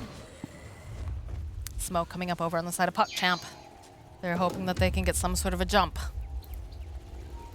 They're going to swing around wide over on the top end. Cheshire Cat does not have buyback if he does die. Cheshire Cat has to be so careful here. Look at the spider legs, jumps over to the cliff. He sees them. Immediately, blinks away. Yep, nice read there by Cheshire. So that is a smoke broken for the side of PuckChamp. And look at the way the Windstrike's playing now. They're grouping up. They want to avoid taking this, and they can the Roche, though. Roche is up. They are going to have to make a play for this. A free Aghanims for our Gyrocopter with Rapier Satanic? That would make all the difference. It's going down too fast. I don't think they're going to be able to get there in time. She's going to get it. Daracho running in. Can they get there in time? There it is. The Roche is down. Aegis gets picked up by Kryloud. Daracho, he's just trying to man fight over here onto the side. He's got big damage, but he is going to be controlled here by Kryloud. They turn right back around again. You can see that exit burst stuff going to come out. Rebel also going down already. Daracho just left in this pit here. He's trying to 1v1 Cheshire Cat, though, with the call. Can they finish him off in time? Kryloud, no, it doesn't connect. They have it. They have the Satanic. The Silence coming out with the call down. Daracho forced to run away. They end up losing Cheshire Cat here. He does not have buyback. Rebel, he's still up into the air. He's gonna just immediately get shotgunned down. Yamich running for his life. Look at the damage up from this puck. He'll be able to go blink forward. They'll find that kill, and they should be able to go and put out enough damage over here onto Pantaman as he just slowly creeps to his death. They've actually done it. They've done the impossible in this game. They've completely turned around. They didn't even have the Ags in that fight. They picked it up but didn't end up eating it. Now they'll pass it to the Gyro. And that's it. That should just be it. This Rapier. These fights from PuckChamp. Look at this. Strikes, they slipped up. They did not give them the respect. Let's finish this, boys. And yeah, they can absolutely, when they have creeps coming in. They need the creeps, though. They do need buyback now. Trying to punish Melees for going perhaps a little bit too far. So they will not have the... I mean, they really just don't have creeps at all. And they're sticking around. He bought a Deso, but didn't. Uh-oh. Wait, Kryloud here. Still Kryloud. Okay, follow up here from Desperate. They've got a decent amount of damage. Can they keep him alive long enough? Okay, that's going to be the Aegis. This Phoenix, Yamich will fall to Desperate. Daracho has to be careful. He's coming right back up again. We'll throw out the Wraith Fire Blast. Still no creeps. Still no creeps indeed. The boys taking a lot of that damage over here, and the missile eventually will connect. It's still not going to be able to... They might be able to get the Rax here, but the Glyph comes back up, and the creeps are still pushing in the mid lane. They're just going to continuously throw out these Wraithfire blasts. Just buy a bit more time. And of course, we do have the missiles. Slowly but surely. Through the backdoor protection. Axe is going to be up in about 4 seconds. So they'll be able to take the racks. Here come the creeps. Can they do anything else? Okay, blink forward here, the stun. Again, the Satanic coming out, the amount of damage. They're not just trying to man fight, but of course you do have the IO here. Pantherman, he's up. Cheshire Cat trying to get into position.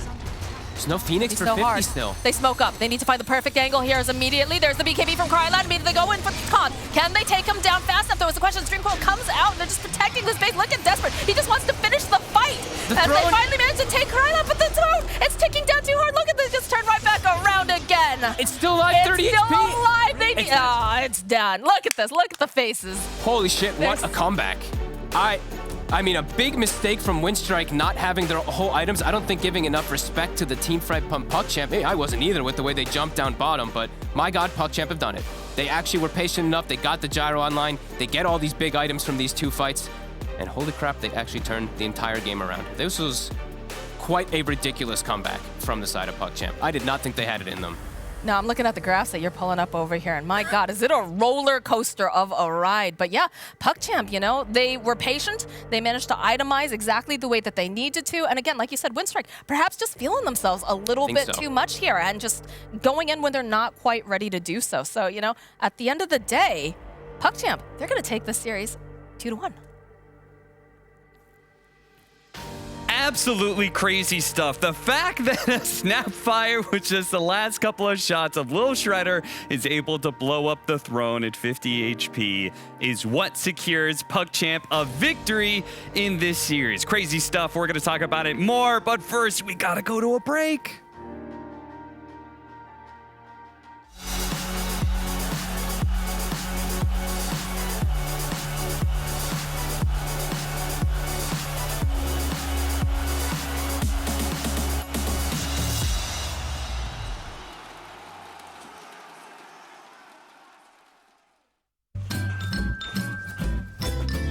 You ready? Huh? Hey, easy boy, huh? You ready? Huh?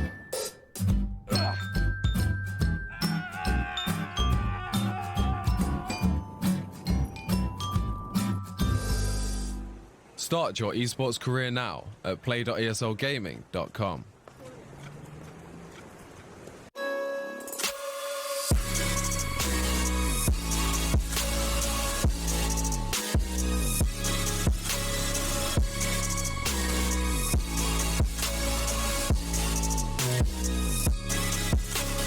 You love it, you wear it. What's your style? Get your merch at shop.eslgaming.com.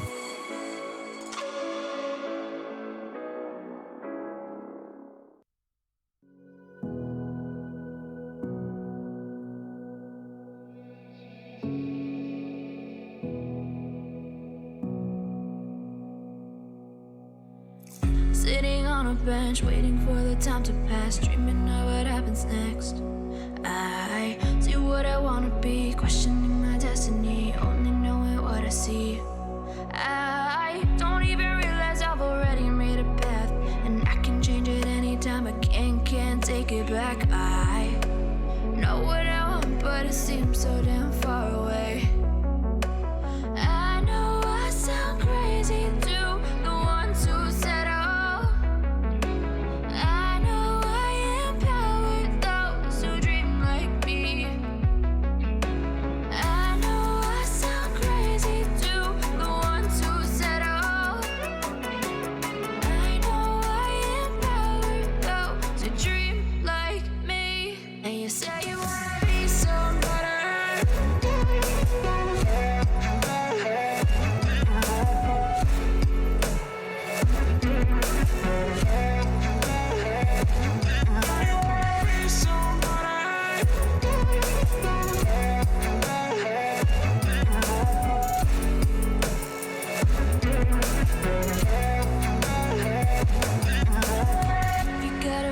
then you better use it.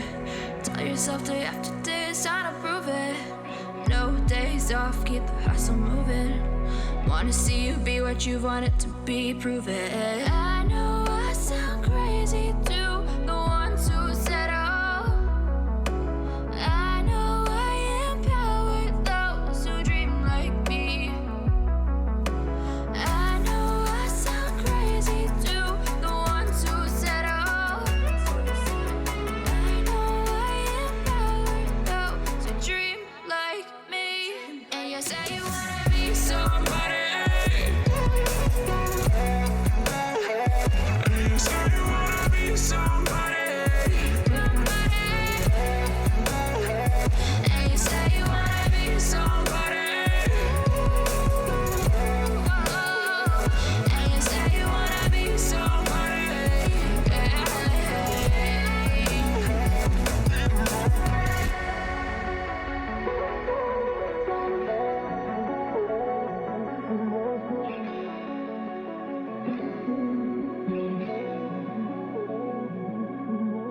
PuckChamp refusing to say die in a critical Game 2 and Game 3 in this series. They want to stay in this upper division, and they just took down the other promoted team in Winstrike to do it. And not only that, they did it in a giant comeback. And not only that, they did it in a clutch last-minute go for the throne play that just ever so barely works out to their favor. Yeah. What a crazy Game 3. And I'm just saying, Cap, this is one of those scenarios. Nerves can get to you. That glyph loses them the game. They glyph the racks with backdoor protection up, but more importantly, you're glyphing a structure that has no meaning, no connection to the win condition. Defend throne, get respawn is your goal, and you're glyphing a structure that the gyro's only hitting because backdoor is up, so he's not going for throne. So they actually don't have a glyph, which means you can all in for the throne. That's exactly what they did. And yeah, it was close, but they got it. That is how PuckChamp was able to end the game, but how did they manage to make the comeback? We've got Purge for more. Guys, Winstrike did a really good job keeping PuckChamp behind in the laning stage. One of my favorite plays here, Pantomime. Despite knowing Mars just hit 6, he gets ready, realizing he's in danger, instantly Spirit Siphons. He did this multiple times in the early game to make his support hero feel so much tankier than he was supposed to be. That limited their ability to get stuff done. Then, of course, Ember Spirit moves around, setting tempo on the map, getting some pressure in. They kill the IO. Then he ends up jumping back bottom again. Ends up not having quite enough mana to use the Searing Chains here, having to use his Fire Remnant twice. But one cool thing he did do is he pulled a TP from Puck. That's 100 net worth disadvantage. Most importantly, Puck now can't move around the map to get stuff done, counter kill, that kind of thing, which is impactful. And eventually, PuckChamp trying to get something done on the map still. They're playing aggressively, they're standing good positions, but this forces them eventually to get a little bit over eager. They end up going for the Phoenix here. He ends up jumping back. Amazing call by Cheshire Cat, who reacted to this call with 2 kills. This got Winstrike pretty darn far ahead, in addition to the Roche fight, which ended up with, I believe, Puck getting called first with the silence fault. There's a level 3 silence, so 5 seconds, and Puck went for a Witchblade first, meaning he doesn't have Yules to protect himself. Super vulnerable. They completely smashed this fight as well. Then they smashed this fight as well, going for Puck over here. Searing Chains, Axe comes from smoke, gives them another Puck kill. Just made Puck feel like a really inadequate hero at this point in the game, and more kills and more kills. But ultimately, with all of this advantage that Winstrike picked up, they felt overly confident. Here's their vision going for the tier 2. They saw Mars moving to this area. That's why they went for the blind initiation. They basically just threw everything down here. Pantomime didn't have his ultimate yet, but they're going to drop the egg as well, which made everything look good. But then they use BKB on Gyro to clean up the egg. Egg is no longer a big issue. There's no Solar or Spirit Vessel coming out of him either. I think the other big mistake, Pantomime using a silence here, doesn't actually do anything. And then when they do actually root Puck, it'd be really easy just to silence Puck and potentially kill him. But then they're committed to initiate on him, and he ends up surviving because he gets phase shift off. He wastes a lot of time here. This means that these guys don't accomplish that much. Snapfire ends up making their life not so good, and the rest of the engagement is just kind of split apart. So despite this big advantage, they got overly aggressive under this tier 2. They got punished heavily for it. 5-0 loss here, and this just snowballed and got PuckChamp back in the game and gave them the opportunity to win that epic late game.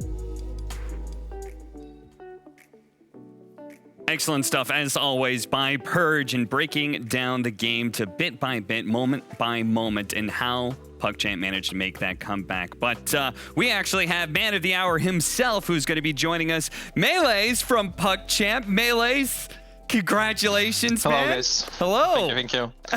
But I think this was by far the most exciting series I've had, actually. Like, not gonna lie. like series that you've ever played, like across your entire career? Yeah, one of the most exciting ones, like if I'm being real with you guys. You know, I have written down on my notes about you, Melees, chill attitude. Yep. Just plays to enjoy the game. You had a lot of fun that game? I did, yeah. Not the last death when I tried to buy Deso, but other, besides that, yeah, I had fun. Dude, what was the communication like when, like, that final moment you guys are going for throne, one by one you're dying, it's just your Snapfire left. What were you guys saying? I just kept saying that we had enough damage, and we actually did. We had no cliff, so yeah, we were fairly confident that we could kill the throne there. Wondering. That's about it. Yeah. Did you feel that way the whole time, or once you saw them glyph, did you realize that you had an opening to just win the game? Was that your plan the whole time? I think when we killed them, like around the Roche area, when they all died, like Ember died back, DP died back. I started like a couple of creeps so we can front this because we were down 3 buybacks. I think if I didn't die, we could have like finished the game a bit. I wouldn't say it wouldn't be so nerve-wracking, I would say.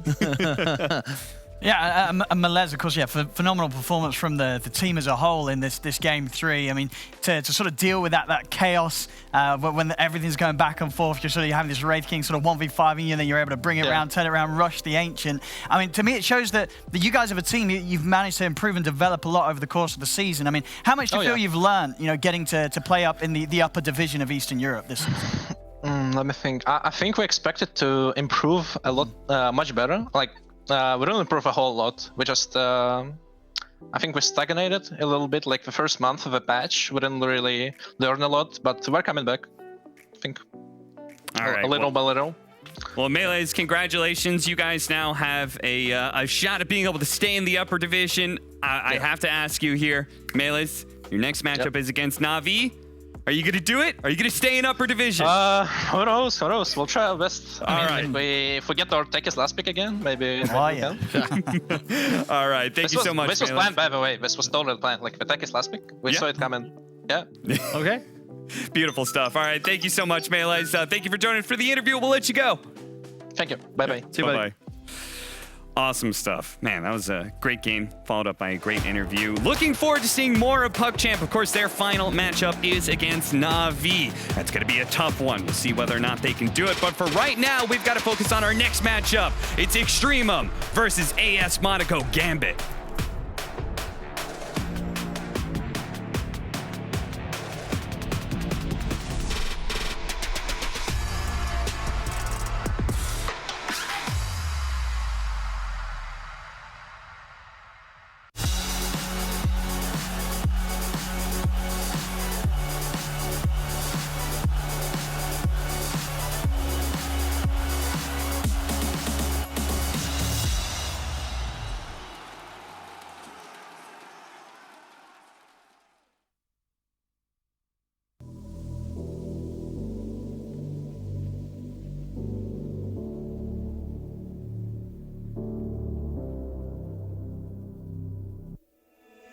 Sarah, I hurt myself today trying to make the pain go away.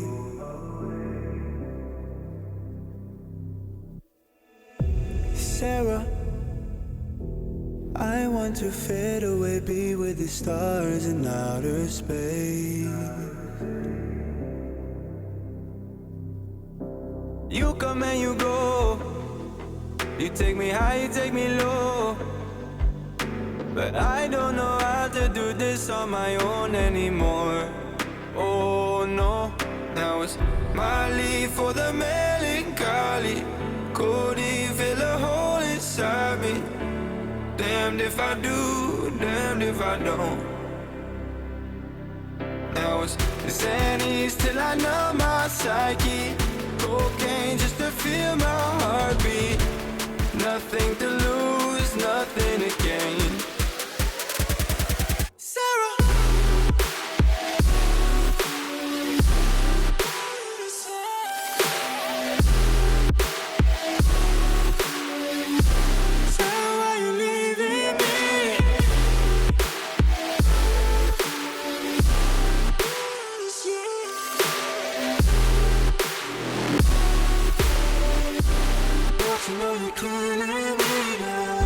Sarah, I lost myself today trying to find ways to make you stay.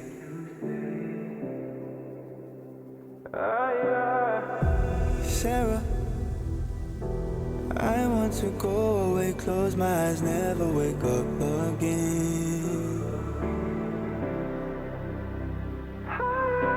You come and you go, you take me high, you take me low. But I don't know how to do this on my own anymore.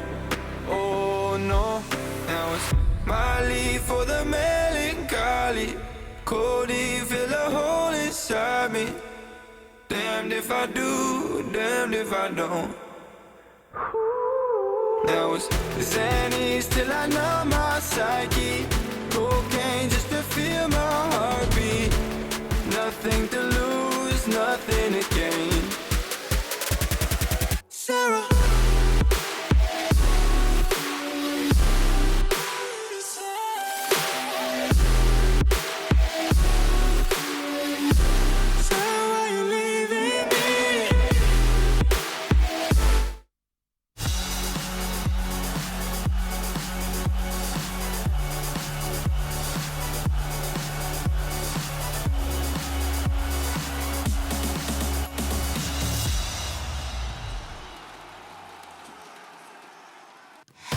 All right, it's a tough matchup. Puck Champ managed to bring down Windstrike. Now the question is, can Extremum bring down AS Monaco Gambit? This may be even a tougher matchup, but we've already had one crazy game today. Maybe we'll have another crazy series. If Extremum could actually manage to do this, it'd be amazing. But they are obviously the big underdogs, and big underdog himself would be Nefrit. Of course, he's a star player for Extremum. He's looking to be able to turn this entire series, or this entire season, around for them. It's not been good, but if they can manage to close out their last 2 games, they still have a shot. Let's go ahead and check out this interview with Nefrit. Well, the TPs are coming in now for VP. They want to protect this tower. Immediately jump in forward. Your RP comes out, and there's going to be the follow-up here by Nightfall. He's going to back off. They'll just let them take bath in the middle of all of this. And the Laguna Blade comes out over onto GPK. He's going to fall a second time. In practice, we're just playing with no pressure, you know, just no fear of moves. We're playing as a team, and in official game, we're just feeling some pressures.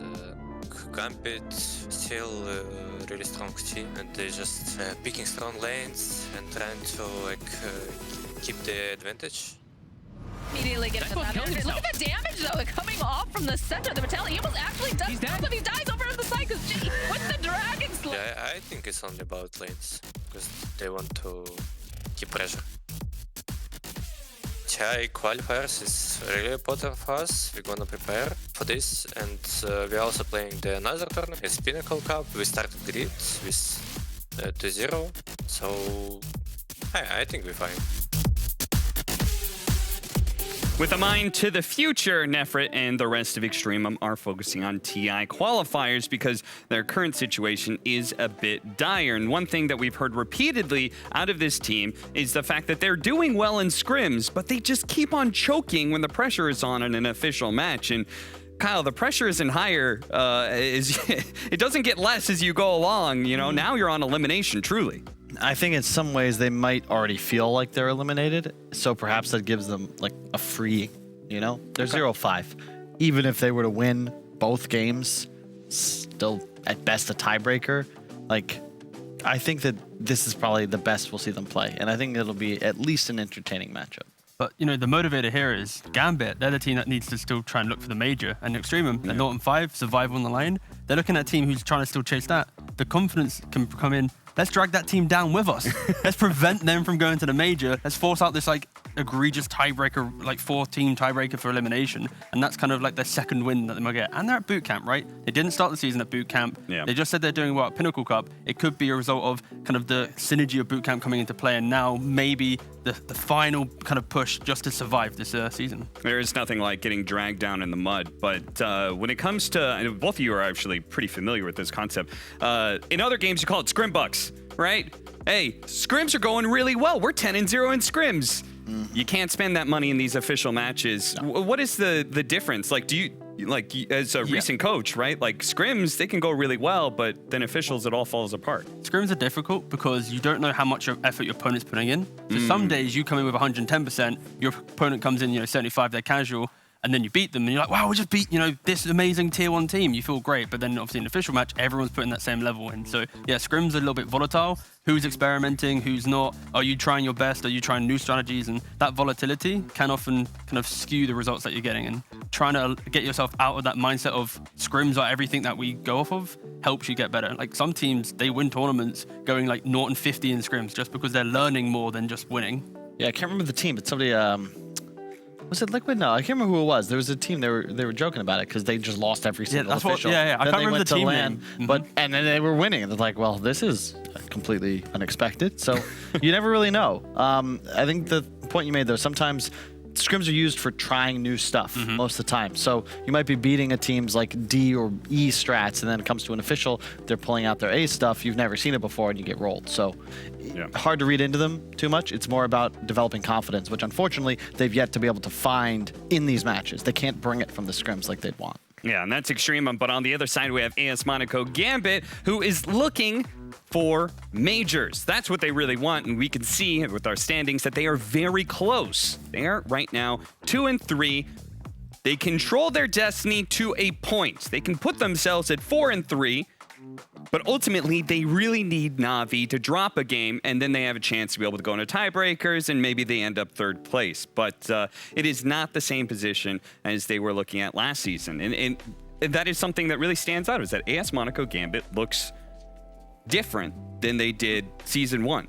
And they even made a roster change halfway through that season. Yeah, I guess the difficulty for them is Gambit was one of the few teams that entered this season having to play like seed 1, 2, and 3 straight away. And if you have that bad start, you've already played the teams that you're playing for the major. They look so much better now. It's kind of sad, honestly, that they started 0-3, because that was definitely not where they should have been, but it's like a combination of Spirit started hot.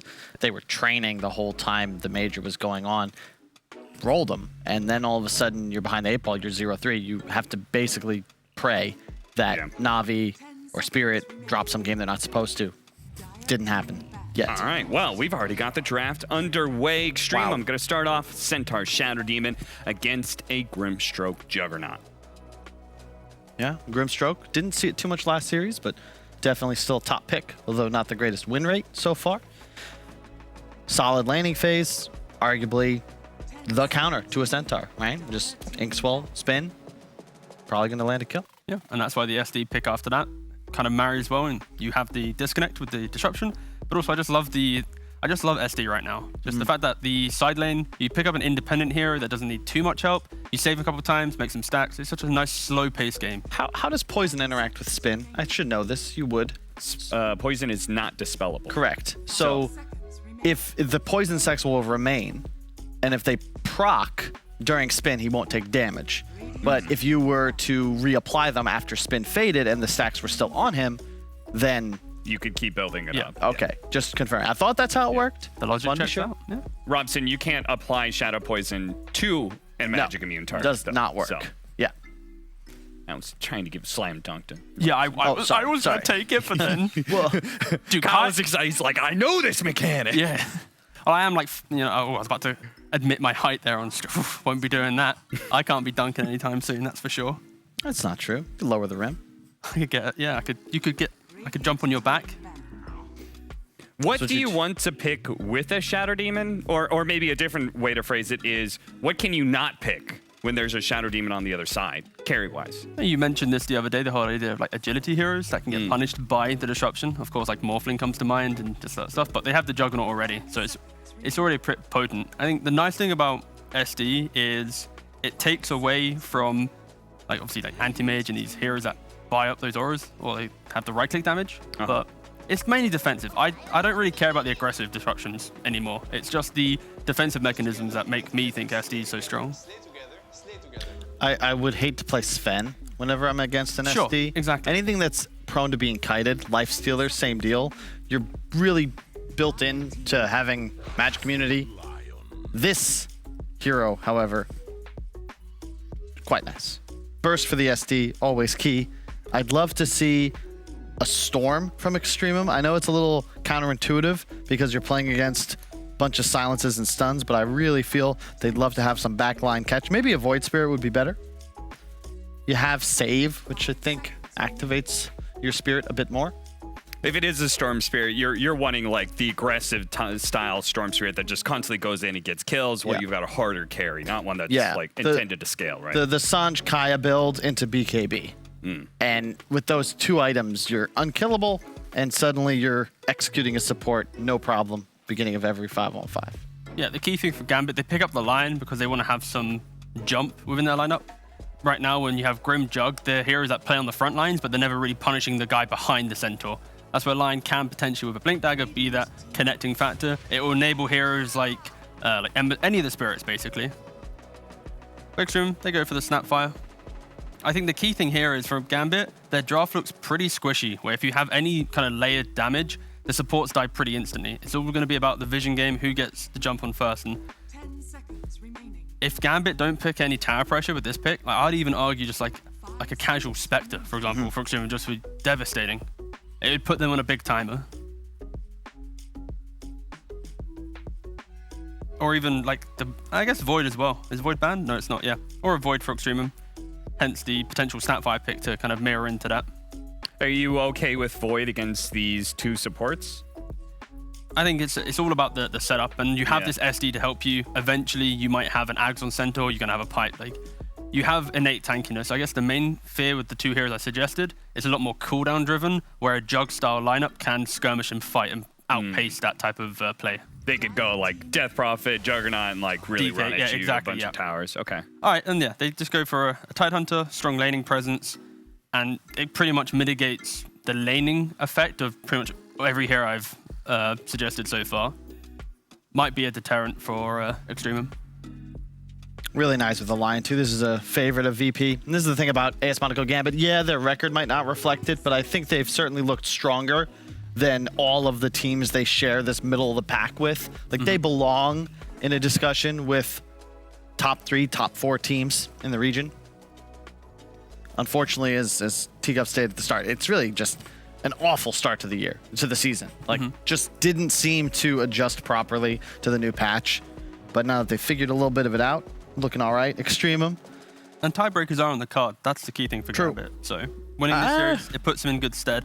Like Na'Vi, they're going to slip up potentially against Unique or PuckChamp. We just saw PuckChamp, the tenacity that they had. You know, potentially. It's possible. I guess you do have a point in that Unique are also in this. Like, there's a shot they could force a tiebreaker as well. Same with PuckChamp, to be fair.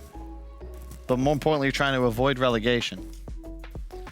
German taking quite some time to get this final carry here, and they go for the DP. Okay. Yeah. Silence, very nice against the support backline, and you just drain the Tide and tank the Ravage, no sweat. Good hero against Juggernaut, right? You'll self-heal Scepter, you've got damage that goes through, spin. It's so annoying to actually kill any of these heroes because DP has the Siphon, like you mentioned, going to have this Yules, potentially like a Shroud as well. And then you've got the Snapfire Cookie to disconnect. There aren't many cheap stuns, so any additional movement makes any gank quite hard for Gambit. Because you start with an Earth Spike, he's now cookied further away. You're going to have to rely on, the Inkswell or a Ravage to follow up on that. So yeah, and then you have Disruption, Stampede. So yeah, Extreme have a very defensive draft that will punish potential misplays from Gambit. Feels like you need to either play really long team fights, or you need to be able to have a hero that jumps in and catches these Snapfire and Shadow Demon heroes. Honestly, for Gambit, I think they need a bit more pace. They need a bit more pressure that they can jump the backline, because they have a really nice way to defend the supports now with this Tidehunter pick, but they have no one who stops the SD from playing his game. They have no one who stops that Snapfire. And if we think about maybe in Western Division lower, Level Up, they're the team that picks Snapfire mid, for example. The big counter is always having that jump. Get to the back lines, prevent him from playing a game, and you completely remove the hero because he's about distance. Unless you're Tiger with a Blink Dagger just blinking in with a Scatter Blast, but not many players have that level of confidence on the hero. Critical last picks upcoming.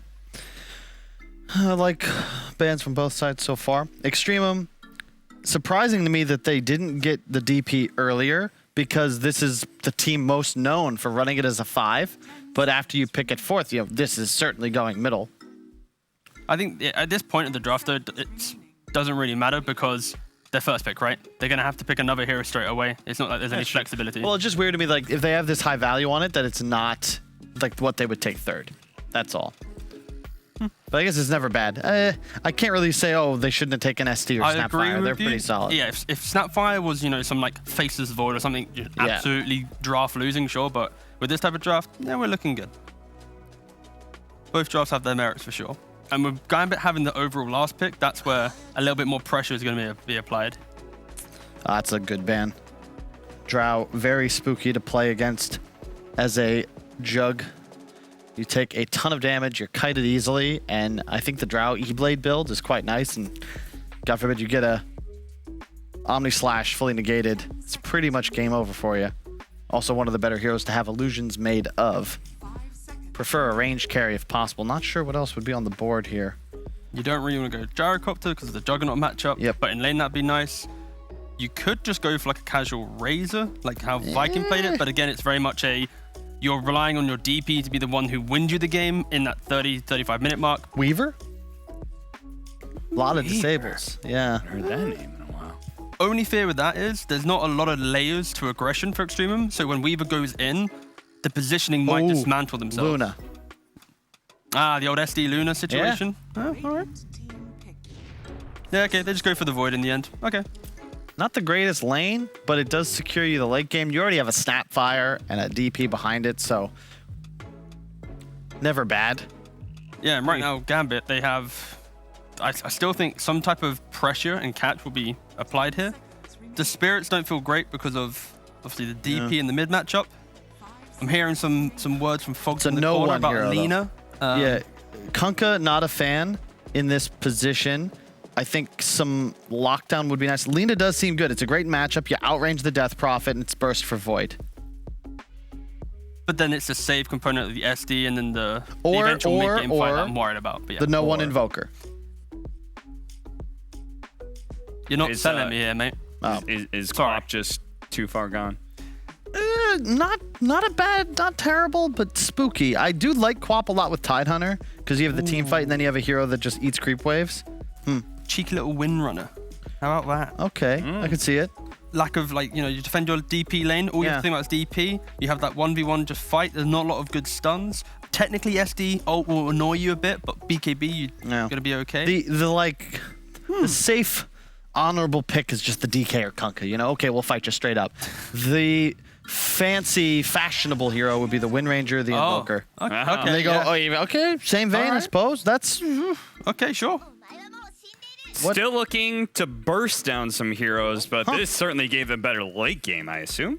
This is no one doing his best Sumail impersonation. Well, this is what happened when he first joined the roster. You know? He was like, I don't really know you guys too well. Just pick me Morphlin, and we'll try and get some wins. It worked out pretty well.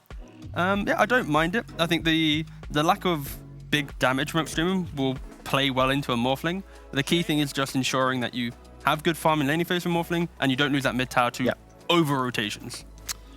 It's good, but it's complicated, right? You're playing into Shadow. Stop giggling at me. I'm not just gonna leave it at. Oh, you know what? Yeah, fine. It's good. That's what you expected. I know. I wanted to hear the complexities. I wanted to hear it too. It was the Robson, you ruined it. We were about to get some, like, Kyle. All right, okay, hold on. Kyle's focus, go on. I want to hear, like, how do I feel about Morphling? Yeah. It's a lane advantage against Death Prophet, especially with the runes. You're going to be able to control easily. You out-damage DP. Not many heroes can say that. You also have the potential to late-game double E-Blade targets. It could work. It's very good. It's similar to the way a Storm or Void Spirit likes to play, where yes, you're against control, but you can now burst these backline supports quite easily. Yeah. All right. Yeah, Robson has nothing else to say. No, so that means we get to go to our casters. It's Odie Pixel and Fogged. Thank you very much, Cap. Yes, Extremum versus AS Monaco Gambit. Fogged, what do we make of this? Obviously, it's a bit of a tough matchup in terms of what we've seen results-wise for Extremum coming to this. Do you think they've given themselves a good hand, though, with the draft? Looks pretty good. I think Gambit also, like, they raised, right? They see the Void. They're like, you guys want to be greedy? We'll raise the greed as well. We're not just going to have a Jug solo core anymore at this point versus that Void just in case things. We're going to put no one on a Morphling, too. So I think they put themselves in a good position in case the game does get a little wonky in the mid-game, but they will be able to progress and scale in later stages. But definitely a little bit more difficult, for sure, for Gambit picking up with this Morphling. Because there is some opportunities now at Extremum. If they do land successful ultimates, like the Chronosphere and the Exorcism, they could just take a lot of these team fights successfully. But lanes have to go well. Oh. First blood, though. Sure Could is. go the way of AS Monaco Gambit here as they catch Yashlo. Oh. Trying to give it to Dream, and they will. Dream doesn't even spin. Look at him. Full confidence. Just gives him the right click because of the Gush minus armor. Does mean that there's a Gush starting on our Tidehunter level 1, but I think that's, we've seen that so many times, especially with Lion. A hero like Mirana or Lion, they utilize the Gush so well, so it's usually quite fine having that. And he's not versus a kill lane anyway, right? Like sometimes it's like, uh-oh, I have Gush and I'm versus like a Jug. It's like, uh-oh. Now I have this weird spell that doesn't really do anything, but versus a Void versus a Snapfire should have a very good lane on Afterlife anyway. Setting themselves up to try to get at least 3 runes on the side of Gambit. See who clicks faster. Who's gonna get it? Extreme will. They're the one who gets the 3. Actually, do they get... Okay, they'll go either. Seneko still able to get the one here in the river, but may have given up first blood, but at least able to balance out a little bit with the majority of bounties. Going over to their half here, Extremer. Yeah, we'll see how these lanes go. I mean, so mid, no one on the morph. You think he's going to be... I mean, are you able to beat the Death Prophet in this, or is sort of the crit swarm burst enough to keep you on your toes? I think you end up winning the last hit department. Yeah, you end up just out-regenning, and you just hit creeps. You have higher base damage. Actually misses the first deny. Melja doesn't even actually have to use the Crypt Swarm. Usually you do see the Morphling able to get a couple more denies in the matchup especially, but let's see what Melja does. You just click him. That's the plan as Death Prophet. Just hit the Morphling all laning phase. Use your Crypt Swarms to secure creeps when he does walk up to you or to go for denies. Let's see how he plays around the creep. Okay, no one will get it. I'm mostly going to be staring at mid for a while. Oh, missing a couple of CS here at the start here. No one. But, early days, just getting into the roll of things. I like how Melojil's playing the matchup right now, though. He's just clicking him. Ooh, and no one misses another range creep. Doesn't get denied, but doesn't get the gold either. This is the exciting one. Does get a range deny this time. Pretty even right now, though. Top. The Void used Time Walk. He's got a CP. He sure does. Oh, oh brutal. They do have the pull open. G tried to do a half pull. He actually only gets the single range creep. Decent anyway. We'll be able to deny that one out. But yeah, Nefrit eats a hefty amount of damage because of that. And now lane is still pushing out extremely hard into Afterlife. So Nefrit, he's not going to have a fun time up here at all, it looks like, in these first 3-4 waves, perhaps.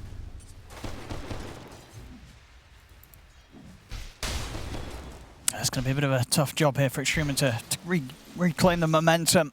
Gambit making the moves as they are top. Immersion's not going to let him do what he wants to do either. G, he's trying to pull and stack the camp. Immersion just literally walks into the camp to make sure that doesn't happen. Hits the level 2 because of it as well. We'll see Chu. He's getting a lot of stacks here. He might be able to kill him. He has to TP out on Seneko. One more poison. Oh, so close.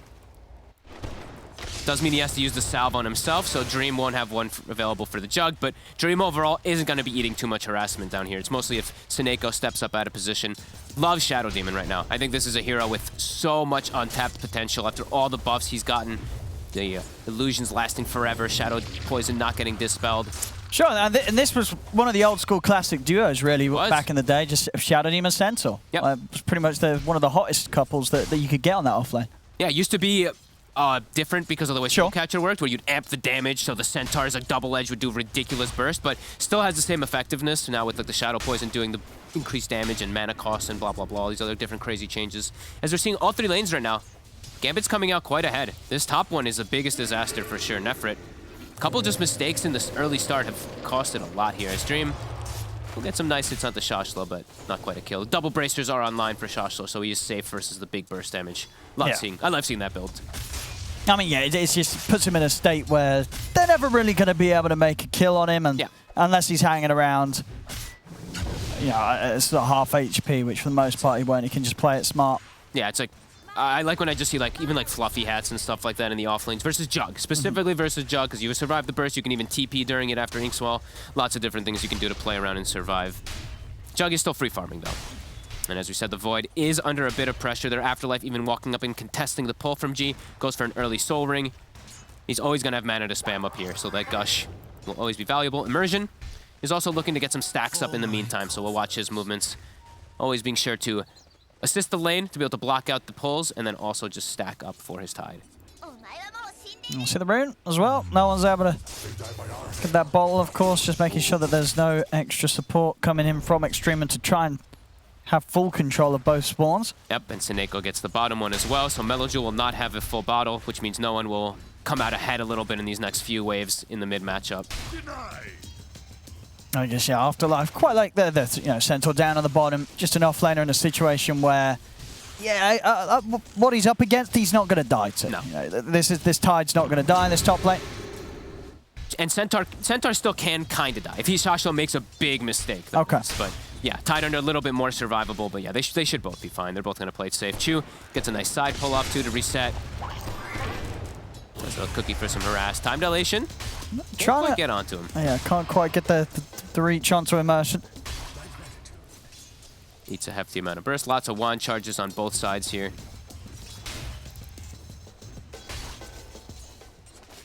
All right, fairly quiet first 5 minutes. Definitely still seeing Gambit coming out a tiny bit ahead. This Tidehunter just absolutely free farming is quite a concern, I would say. I love the Tidehunter Lion combo. I think it's so strong in mid game, so strong in later stages too. Like Lion versus Void, I think this was an excellent pickup for them to get. I'm surprised that Extremum did go for the Void as that last pick, since there is that Lion and Grimstroke. Two heroes that can trip him up very hard inside the mid game, both from the leash and just the overwhelming control that comes out from the two of them. I think it could definitely cause some quick problems for Extremum too. Shoshlo's got Ring of Health. Gonna go Hood this game. More valuable than the Vanguard.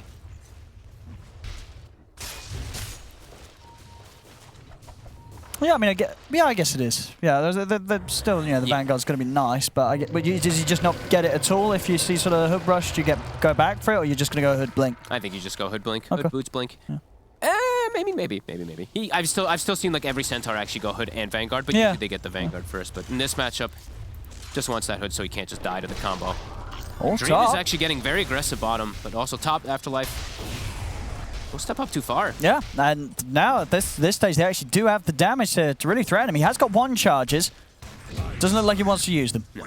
Feels that he's dead either way there in that situation, so he'll just accept his death. Immersion nowhere near him to actually protect him. And bottom, look for the setup on the Jug. Not going to quite have enough burst to take out Dream, though. He's going to keep stacking the poison, though, after the spin, or trying to. Nah, can't get the third connection. Only 2 point. Two of them up onto him.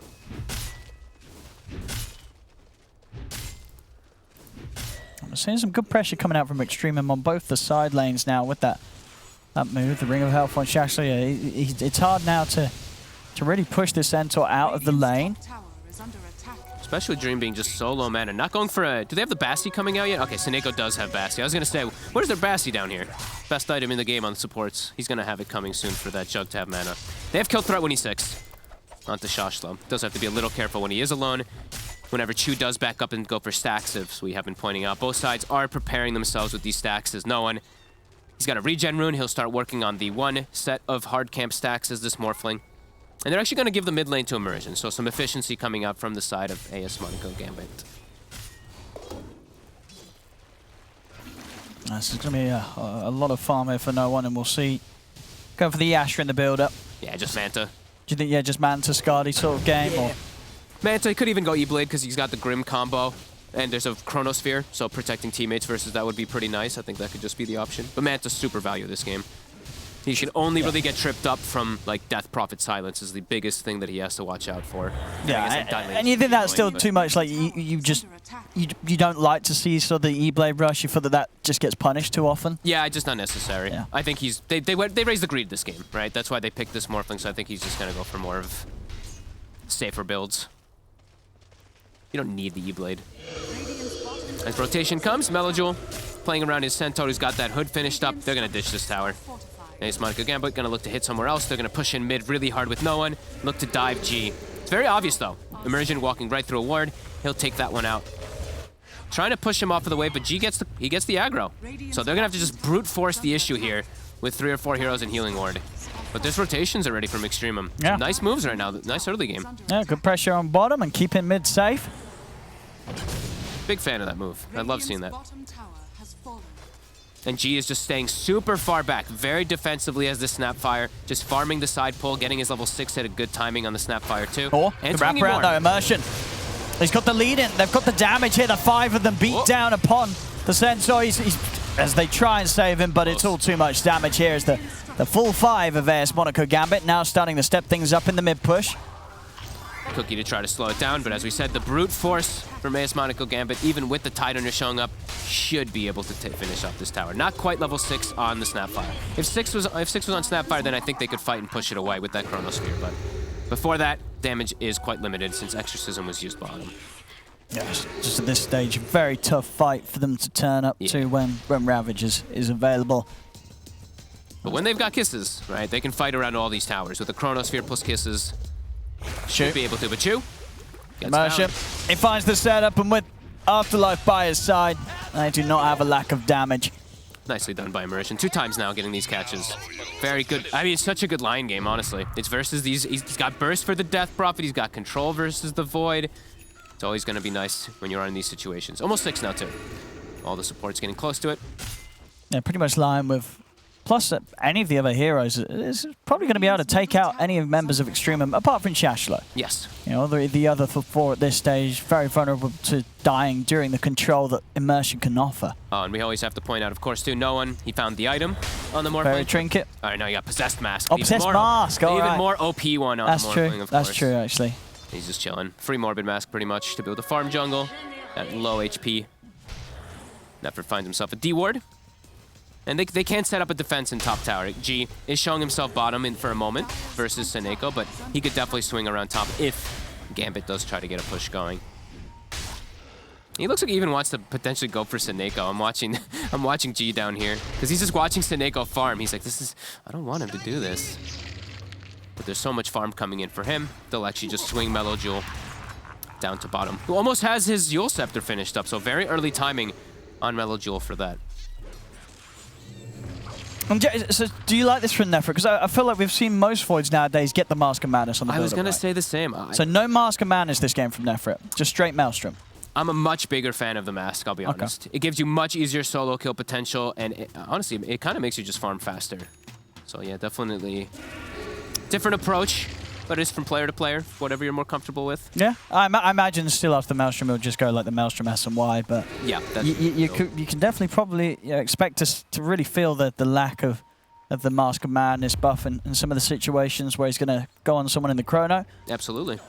And they're ready to make moves still. Asmodical Gambit, a little bit easier to just make these quick moves here with the Lion.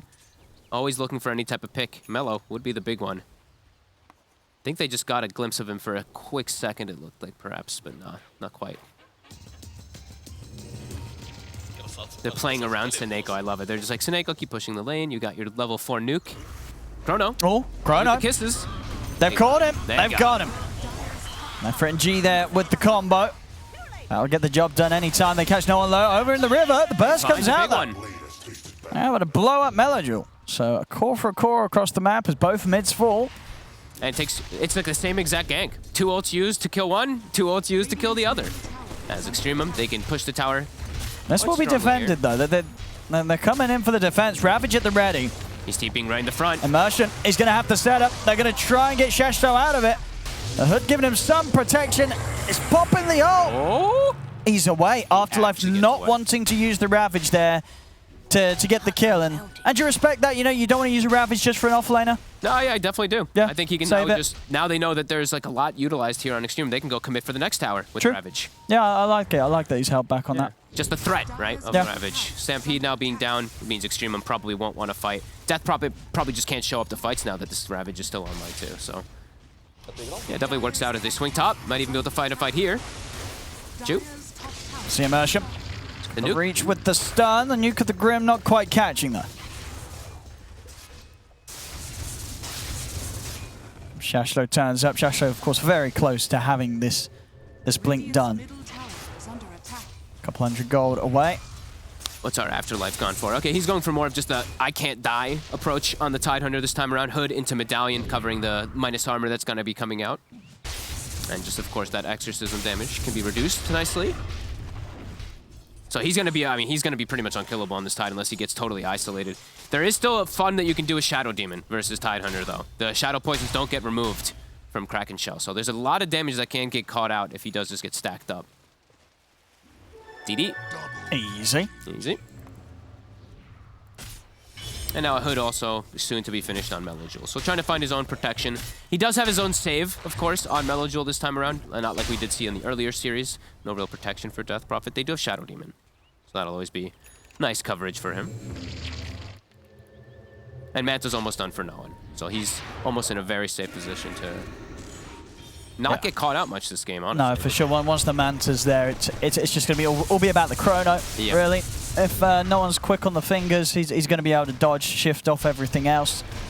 Hey, they're both just playing like kind of these like sit-back farm games. Like Gambit not even looking to contest ancient areas with their Ravage being up there. They're just content with sitting back and farming. Since they've gone for this really greedy draft with that Morphling last pick, they're probably comfortable with how the game I think so, yeah, because at the end of the day, it's going to be that scaling of Void against the scaling of a Morph and a Jug. Absolutely.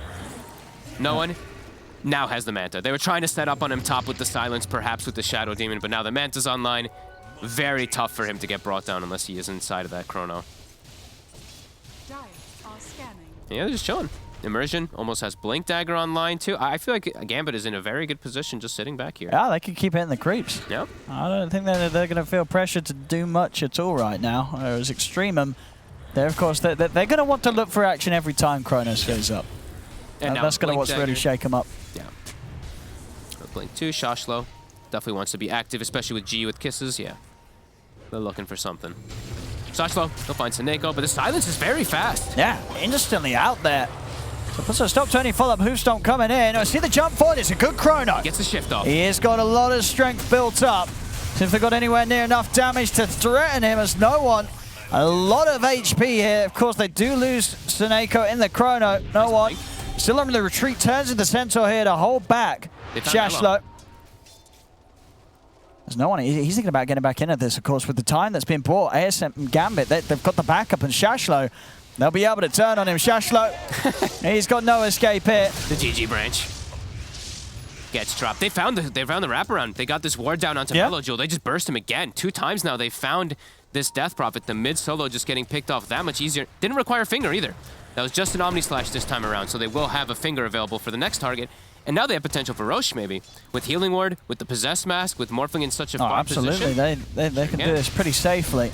No Chrono, no Snapfire. Yeah. The damage is just not there now for Extremum. They have Exorcism, but if she walks in, it's very likely she just gets stunned and fingered and killed, so. Yeah, I mean, and we're seeing, again, even though a Chrono does allow them to do a lot of damage to no one, it is, again, one of those sort of telegraphed abilities that as long as no one is fully focused, he will get that shift off. Absolutely. And once that's there at this stage of the game where you don't have any sort of itemization to deal with that HP build-up, Mellow? He instantly gets Hexed and silenced here. They're going to jump across. Ravage comes out. There will be a disruption to buy him some time. See if they can actually get him out of it, though. Mellow is going to pop the Exorcism, turns attention over towards no one. No one pops the Manta, removes the silence. Afterlife's going to get pushed out to the side, and with the cookie in, the tide will fall. They take down Afterlife. Great disruption. Looked a little awkward there, too, because it was at the same exact time as Stampede, but ends up being just fine because he protects from the majority of the damage. And now, they can turn for this Tier 1. 5 seconds on kisses. Jump. Spin is instant. They'll buff Dream up, but Dream doesn't want to charge back in on this. Very quick that they're getting these little silences and stuff off on the side of Gambit. But Extremum do hit back a little bit there. Not on a big kill, but they at least do get the Tidehunter down. So who's got the... So Solar Crest is about to be finished for G. Gambit already has theirs, as we stated, on the Tidehunter. So both these cores, all the cores will be enabled nicely as G. He steps up too far. He does stick around a little too long. Immersion's so patient. Look at that. Everyone's probably like, get the finger stacks. But he's saving it for the big targets. Yeah. He wants the Void or the Death Prophet. I mean, that's the thing, as you say, having it for this DP, they have managed to cause big issues for Mellow Jewel the last few fights. They want to make sure they can keep doing that. Mid. Looking to try for Afterlife a little bit here, but he is quite tanky. Chew. Stacking up some poisons, but won't be able to do much else. Should the smoke come out from no one in Immersion as they swing over towards the mid to join the rest of them. No Exorcism. Chrono and Kiss is online, though. They got to be careful how they stack on the side of Gambit. See what they're going to find. Oh, Immersion. Oh, they get the Hoofstomp off in time. A stun from Immersion, though. It still catches him. As they found you, it's a good Chrono. Oh, it's a beautiful Chrono. He's in. He's found the 3. The kisses are coming out.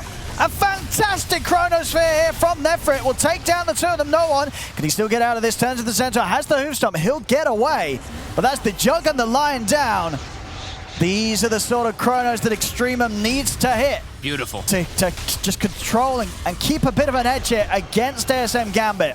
So Afterlife, he'll run, but they'll chase, and he'll slowly but surely fall as well. Extremum take down 3. They're lucky that they even kept the Aegis. No one did not get his attribute shift off in time. They stacked up perfectly for Nefrit. Look, he's not shifting. If they actually put the focus onto him with the kisses, they potentially could have gotten the Aegis as well. So I think no one very fortunate to be getting out of this one, but Extremum, a huge fight for themselves, and they will still have some ults for the next fight too. They still have Exorcism, they still got Stampede. Yeah, very nicely done from Nefrit, who now has a BKB, so he's got his own way to be able to defend. So look at the jump here.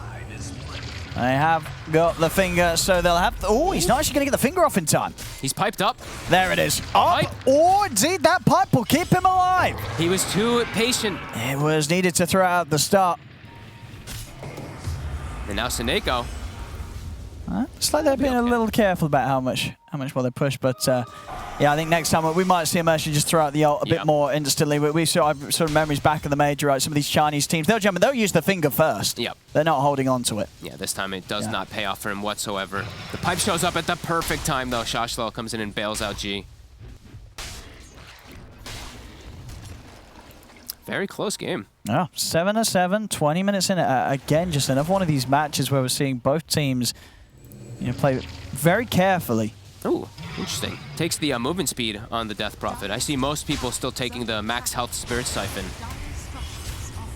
Oh, Chu. Whoa. Whoa, okay, they want Chu dead. Wow, Ravage popped here for the Shadow Demon. Now Afterlife. I mean, now there's no Ravage. He's dead. That was pretty wild there. I mean, maybe they assumed that there was more behind the SD, but that was just a lone SD that Afterlife runs in, pops the Ravage, loses his life for it. Which is a bit strange as well, seeing as how reserved we saw Afterlife play with his Ravages earlier. I mean, I guess, there hasn't been a lot of action, just hungry for something to happen, but a Ravage not very well spent there. Extremum is getting away with quite a lot of kills that I didn't think they'd be getting in some of these situations. Overextensions from Gambit, and definitely some interesting usage of the ults. No one is still farming really well. That is the one thing that's going very nice, and he still has his Aegis, which will be reclaimed in about 15. And Chrono's back they're up. ready to hit. Yeah, they've got the Snapfire, Kisses, and Chrono. They always have some type of ultis to be able to throw in. Oh, and no one's showing a mid. 5 seconds. Can they get the wraparound here with Nefrit? The ward will spot as soon as he does walk down, so no one will see that. Might look to make their own move. Going to try and come out onto Shashla, but not too much. No one's careful. He knows that they're looking to jump in. They got Dream's his ulti orb, so now he won't have Manta for the next fight either, so they're actually being a little bit more careful.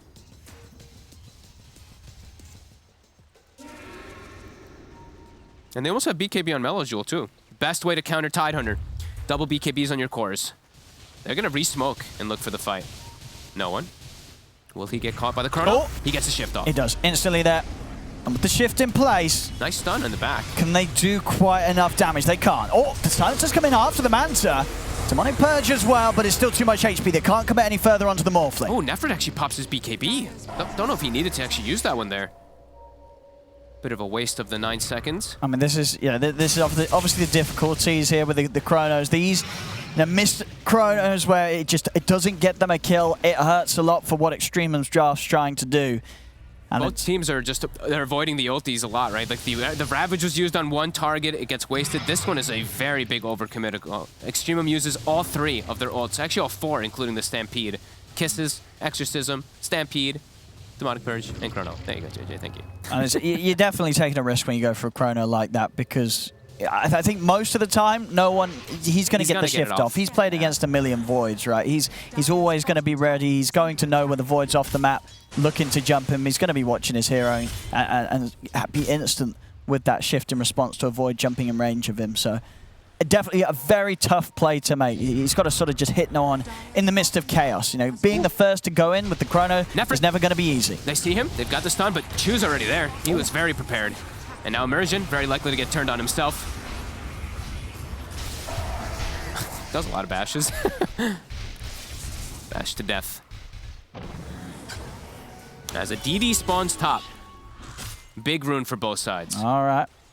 almost an E-Blade finished up onto no one, so he'll be able to protect some people inside of Chronosphere versus some damage. Sure, Kisses will still be a problem, and he has the burst. With the Soulbind as well, they'll be able to double E-Blade people in some situations. That'll be quite nice. Still very close, only 2K lead here for Gambit. Radiant's top tower is under attack. Radiant structures are fortified. Nefrit queuing up the next item, the next big one, the Scotty versus that Morphling. Oh, changing his mind, though. Changes it right away. I mean, it is a lot of burst and jump that he's obviously having to deal with. So, I mean, both items are going to be appealing. He's probably just going to have to get them both at the end of the day. Yeah, I think so too. At this stage where, you know, they do have so much jump and disable the status resistors, it's going to be a bit more key to make sure that he survives for it. Blink finished up on Afterlife. This is where Gambit can start to actually look for getting these fights a bit easier. They don't want to just have to rely on Immersion getting every single one of these initiations. I think this is probably where they look to smoke. Even though they're running into almost everything, actually yes, everything of the side of Extremum, I think they're going to look to go for a big hit themselves. But I don't think they have any smokes left. I don't think they do. Yeah, they do not. 20 minutes around 2, did pass like 5 minutes ago, so we do have the Grimstroke Shard that's also going to be coming into play in situations, but there's always going to be Demonic Purge too. You can instantly remove that one. As Extremum's the one who does have smokes available. They're the one who's actually going to look for the initiation. Everything at the ready. Need to catch something that isn't the Morph though. Yeah, or at least catch him very from high hard ground, catch. like, Yeah. before he gets the shift. Afterlife, quick blink away. And they will get the D-ward. They do give away that they do have some type of vision over here shortly. Another ward actually placed instantly. It's gonna get D-warded again. Okay. Free money.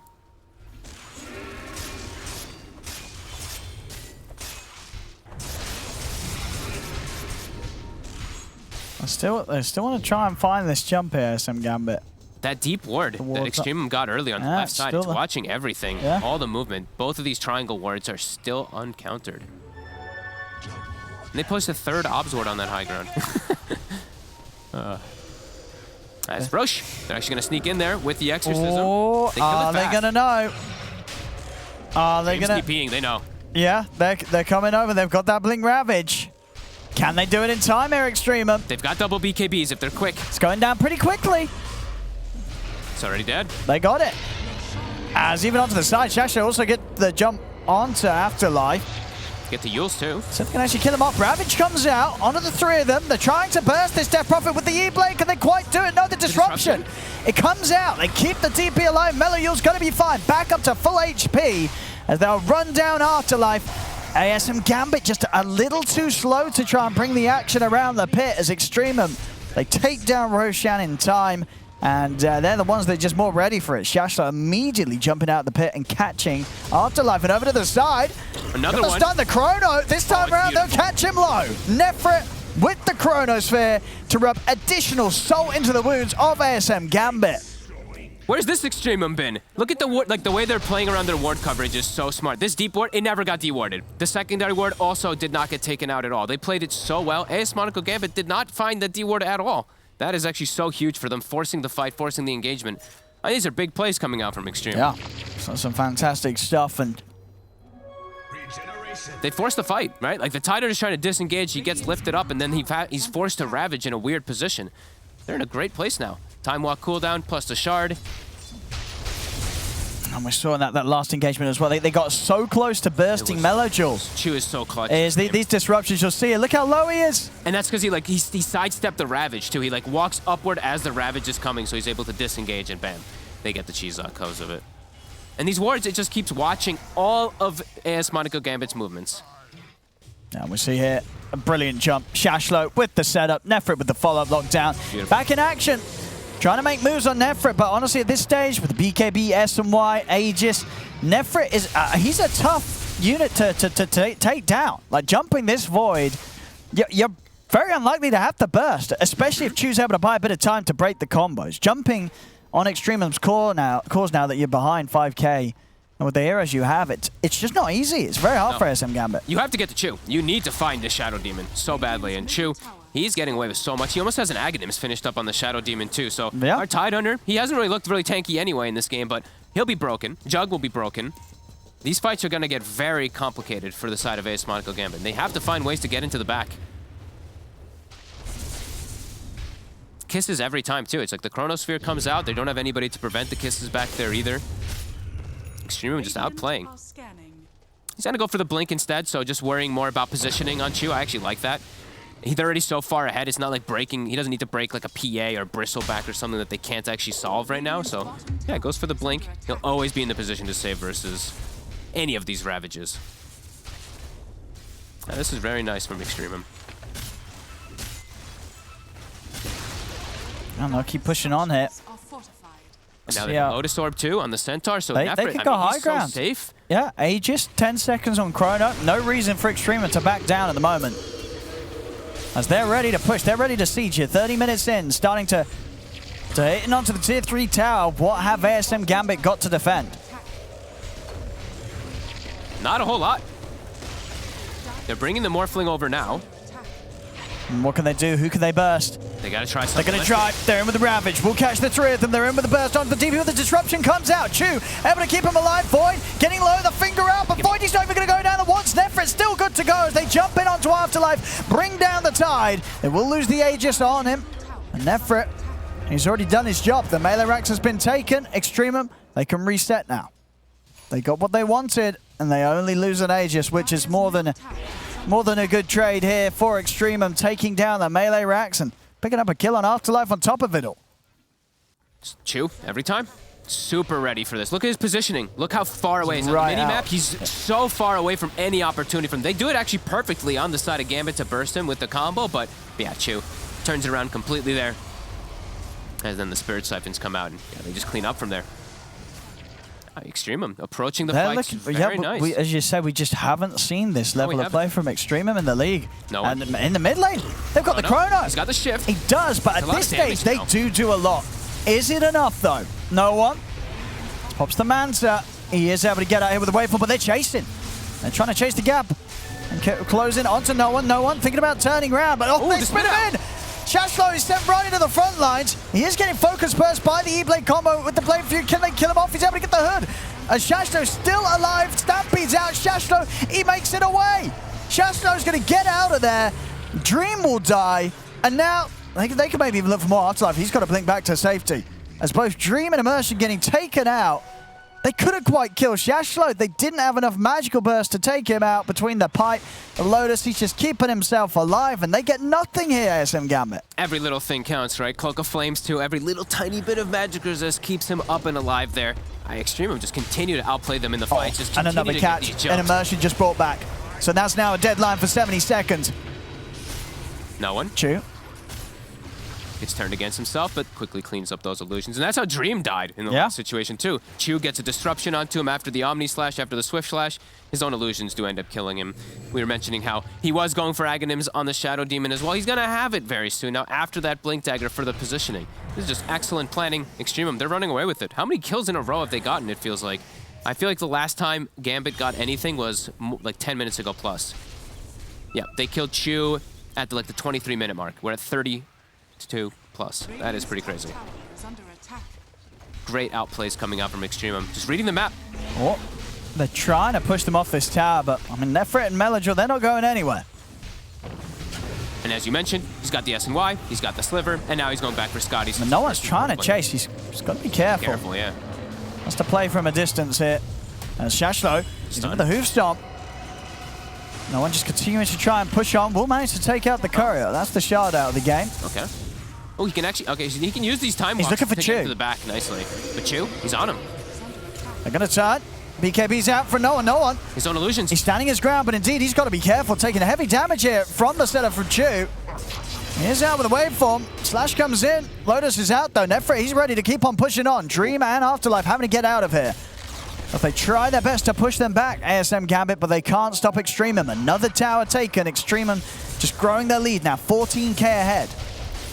They can't touch any of them. Honestly, they're all just looking too tanky or just in too good a positioning. Now they've started to get all these counters for the Morphling, as we've mentioned. Scotty, done for Void. We have Shiva's, done for Death Prophet. This is not looking easy at all for Gambit. Can't even get themselves a kill. Poor No One almost kills himself with those illusions. Yeah, I was very close to not even making it out of there, No One.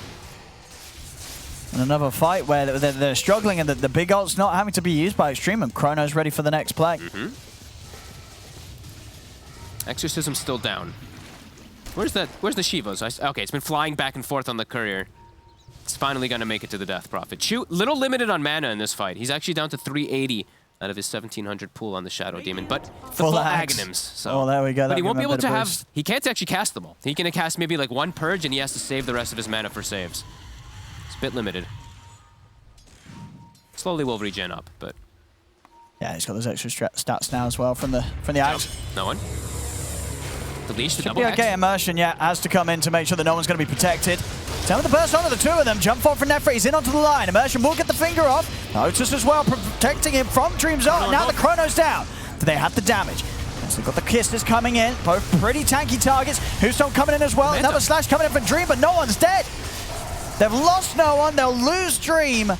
They just don't have enough right now to fight back ASM Gambit against Extrema. They'll take another team fight as the struggles are real here for ASM Gambit. They'll tap out.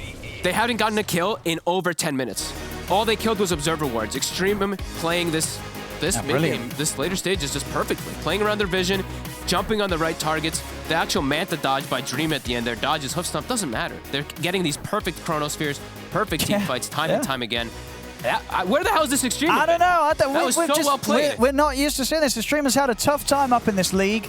And game one here against ASM Gambit, I mean, they couldn't play this any better. This was top stuff from Extreme across the board. And sort of looking back, do you feel that in their lineup as well, that what they have got it? Like, why has it worked so well for them this game? They just hit some really good timings. Like, they got these double BKBs early, the Void going for it as a second item. Ended up working out perfectly. Tidehunter could never find a good Ravage. The one Ravage he did find onto the Death Prophet, Disruption comes out, saves him. Second Ravage up top, completely gets countered. Extreme just played this game like so flawlessly and played around their vision.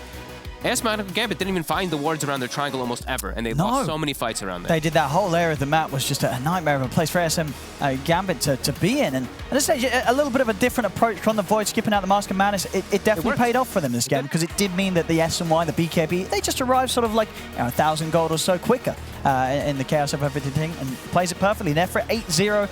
14, even after what was a bit of a tough landing stage. So well played all in all there by Extrema. ASM Gambit, they're going to have to step it up as Extrema. They're looking pretty hot today. Game one going to Extrema.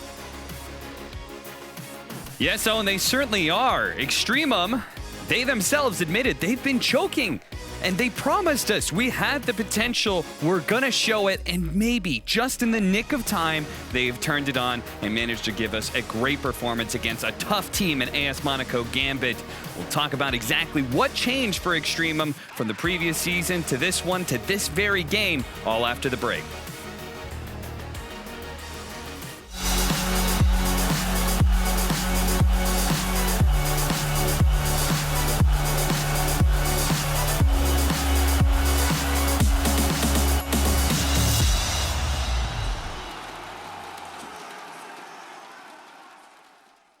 My name is Jordan Gilbert, aka Nothing. Hi, my name is Sue Lee. My handle is Smix. I think it's important for these initiatives to happen. Empathy really, really goes a long way, and it always means so much to us, and I think that's where initiatives like this really help. I encourage everyone in the community, anytime they see bullying, anytime they see someone getting called names, I encourage you to step up and say something. Good luck, have fun. Good luck, have fun.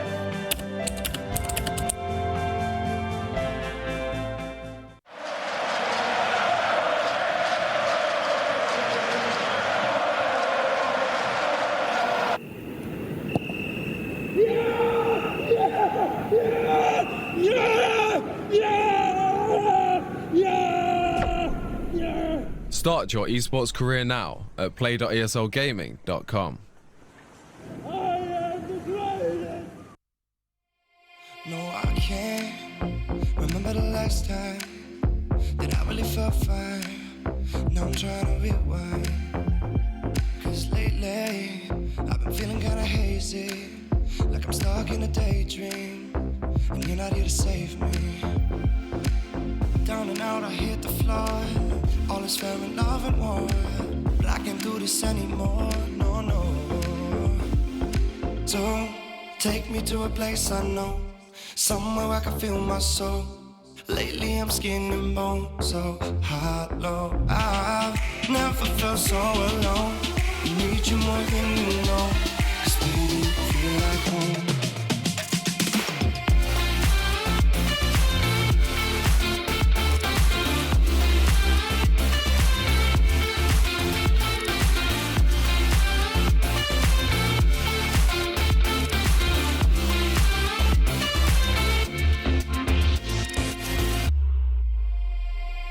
I've been reminiscing the late nights. We'd fall in love in the moonlight, then wake up at sunrise. Now I'm just thinking that we should go back to when we were, hold each other to feel good. Down and out, I hit the floor. All is fair in love and war, but I can't do this anymore. No, no. Don't take me to a place I know, somewhere I can feel my soul. Lately I'm skin and bone, so hollow. I've never felt so alone. I need you more than you know, 'cause baby, you feel like home.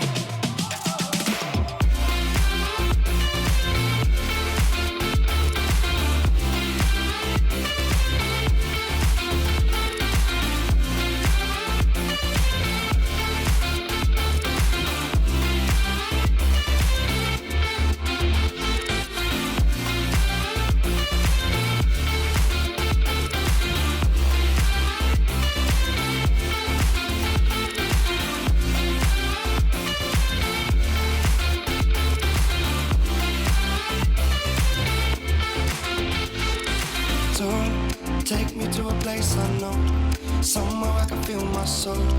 Lately I'm skin and bone, so hollow. I've never felt so alone. I need you more than you know, 'cause baby, you feel like home.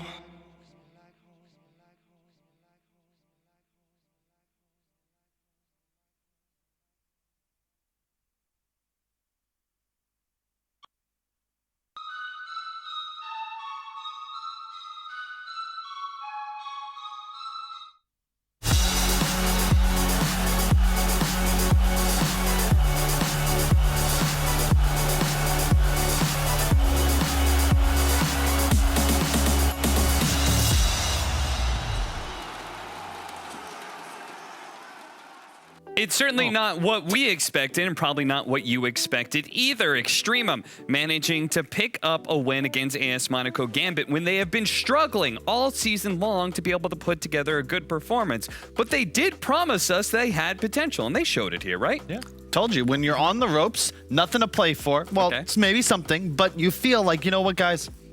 We lost. We've sucked so far. But you know what? Let's go out there. Let's do our best. And this team looks different from all the other series they played. Going back to the previous season, this is the best that they've played. Okay. Damn good. All right, well, a big part of that, Morphling was a hero in this game, and Purge has all the expert analysis on what makes this hero good and bad. Thanks, Cap. Yeah, Morphling was really integral towards AS Monaco Gambit having a decent mid-game. Just because Morphling was the guy that could frontline for their team. It's not necessarily the traditional way to play the hero, but it's what fit their draft a bit, because somebody like Tidehunter is vulnerable to things like Chronosphere. And as long as he gets Morph strength off as these Chronos come out, he's pretty much completely fine for a long period of the game. But the downside is that this means that he's spending all of his time tanking and not spending his time getting kills and snowballing in team fights. So even though he's able to evade in a gank like this and then use Wand and come back at full agility, it doesn't necessarily mean it gives them the tools that they need to start snowballing the game in a big way. Here he is pressuring the tower again. The initiation from Extreme comes forward. It's just Shadow Demon Disruption, but he gets Morph off in time because he's paying attention. And they dive and they get some kills, which is fine. But almost every single time in these engagements, Morphling tanks the alpha, and then afterwards, all the overwhelming damage cleans up Afterlife, kind of making his problem more and more extreme. Here's another case. No one, again, being the guy in the front that's going to push out creep waves and get ready to tank the alpha. He does. He gets Morph off in time. Everybody on Extreme is kind of like, what do we do now, guys? Because he survives again and again, this time disengaging. But the other issue now is that he's kind of taking up a lot of the farm. So while Jug comes in and gets a good Omni Slash off, it ends up feeling like not in any way a good Omni Slash. They're able to keep Morphling alive, but there's just no damage follow-up that's really making a big difference. And in this moment, it was okay because it does give them a moment to push out the creep waves. They push out bot lane. They push out middle lane. They go top as well to get some pressure down as well. But it just feels like they don't really have a huge carry potential coming.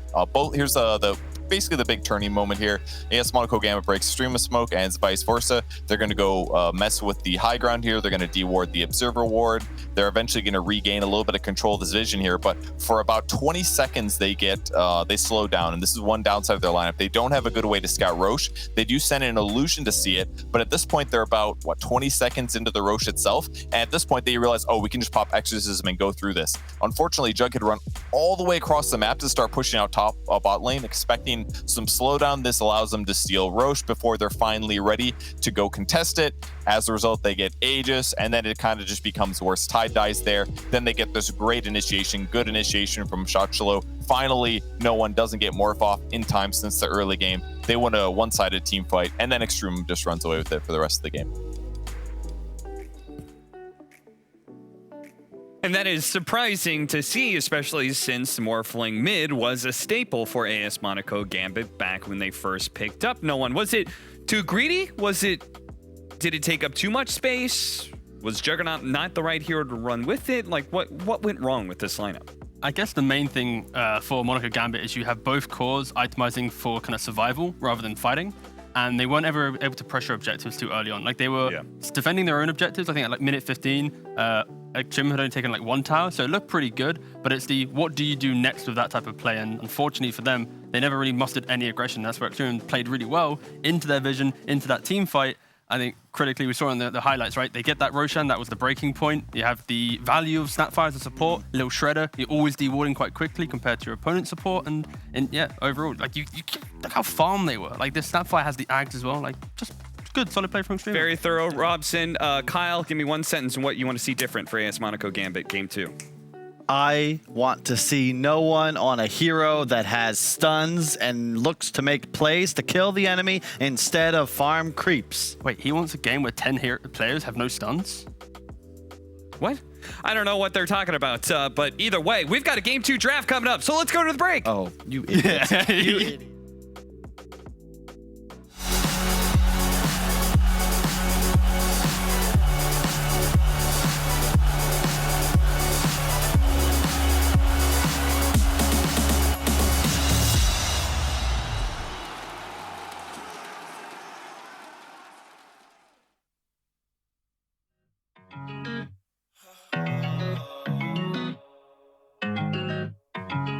I've been so anti yeah, you're a bad chick and you know that.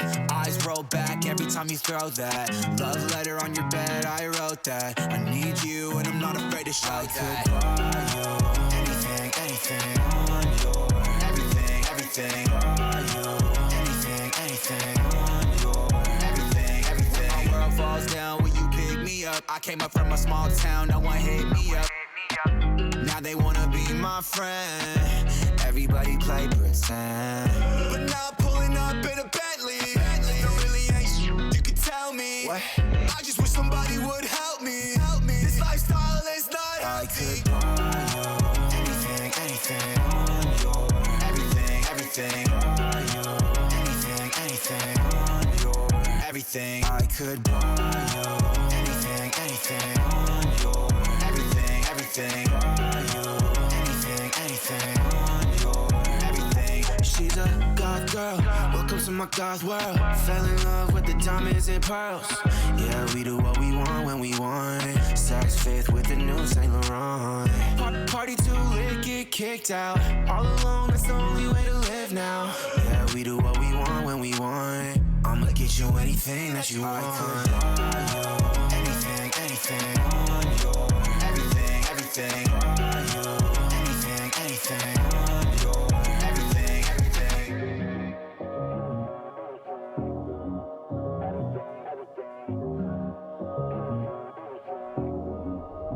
Yeah, I could buy you anything, anything on your everything, everything. Buy you anything, anything on your everything. everything I could buy you. Anything, anything on your everything, everything on you. Anything, anything on your everything, everything.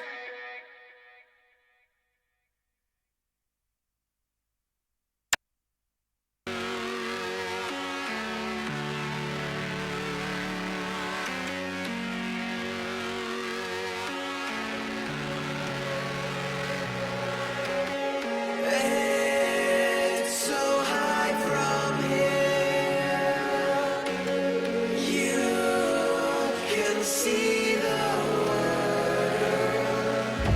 and we are insistent to be small.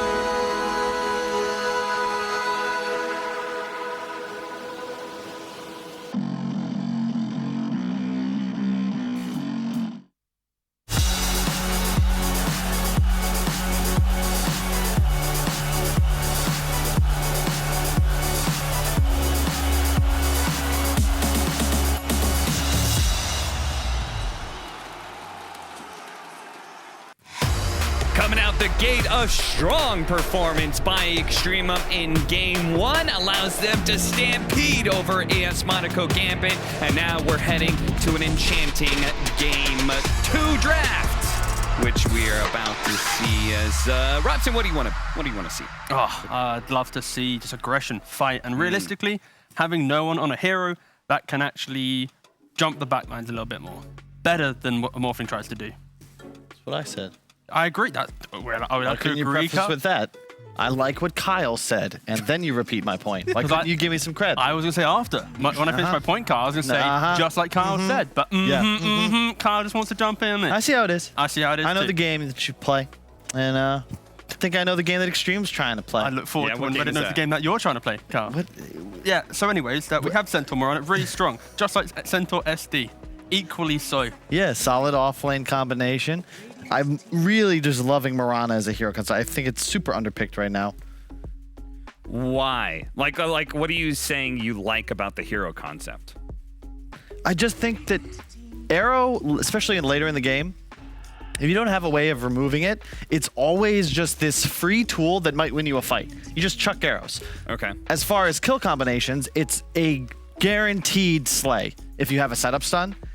And is that a Bane? Who? Yeah, Bane Mirana. There you go. Bane? There you go. The other thing is the invis, I think, is really underrated. It forces the enemy to have more sentries than typical, and detection, especially in games that go late, you just don't have the slots for it anymore. And I think it can be just, I don't know, Hero's just good. Does everything well.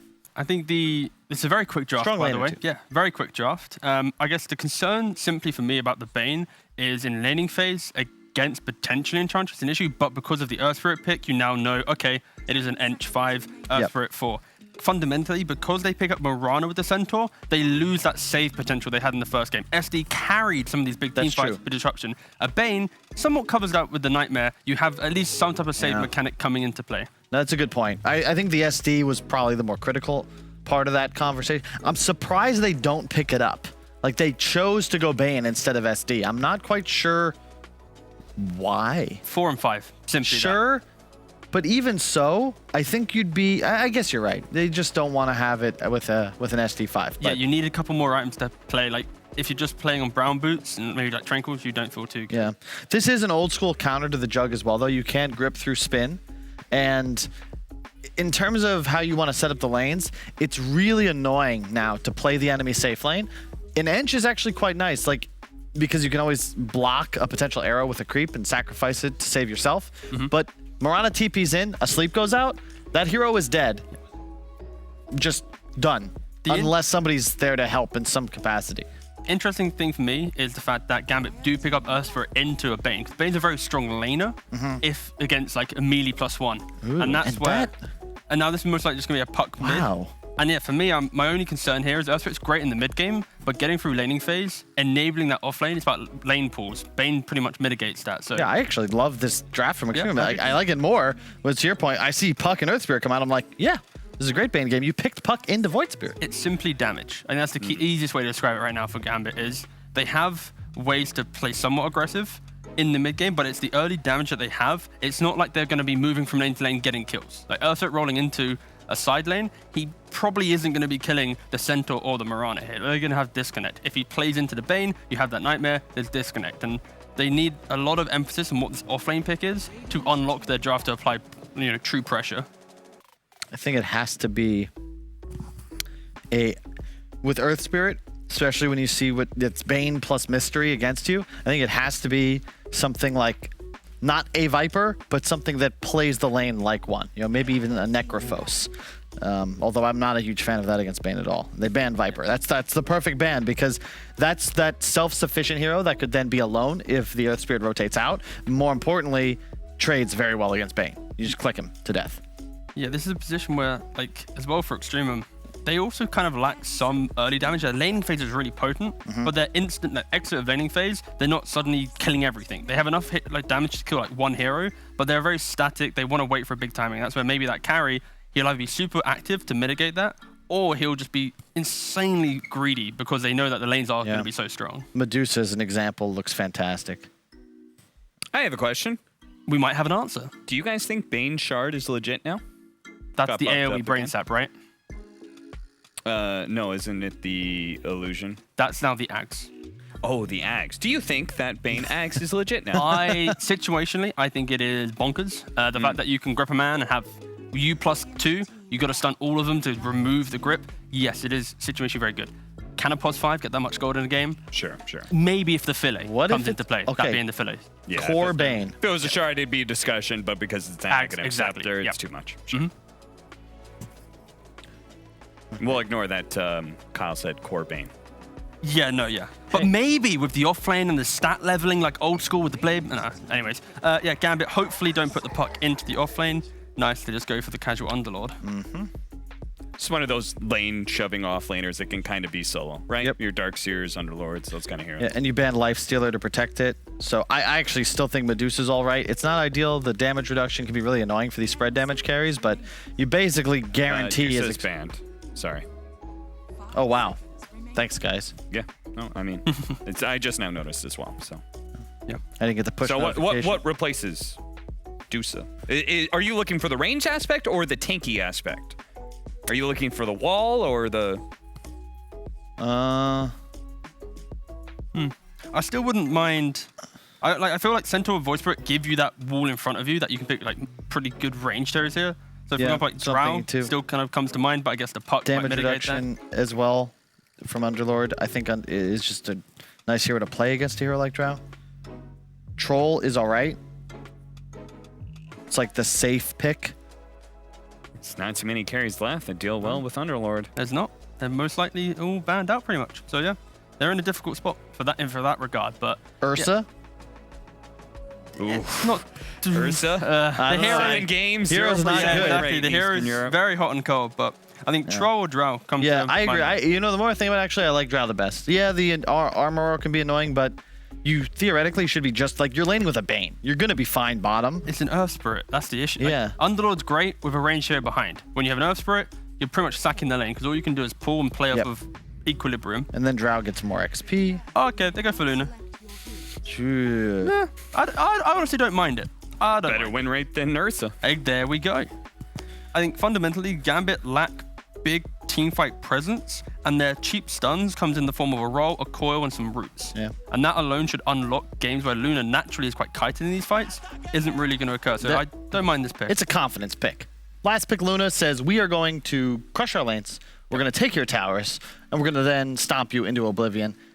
I'm all right with it. I would have preferred Drow just because I think it's a little more conservative. Sure. But Luna, but yeah. You hit a timing, you get a bunch of items ahead, then a BKB, an Aegis. Suddenly you're just mowing down structures. Could work. The way that Extreme played game one, it was really, brutal of how they play around their vision, objectives, and they have 3 lanes now that should go their way. Mirana into the Enchantress, Void Spirit into a puck, a Bane Luna into an Underlord with a roaming style Earth Spirit. It's a recipe for success, honestly. And like their strategic play in game one should mirror into game two. And yeah, I honestly like where they put themselves. Yeah, let's go. I think they're feeling themselves. Yeah. Even the vision advantage that they managed to get for themselves in game one very often. Now they've got Moonlight Shadow. Indeed. Yeah. And they have night vision. Night vision as well. That's right. We just gotta get those goggles. We said it in both sync. between you guys and Extremum's lineup. But is it going to be enough to take down AS Monaco Gambit in a series? We'll have to see with OD Pixel and Fogged. Thank you very much, Cap. Yeah, I mean, Fog, what do you make of this? Extremum coming in with these Banes, these Lunas. Do you like this approach? Do you think there's something that they've got going here that maybe AS Monaco Gambit won't quite expect? It's lane confidence. I think that's really the biggest thing. You have this plus damage on Luna. Bane, one of the best starting stats, level 1 hero in the game to zone. Then you have a Luna Aura with you to zone Underlord versus a Underlord Earth Spirit. It really feels like they have set themselves up for 3 winning lanes.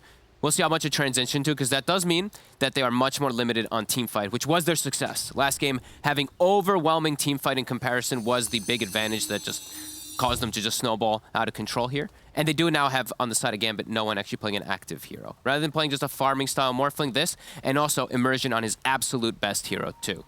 So I think it's going to be a little bit harder for Immersion, Extremum, because they do lack that big teamfight. But if they come out in lanes, and they have a good advantage, and they do stick together, I do see a chance for them to take it. All right, because sort of overall, like, how is this as a Luna game? Because we do see the hero come through here and there, and for the most part, not a hero that you get very excited to see, but this game, what's the matchups looking like?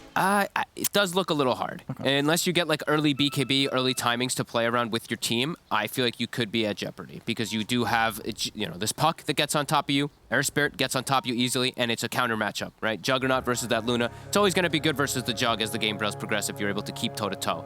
So I think it's just get ahead, stay ahead on the side of Extremum, and just play around the Luna when you get these timings, get an Aegis time, and look to just take the advantage versus the team fight because of Aegis.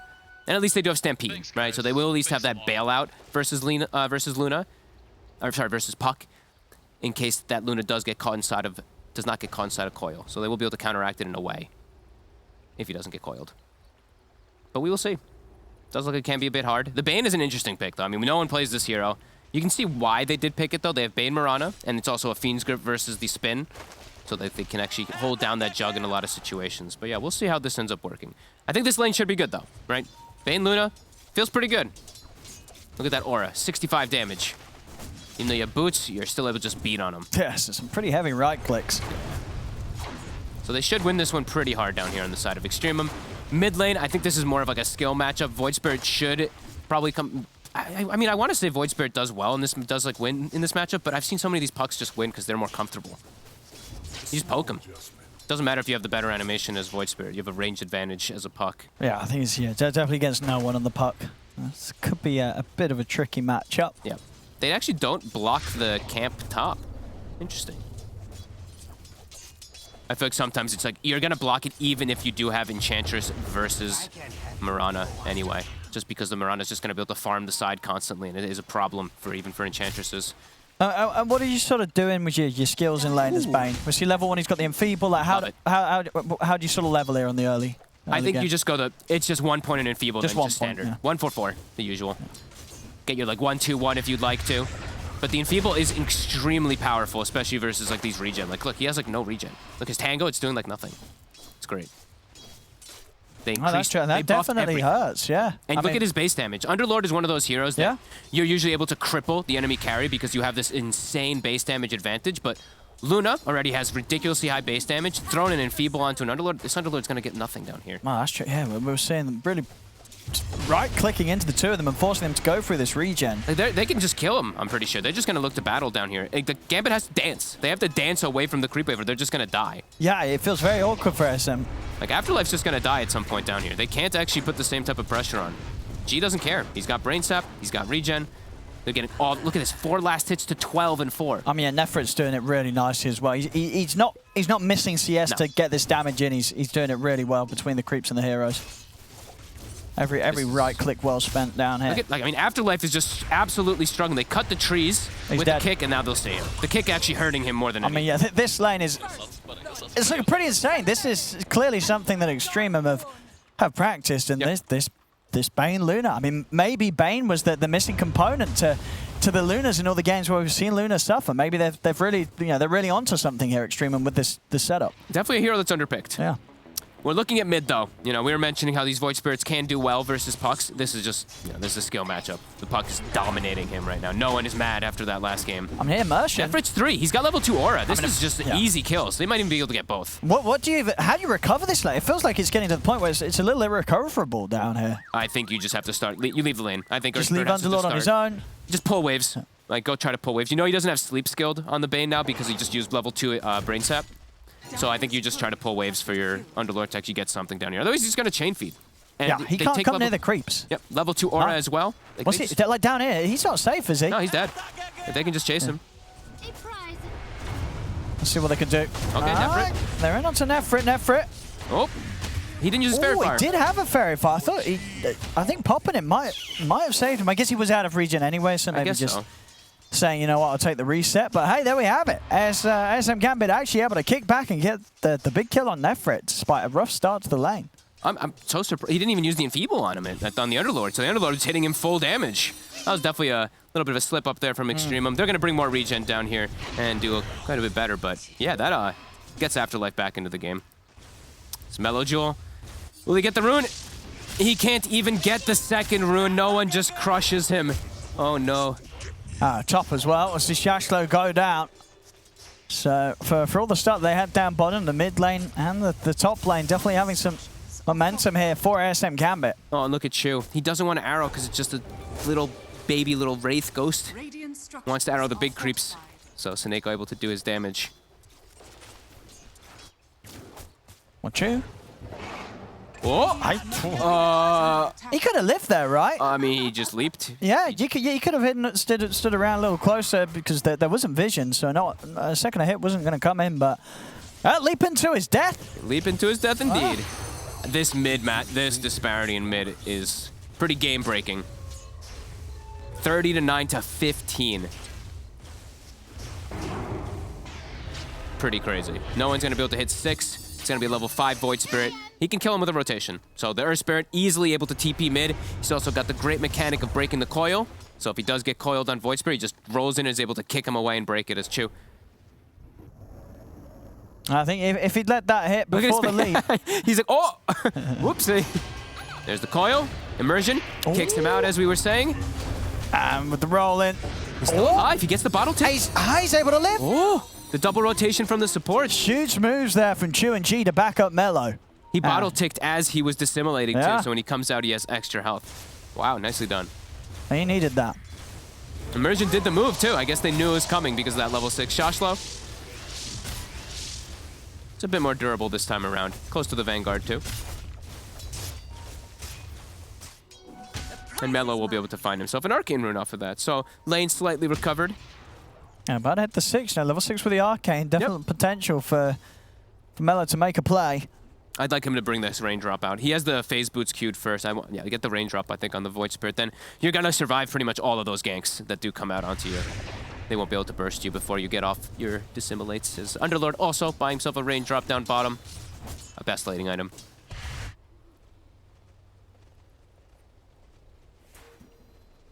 Well, still, Nefrit, despite that death earlier, he's still at the top here, getting so much out of this lane. And he's holding skill points. Something I always like to see Luna's doing. You hit level 5, you've got your 2 points in Beam and Aura, you don't need to skill anything else just yet. Immersion gets the connection. He levels up the Beam now, while he's running away. No, it's just, I think he's just expecting it to be this constant battle lane for him for now. But I think I still would have liked him to just wait until he sees what else is up, but maybe wants to go for a solo kill with an Eclipse. That could definitely happen down here with the way that Immersion's trying to roll in on him. Yeah, and if Immersion leaves the lane, then they can set up an easy kill onto Afterlife with this. Another coil, Immersion coming mid. Can he break it in time? Gets the silence. Doesn't even need to. Always going to be very hard for the Void Spirit to play into at this stage. No one with the high levels and the stream coil. Not a whole lot that can be done to save him. As there's no real hard saves. They will have a nightmare potential in some of the action, but other than that, whoever they coil will probably die. They actually need to bring the Centaur mid to defend the tower. He's got Vanguard, so he's very safe, and they arrow the creep. So tower will survive, but tons of damage as we see the Arteezy spray on top of it. And then we have bottom. They see an opportunity with the early Eclipse. So Nefrit's game continuing to get better and better. He's having a perfect start on the Luna. Yeah, seeing the Luna in this lane buying the Bassi. I like that. Super valuable item, even if you do buy it on chorus. Rune. Arrow. Oh. Lovely arrow here. Do they have enough? They should. They do. They do. Beautiful. Beautiful stuff there from Chu. Yeah, tip that, man. Now Immersion trying to roll away. Slows him down. Oh, the double bounces. Oh. Run and pick the bounces They're like, up. who cares about the kill? And then come back for the kill. Oh. Oh. He's trying to get the roll distance, but he can't quite get away from them. So close. Is he actually going to? They didn't get any right clicks in. They didn't get the extra attack. He's actually able to get away. He is away. But hey, they got the double bounces. They did. And now they got Arcane Boots for the Mirana too, so he's going to be able to keep the mana up down here. Can they actually go for Afterlife? He's got a hood. This will be a tough one. Let's see. With the right clicks, yeah, it's not going to happen. Afterlife. It's going to be fine now. It has that sort of build up that. Ooh. That means they won't quite be able to take him down. And he's got the chip vest too. Extra HP regen for try another Dream Coil. Silence. Is it enough? I mean, no one is really making things up for Melojul now. This is an angry no one after that last game for sure. Oh yeah, he's bringing the fire here in game 2. Clean moves. Seneko already level 6. Looking to play around mid again. Looking for to get another kill perhaps on Shashlo, but Shashlo, a bit careful. Yeah, this mid disparity could make the difference in this game. No one being so enabled, Melo being so far behind now at this point. Has to just go for a Yule Scepter, has to go the full defensive build. Can still set up plays, and they're looking to actually hunt. They have Fiend's Grip available. It's very early, so Dream might get caught off guard from this. They don't have a way to stop it. Let's have a look. He's just gonna grip him. See if they got enough damage with the combo. Yeah, they do. There's no way that a Dream can be saved. Nothing that the Enchantress can do to stop that from happening. Offended they put down? That's a great spray paint. Because we had some fresh ones, didn't we? I believe this morning or yesterday.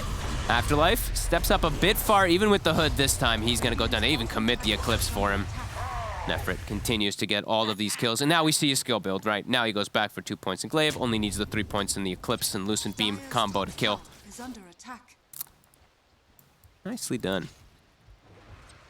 Fiend's Grip. And I feel like people just forget a lot of times too. It's like Bane does not get played at all anymore. No. You have to be very cautious about this. Yeah, it's looking pretty good. 3-0-2. Yep. It's got to look good though, because this hero is all about like laning and catching. He does not provide too much team fight until later on when you do have your shard pickup. Radiant structures are fortified. But no one goes for it, so. Because it sucks.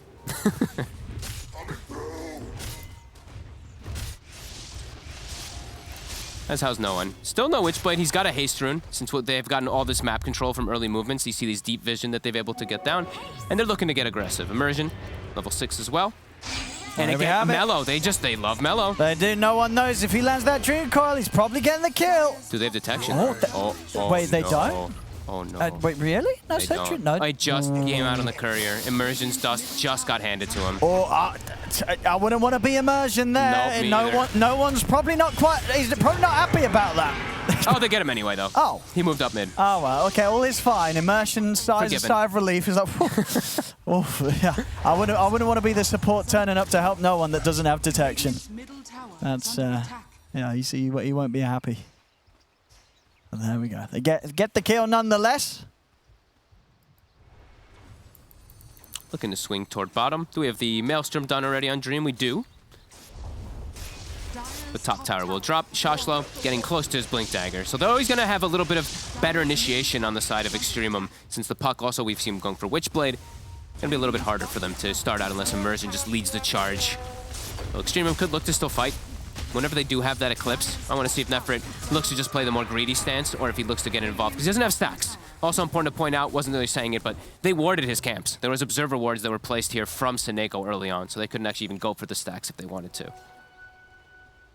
Yeah, just the 3 over there from the Bane earlier. This Dream. There's another grip available, but the smoke does get broken. G. Oh, Dream. Chew. He weren't ready for that. What an arrow. Dream Very was nice. just sitting there. Oh, they will find Shashlo, but losing the carry like that's going to hurt a little bit. That's Dream gone. He's going to know there's vision now, for sure, down with the way that he was positioned. Because he broke the smoke on that Bane, but continues to get arrowed anyway. Arrow on a creep. Chew. Tsuneko. The burst. Will not bounce to him. And they're trying to catch Chu. Chu is out of leaps. Should be good. able to find him here, yeah. A lot of damage coming out into Chu. We've seen Nefrit coming in from the side. Bit of an early eclipse. They do get the kill onto Tsuneko. See what more they can catch. Immersion able to roll away in time. Mello not quite able to get in position to block it off. Dream is ready to come in and try and help out. He's in with the Omni Slash. Straight it bounced away, to the but it's creep. back to the neutral. Wait, that was some crazy far bounce range. That was a big jump. You know, the Bane was a lot closer, right? You would have assumed that the chance would be there for it to jump over to G, but not to be the case. Over to the neutrals and no kill to be found with that one slash. bounced real. Like, look at this bounce. Look how close. Oh, Bane the one is. creep, it griefed him. It moved closer to Afterlife. It did. If that creep weren't aggroed and hadn't come around, he would have been straight over to G and probably getting a kill out of the Omni. Well, these type of things happen. We did see the Eclipse also kind of be wasted a bit there from Nefrit as well. So both of these carry ultimates don't get utilized in their maximum effectiveness, but still, Gambit still looking to make some plays around bottom. Can't really invade the Ancients. So Nefrit is going to be able to get a bit more farm out of the map compared to the Jug, since they can't get into this triangle here. Dire are scanning. And now there's a Blink, too, on Extremum. So, like we said, a bit easier for them to make moves on the big targets, but Chew, they'll tank the gank again. They're going to come in with a TP responses. We'll see if they can catch anyone for this. Dream. They get the big one. They get the grab on him. Shashlo in with the two-man hoof stomp. They've locked down the Jug. They're jumping in with the Dissimulate. They got the burst with the Stampede. They do. They take down Dream. Mello, it takes a heavy impetus to the face. At the grip from G coming out from the side by SM Gambit. They've got the numbers. They'll bring down Shashlo. Tsuneko is popping off. And now they'll be able to get G as well.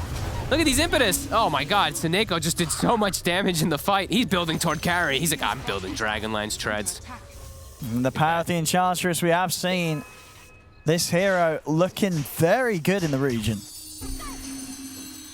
Strong in a lot of games too, especially when you're playing versus like a hero like Luna, who probably wants to build Manta at some point. You maybe don't even want to now, because you can just take over the illusion. It's pretty annoying inside of those fights. Look at the damage. Yeah, Tsuneko, he's killing it. I mean, good for him. He's going for carry build. Look at that. It's crushing Chew.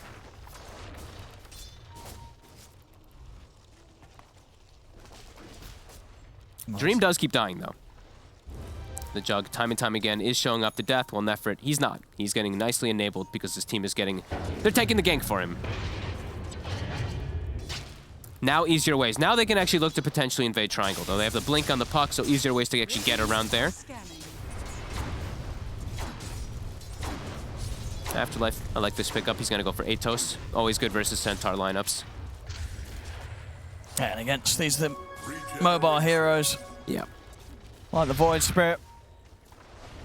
It's very hard for them to make a move here, Extremum. And taking the triangle. When they have that blink, they're trying. Look at the setup, Nefrit. He needs help, but he needs it now. They put the Stampede. They can't keep him alive, though. Nefrit's a full. There's Extremum. What can they get in response? Mellow. They're turning. A lot of damage coming out for Tsuneko. They're in with the jumps. Control onto no one. They actually burst the puck. Mellow dies to Tsuneko. Oh my god. Now, what Tsuneko? Can they actually kill him? He's just dancing on him. I don't think they can. I don't think they can either.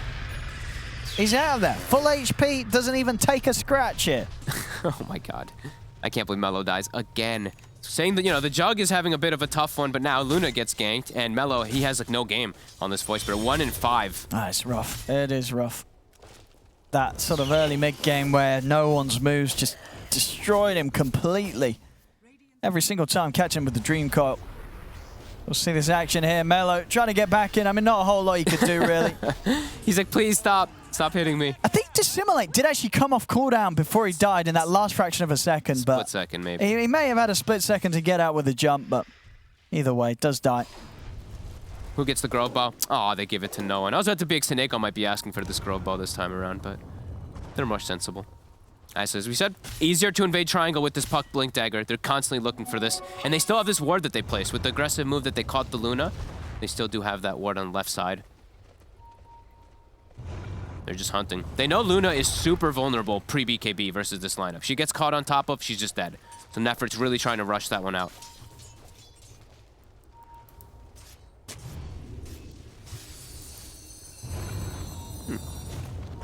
Interesting pickup. Holy Locket on the Bane, and Mech on Chu.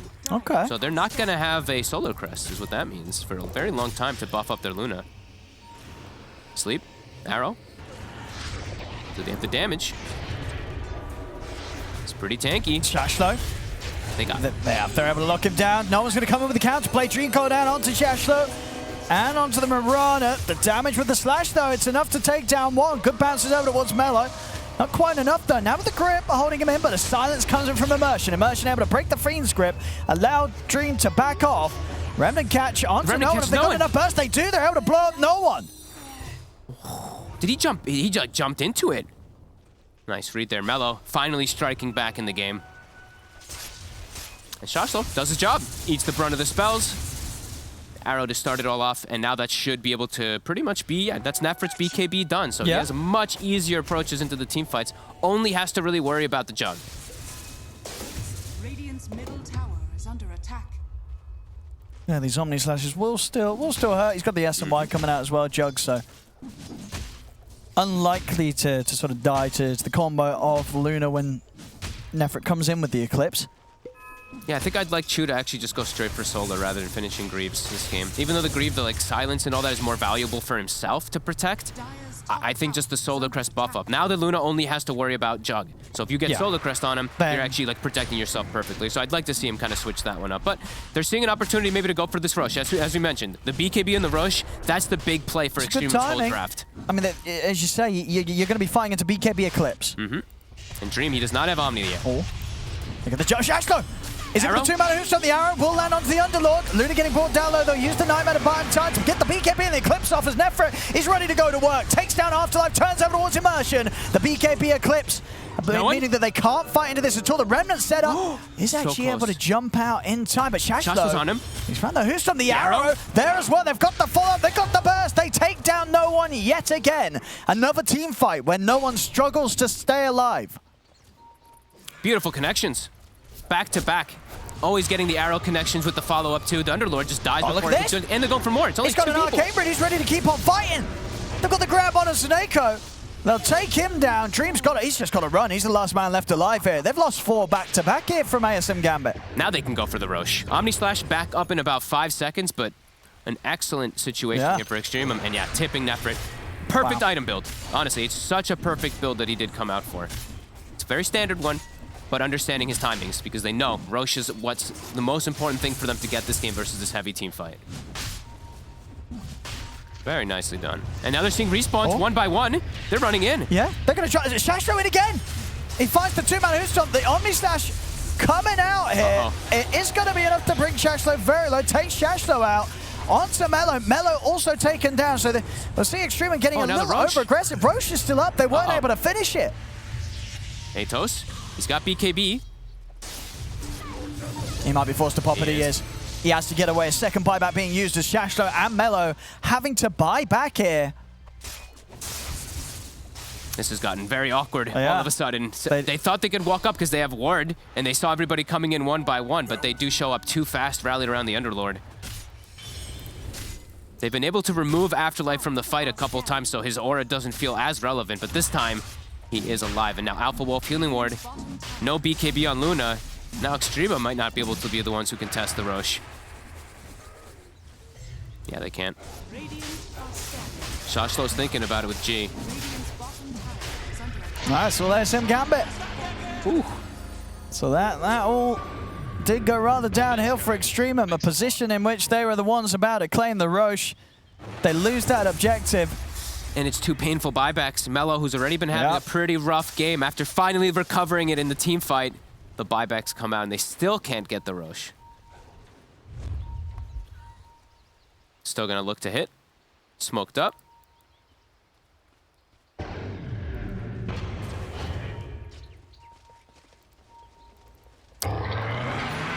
Can they actually catch here? They'll find Suneko. And they should be able to finish him. I got the D ward here as well.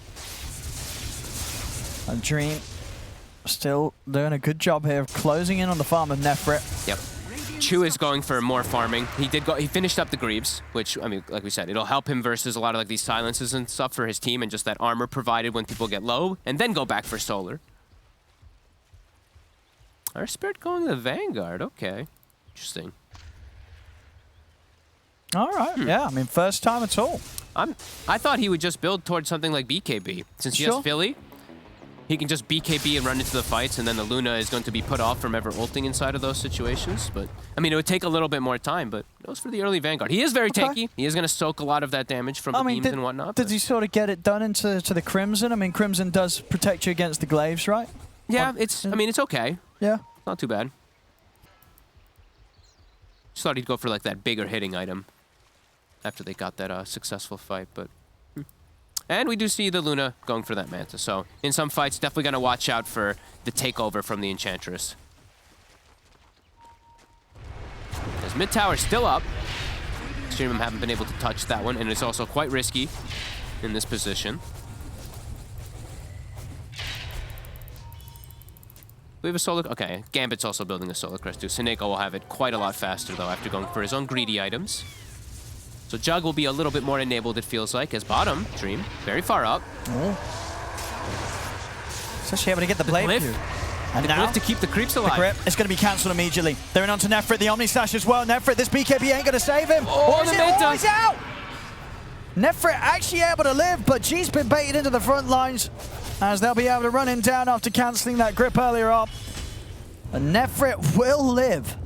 So at least a bit of a saving grace there for Extremum as they nearly lose their carry. That was a nice play there from Gambit, just glyphing the wave as they're dark rifting in to jump onto that Luna. Luna barely surviving. Now no BKB. No BKB for the fight. defense. Yep. So scared to walk up here. Buyback from G. They really want to try and push SM Gambit away from getting a Rax. Melo's got Ags, so he's got the double silences coming into play. See what he can do. There's the setup. They're in. They're looking to blow up Dream. They're able to do it at once. He's rooted. He needs help here, this Void Spirit. He's still rooted. Silenced again. Not the Yules. And with the perfect timing there from Immersion, they've locked him down. And he's dead for 80. Back on with the push here, SM Gambit. Oh, Shasha's going to try and jump in. They'll get the ult off Nefrit. If they got enough damage to take down Dream, they do. They bring down Dream. Dream goes down. No one jumps in, but he's taking full damage here from the Eclipse. The Nightmare holds him in position for the Lucid Beam to connect, but he's still able to put the face shift. He's back. He's back up, no one. He's looking to get out of the base, he will. No one is backed off, but Extremum, they're going to be able to clean up another here as Afterlife. He'll get taken out by the double edge. Extremum, a fair few casualties for that defense, but it is a defense. They keep the racks alive and push back SM Gambit. It's a wild game of back and forth of the carries getting caught out there. Dream just gets full to zeroed. Unable to get anything off there during the Eclipse. We're going to see that one again. Very nicely done, without Melo. I don't think they expected that. Shosh though, look at the heads-up play too. Blink, Hoofstomp instantly kills Healing Ward. He knows his priorities. Just look at this burst. Boom, boom, instantly. The Eclipse, 1, 2, 3, 4, 5, getting the 5 beams in onto Dream. Barely survives as well. Yeah, that was a risky move from him. Oh, just dodging that last hit. Incredibly close. I think, yeah, if Nefrit was like sort of a few steps further forward, that right click would have come in before he was able to jump out, and no one would have died as well. Luna gets the return kills. Luna now building toward that Scotty. Okay. Thought maybe he goes just for Butterfly for his own individual game, but going for the Scotty for just like tankiness and sitting in the back. More for the overall rather than just trying to counteract the Jug. And Dream pretty much going to have that Ags done for the next fight, just a couple of 100 gold away. Gambit's still feeling very strong. They're realizing that it's really just the Luna. You know, that Void Spirit now dying back. Nefrit. Yeah, Melojul having such a hard time in the game. They're still feeling quite confident on the side of AS Monaco Gambit. And what are they building? Okay, so they're going to start building towards the halberds. The counters towards these ranged carries. Afterlife has his Sage finished up. Immersion also going to be building towards that halberd too. So they're recognizing, right? They're knowing all the damage is going to be coming out from Luna, so they're going to be focusing every single element of their itemization toward that. Also building the Ags on no one, on the puck. So BKB will be a lot less useful. Be able to run away from these Omni Slashes and Swift Slashes. Everything's getting online for Gambit. Game's looking very tough for Extremum now.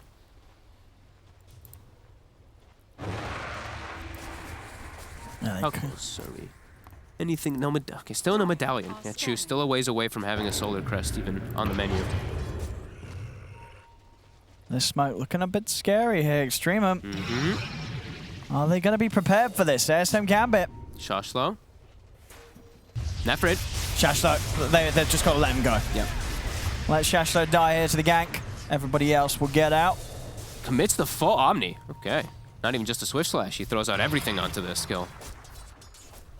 They're getting so much out of the map when he is dead, so 70 seconds where it feels like Extremum can't do much of anything. Still Moonlight Shadowed for a second here. Trying to get some type of vision up in the fight. They'll see Immersion. What? Look at the roll-off in time. I'm going to try and chase for this. Not quite enough burst to take down Immersion, though. Mellow. A lot of damage coming in onto the Void Spirit. ASM Gambit, they're making their way over. They're in with the roll. He's got to dissimulate. He's got to try and get out of it, Mellow. They're closing it. They've got the silence. He's gone. Mellow getting caught outside the base there. They have this Void Spirit's number so hard. The itemization from Afterlife, just this Atos, this Earth Spirit overall, just causing him so many issues. Even though he built the Yules to protect himself, it's not enough. And now there's an Ags Puck Coil for that Luna BKB at the ready.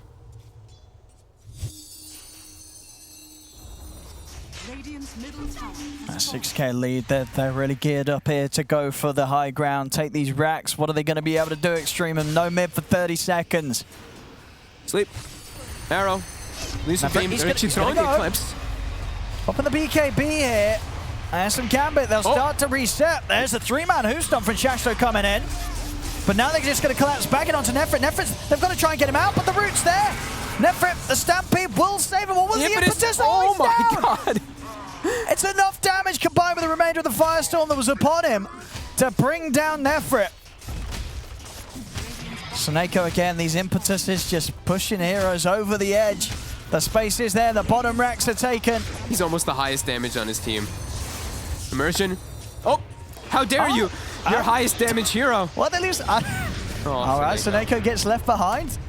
Farewell. I think he could have, I think that was on him. I think he could have stepped in range of the Rift. He's sort of just dancing and prancing around outside of the range. Do you blame the taxi or the person who missed it? Good question.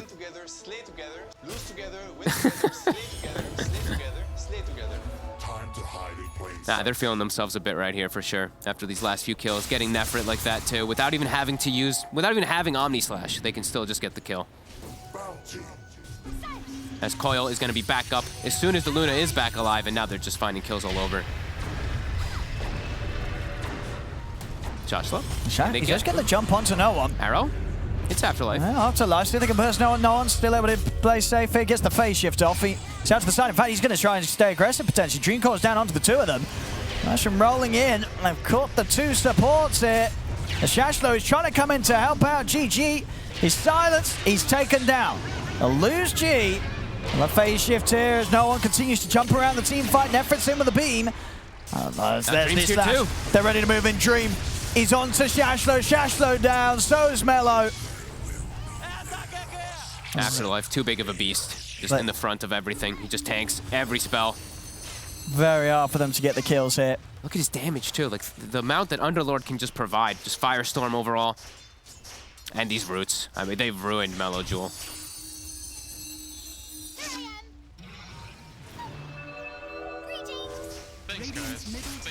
Here we go. High ground they go. Tier 3 to be taken. Mellow's got to buy back. They don't want to afford losing a second set of racks here. They're just going to rift out. They're going to go to the Roche. They're actually rifting into the Roche pit with the Enchantress creep. Very nice. Pure efficiency. Nothing that can be done about this. Nope. ASM Gambit going to take this down in record time. And a free shard for the Jug. Skadi now done on the Luna, but still a question of whether Nefrit can really do enough on his own to out-carry these cores of ASM Gambit that just across the board are getting bigger and bigger. He can't do it on his own. He needs more help, and Mellow, he can't contribute the help. 3, 9, and 10, some of the higher deaths I feel like I've seen on a mid laner in this tournament at this point in the game. He's just been bullied. Invisibility. High ground push at the ready.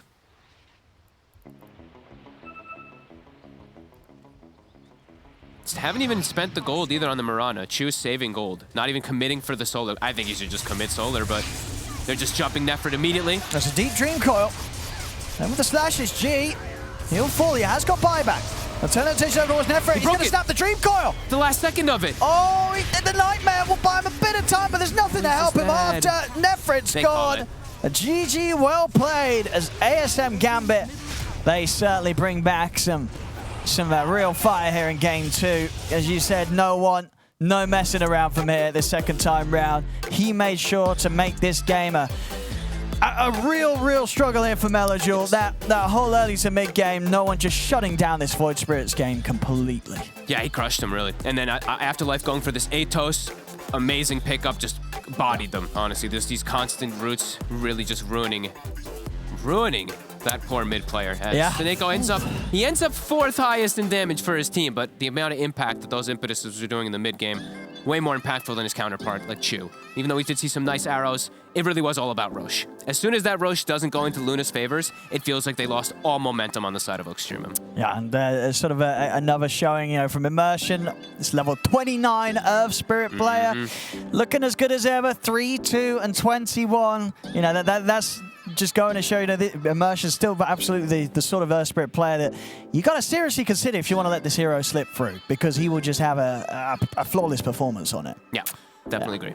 Well, there we go, ladies and gentlemen. We are going to be going to a game 3 here of ASM Gambit, really stepping it up and bringing out sort of level of play that you would come to expect from what we've seen from them so far.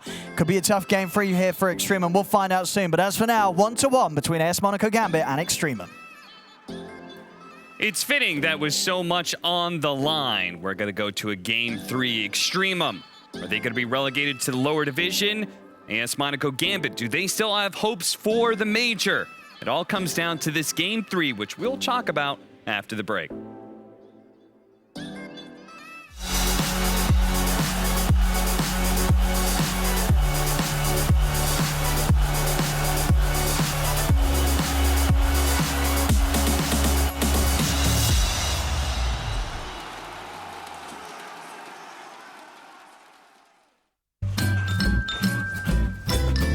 You ready? Huh? Hey, easy boy, huh? You ready? Huh?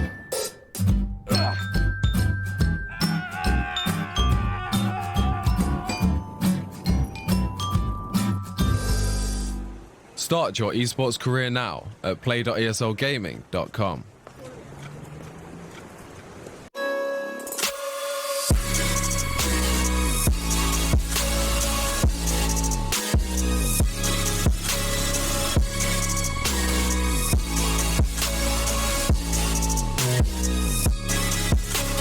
You love it, you wear it.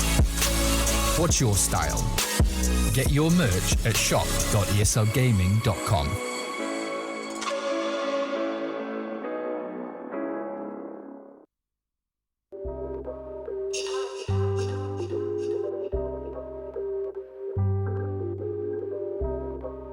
Yeah. Ay, push start, ay. Ball so hard, ay. Raise the bar, ay. Turn into a star, ay. Play my part, yeah. I aim too far. I do it big. I keep it large, okay. Live it up. Cause it's fake, better give it up. Young, but I feel like I've seen enough. Numbers going up, better keep it up. Ain't slowing down, better live it up. About too hard, ayy. What? About too hard, ayy. What? About too hard, ayy. About too hard, yeah. I'm killing your favorite rapper with minimum effort. Yeah, your corpse getting severed. The industry dry as a desert. Do whatever it is that you think that you're doing, I'm doing it better. Straight double use, that's my ladder.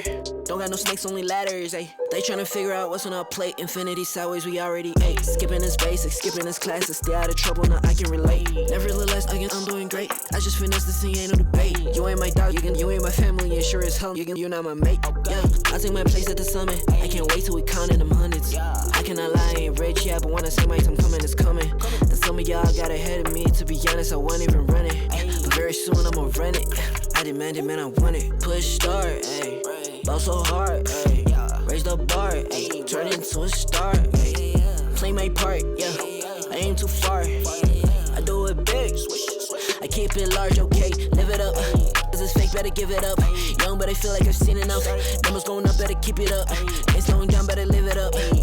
about too hard, ayy, what about too hard, ayy, what about too hard, ayy, ayy, about too hard, ayy. They not gon' like this, don't like surprises, I cause a crisis, man I'm a scientist, with the music I spice things, up to my liking, man I want nice things, that's not an AK, it's a Uzi. I pull up and shoot it to movie. I'm chasing the bag, not a coochie. Cut ties with the fake, now it's Gucci. Word of my niggas from the 021. You count 6 shots and I count 2 guns. Some people still think I rap just for fun, but soon they look up to me just like the sun. Yeah, you can come over here. Swear it's like no career. Swear you got no idea. Soon you have no career. Take a good look in the mirror. They need to know that I'm here. Don't you act like it ain't clear. Yeah, push start, ayy. Ball so hard, ayy. Raise the bar, ayy, turn into a star, ayy. Play my part, yeah, I aim too far. I do it big, I keep it large, okay, live it up.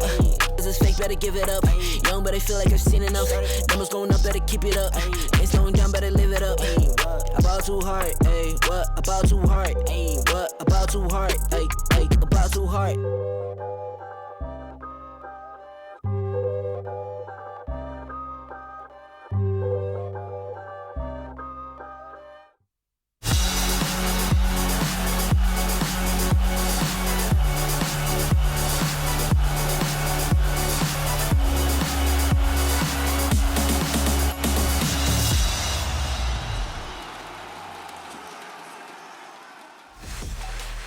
Felt like AS Monaco Gambit came back in Game 2 with a bit of a vengeance. No one in particular who we see him die here, but otherwise felt like he was just a monster in the server.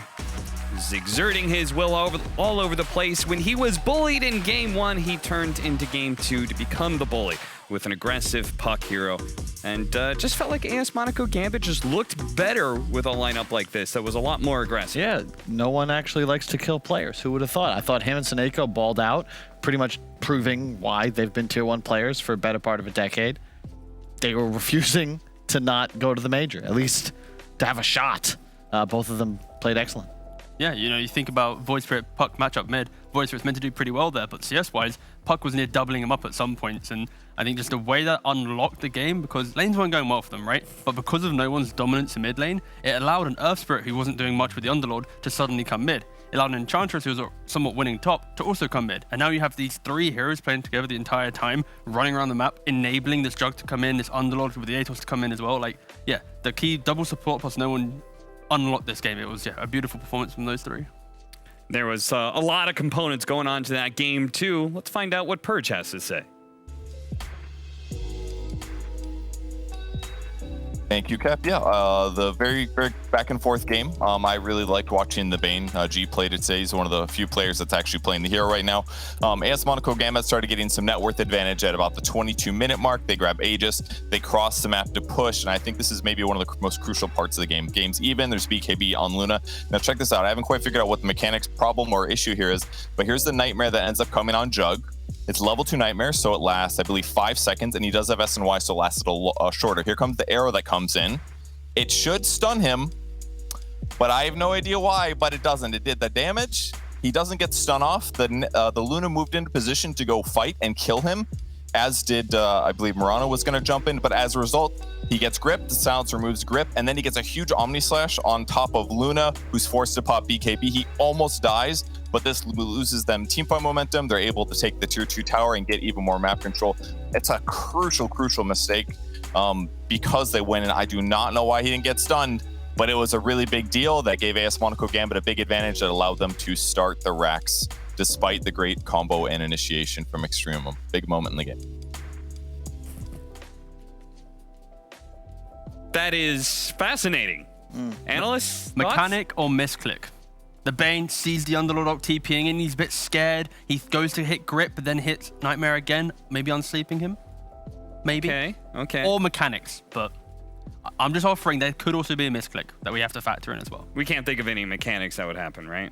I mean, Purge was obviously a bit stumped. I know he was still trying to figure it out towards the end there. Same frame. Damage stuff can work out sometimes, like but the Nightmare was still going Nightmare through. Was still going. There was no instance when Nightmare Plus he took the damage, right? So even if it was same frame, it had to have been him releasing Nightmare.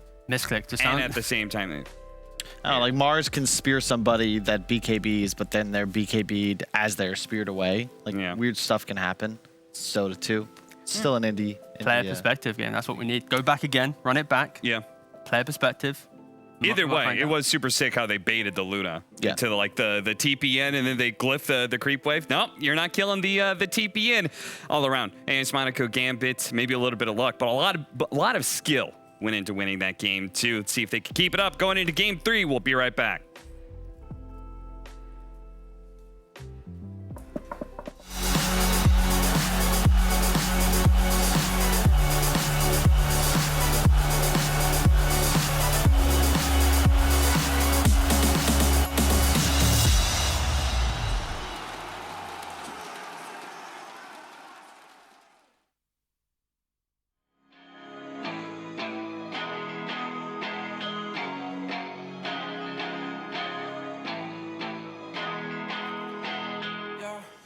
Talk to me, I just want a little bit of company. You acting like you really wanna fall for me, but baby, can you tell me who you wanna be? Talk to me, I just want a little bit of company. You acting like you really wanna fall for me, but baby, can you tell me who you wanna be? I left my demons in my past. I still want something that can last. You make me feel like I'm okay. We both know that you feel the same. Ooh, baby, I got nothing else to prove. You talking about your best side of me. Remember that you always get to choose. Talk to me, I just want a little bit of company. You acting like you really wanna fall for me, but baby, can you tell me who you wanna be? Talk to me, I just want a little bit of company. You acting like you really wanna fall for me, but baby, can you tell me who you wanna be?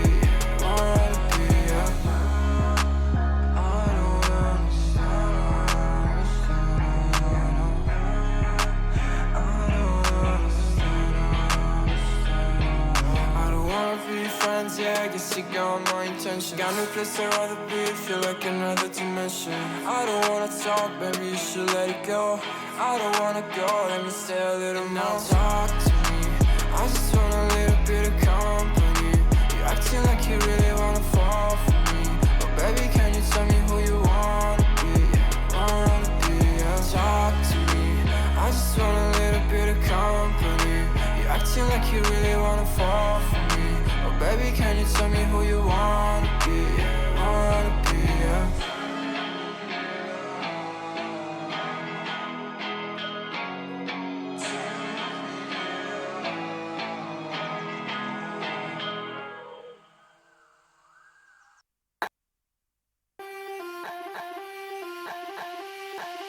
Don't you know I'm a bad little mama? I got moves like Madonna. Don't tell me cause I move when I'm gonna. I'm not afraid to lose, I am a prima donna. Don't you see I'm a winner, I'm a queen. I cause no scene if you work with me. Don't stop me cause I fight when I wanna. I'm not afraid to lose, I am a prima donna. Step out as a motivator. Let them know that the weight's up. That's how we know when we level up. Ay, that's how we know when we level up. Level up. All we know about is level up.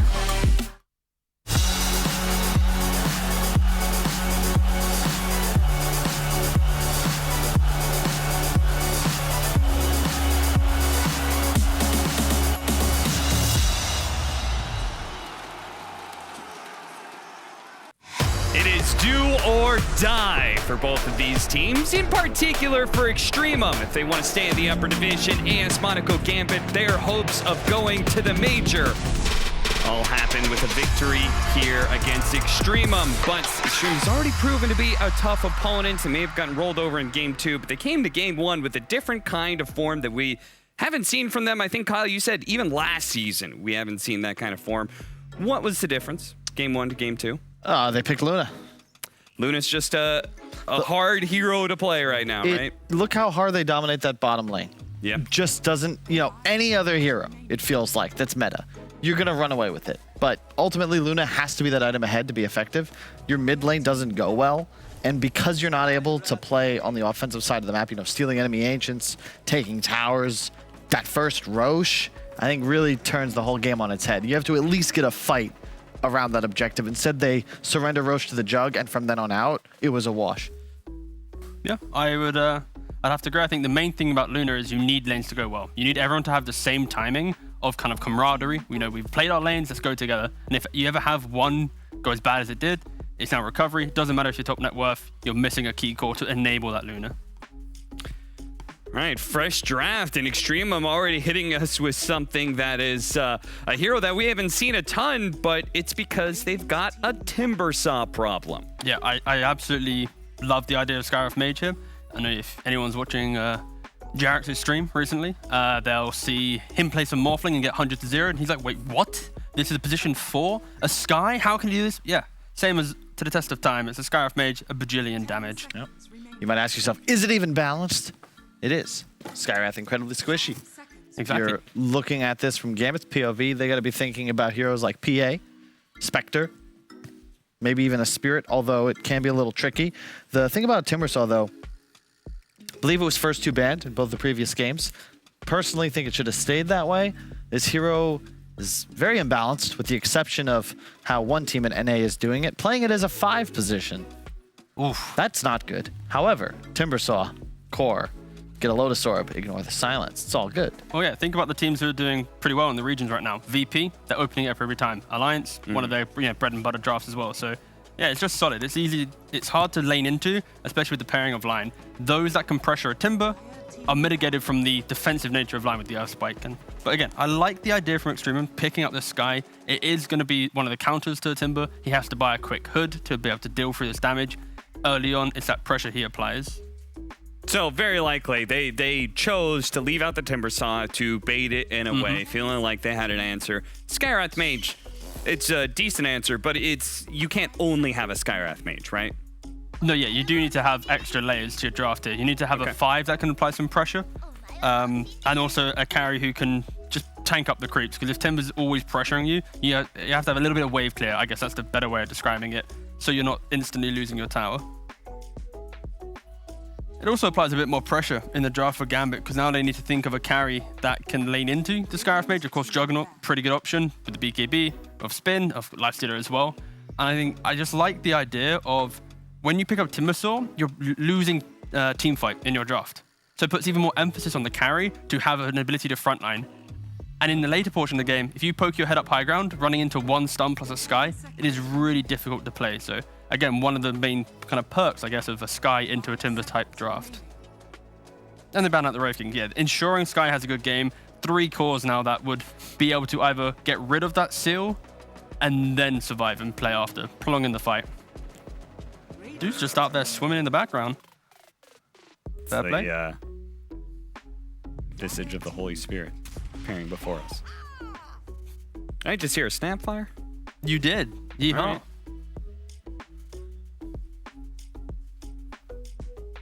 I really like it against Sky, expecting it to be a 5. Skywrath, I think, starts the game with 0.4 armor. So if you tank a little Shredder, trading becomes nigh impossible. 5 seconds remaining. Extremum now. You're also a little... The cookie's actually kind of cute as well against the Centaur Sky, because you reposition and suddenly the Mystic Flare's not going to do as much. Indeed. Yep. Yeah, I don't mind it at all. Any of these small movement spells are really, really critical here. But now Extreme, they need to pick up a position 5 that can deal with the threat of the Timber and then the Lion. But once again, it is such a potent combo where there isn't a hero in the game that beats Timber but doesn't get annoyed by Lion. That zones out the Lion but isn't then countered by the Timber. So they just go for the Gyrocopter, sorry. Gives you the carry potential here to play into this lane. Instant PA pick, because they just don't really care here. You can jump the Skywrath Mage. You can also have another disconnect spell to get rid of the combo. Yeah, not too bad. But now for Extreme, they're one of the quirkier teams in the region. Obviously, they started playing like the DP5 last season. This Gyro, I'd like to think will just stay as a 5, pick up as a carry, sorry, pick up a strong 5, but I wouldn't knock it if they were a bit more creative in this position. This game, this single game, decides if they are remaining in contention of surviving this upper division. More and more That answers. is very bold. That's a real answer to the Timbersaw. Also very annoying. PA low HP hero. Lasso into Flare is a hell of a lot of damage output. I'm a bit concerned now, though, that the Gyro and the Bat are quite susceptible to just being ran at. The draft for Extremum that's relying on being ahead, staying ahead. The key thing here is you have Gambit runs at you with items. Extremum runs at you with levels. So that disparity allows for the comfort of this Bat pick. That's a good point.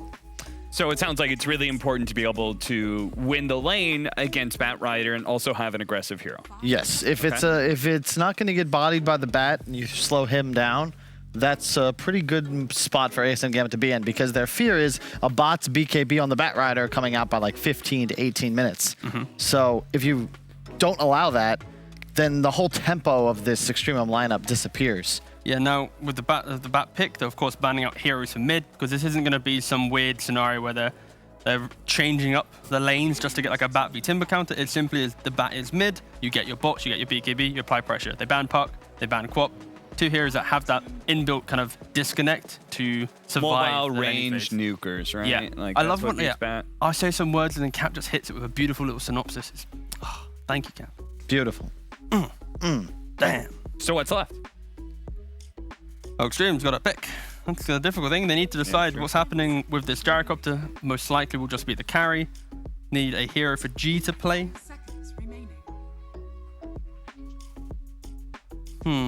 What is missing? You've got damage. Ooh, you need a melee some 5. initiation. Like a Nyx Okay. 5, I think would be pretty good here.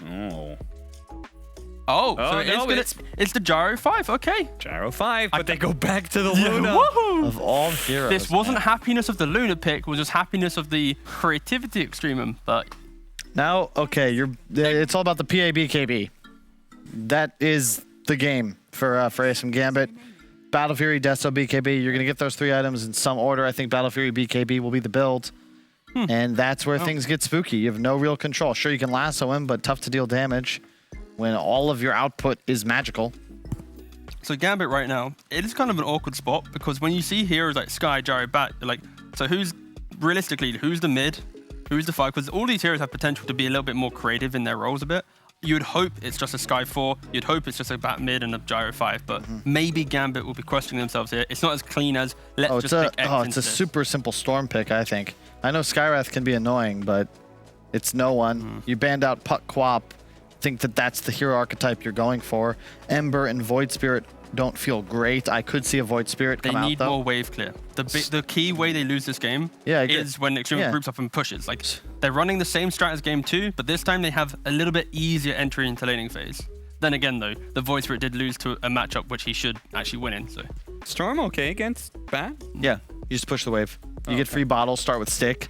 It was worse in the past, but Bat Rider can't really ever dive because you take so many Qs to the face. Okay.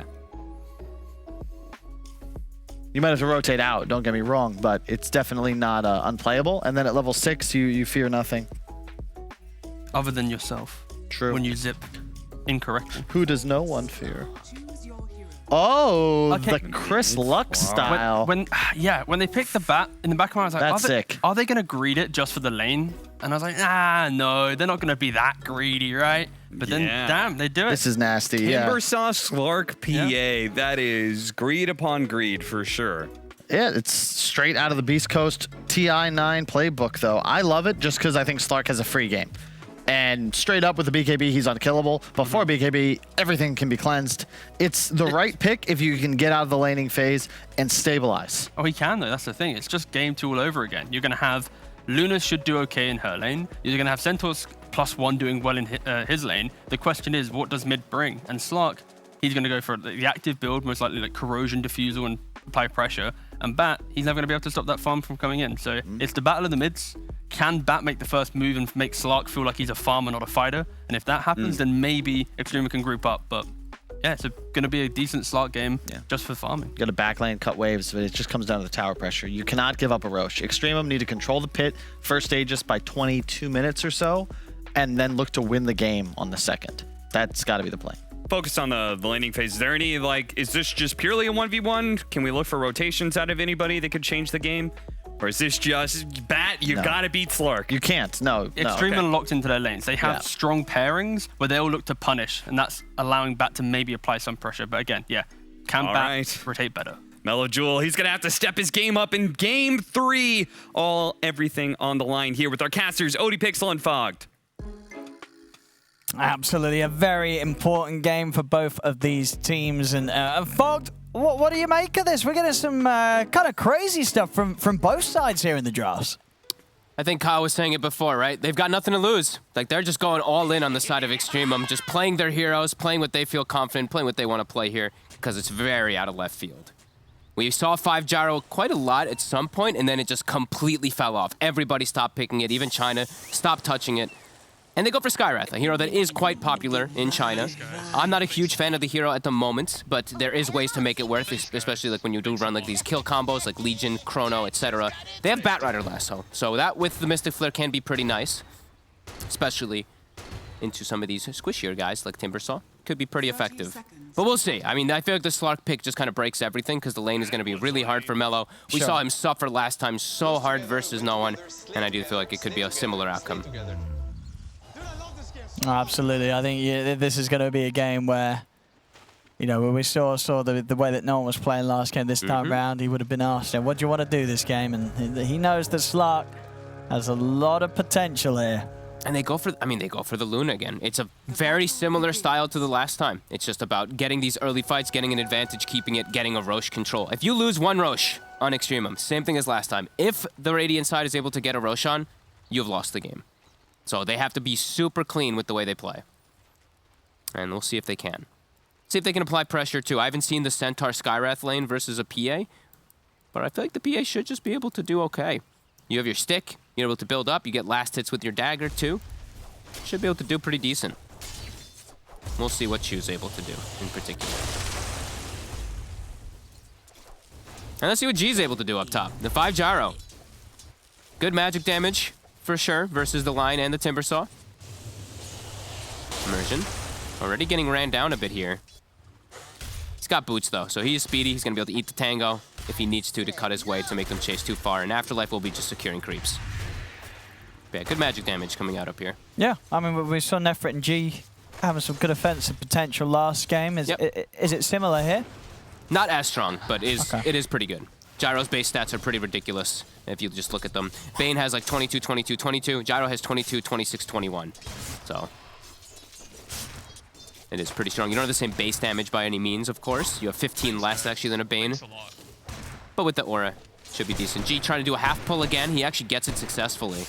G is very good at these half pulls. And then down bottom, Chu and Shashley, Chu on this Scarf. How much of an annoyance is that going to be for SM Gambit safe lane? I feel like Dream just free farms in this lane, honestly. Yeah? You think he can deal with this? I think there's players that can make the Skywrath look absolutely insane in laning phase. I've watched like Zinq.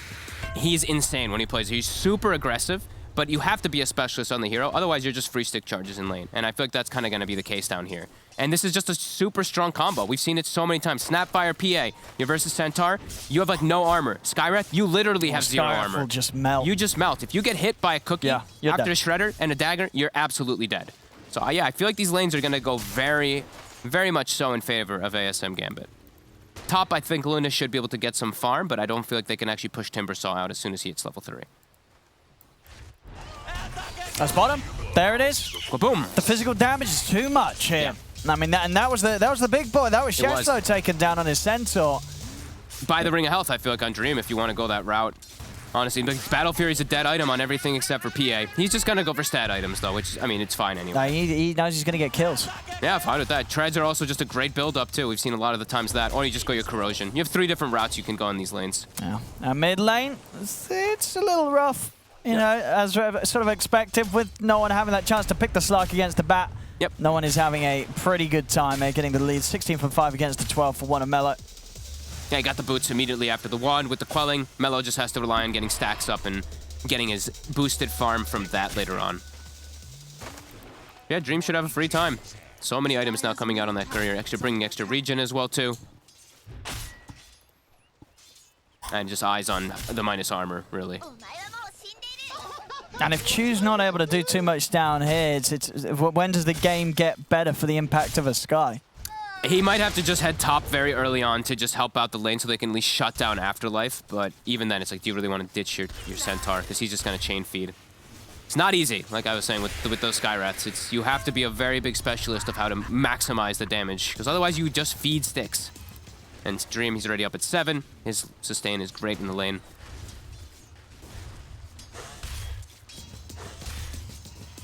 And top Timber, he's going to slow down a little bit, but he'll be able to catch up. We see a nice big wave coming under the tower here soon. And level 3 has been acquired, so Immersion can just go to the pull and mess with it as we see him block the double stack coming out from G. And what do you think it was overall this game that made Extreme want to go with the Luna again? Was it just a case of all the carries been taken out? I'm not too sure, Owen. I gotta be honest. And you know, Nefert has a very particular playstyle that he likes to play around. He loves his Medusa, he loves his Luna, he likes these ranged carries, but yeah, maybe it was just banned out of Shashlo. That's just so much damage, yeah. We'll at least have the money for the Ring of Hell, so... That'll be nice. Something to help him against this barrage of damage that comes out from the PA and Snap. It changes up the matchup so much, because I see, like, this is one of the few matchups where you have to always get Ring of Protection. Otherwise, as these Centaurs, you just get a Bracer, and you crush the lane. But in this one, you have so much minus armor that you do get punished. But this time, Chu punishes back. They do get the kill. Dream. Got to be a little careful. Doesn't want to play too close to Shashlo. Shashlo does have the Hustomp ready. Also holding on to a point. I'm surprised they're actually just going for Shashlo as well. I feel like it's just an absolutely free kill. You just dagger Chu and he's dead every single time. You dagger him and then just the Snapfire runs at him, and if you connect the cookie, he's just gonna die. So, a bit confused that they're actually going for the Centaur every single time down here. Yeah, no, especially with these 2 points in Retaliate. Yeah. It's definitely just hurting Seneko quite a lot here. Rotation coming out. No one. He's level 6. He actually does not even kill the courier. He leaves the courier there to hide the gank. And it's gonna be a successful one. Easy Agi.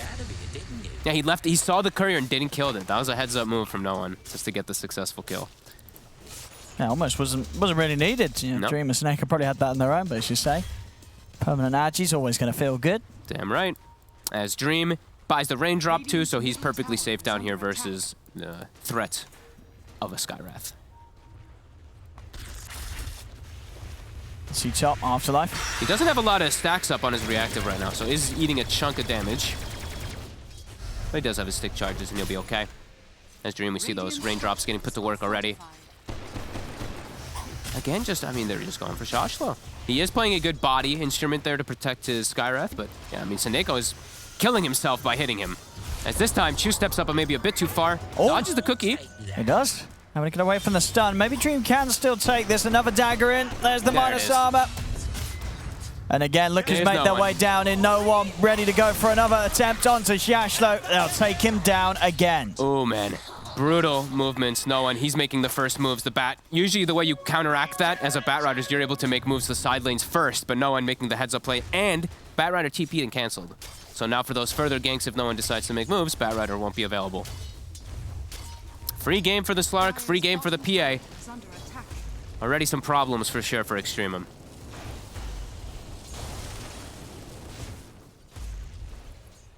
Immersion. He's just sapping XP. He's like, thank you. If you want to finish off that stack, I will be very happy. G's watching. I mean, they've got the two of them here now. Oh, gee.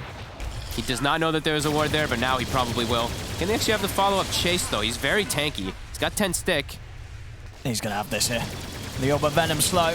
It's enough. It's got him. No one. Another kill, getting very active. And now on this Nefrit. mid-Slark. He might also just go down. Have they got any help for him? Oh, there's no trees there. I don't think they do. The stun's in. Oh. Bit off the mark. I mean, just let no one get the stack. Let no one get the Agi. Oh, and he does. And he does another permanent Agi stack. You see his eyebrows too. He just raises. He's like, oh, all right, cool. Thanks, guys. Well, there we have it. That is going to be a very early enabled defusal. PA under no pressure whatsoever either. All right, stack gaming. Extremum, you got to get stacks ready. Enable your bat. He needs to do so much with Boots of Travel this game. It's already a big disaster. It's going to be tough. They, as you said, they've tried sort of to take a risk here with the draft. It's not working. And a DD? No one. Let's go back off. A little low on the mana. That's got a clarity out, so he'll look to reset. but he will be able to. As Afterlife has now hit 6. And now we see Chu make the rotation top. Yeah, nothing else to be done down bottom. No. They do have kill threat here. With the Ancient Seal, sure. They do have decent amounts of damage to be able to push out Afterlife. Maybe need a +1. I like this as well for Dream. Deso rush this game. It's going to... Yep. You know, they're going to hit this insane timing. You know, Deso on PA, Diffusal on the Slark. That's going to be when they'll just run down Heroes Afterlife. Ooh, nice play. Gets himself all the way to the south side. Yeah, I mean, the Deso is going to be... I see a lot of low armor heroes on. This Skywrath could just die in 1 dagger. Very early in the game as a cookie. Does get killed, but it does connect with the stun. But Mellow Jewel makes his way down. Can he find Dream? Hex. The Hex. Dream's still got to jump. He does. Mellow, he's going to try for the knockback. He gets it. Does he have mana, though? He's short.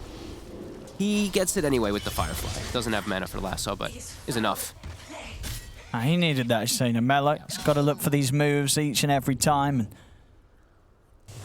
He's got a rune available for himself, too, to fill up that bottle. And top, they're really trying for Afterlife.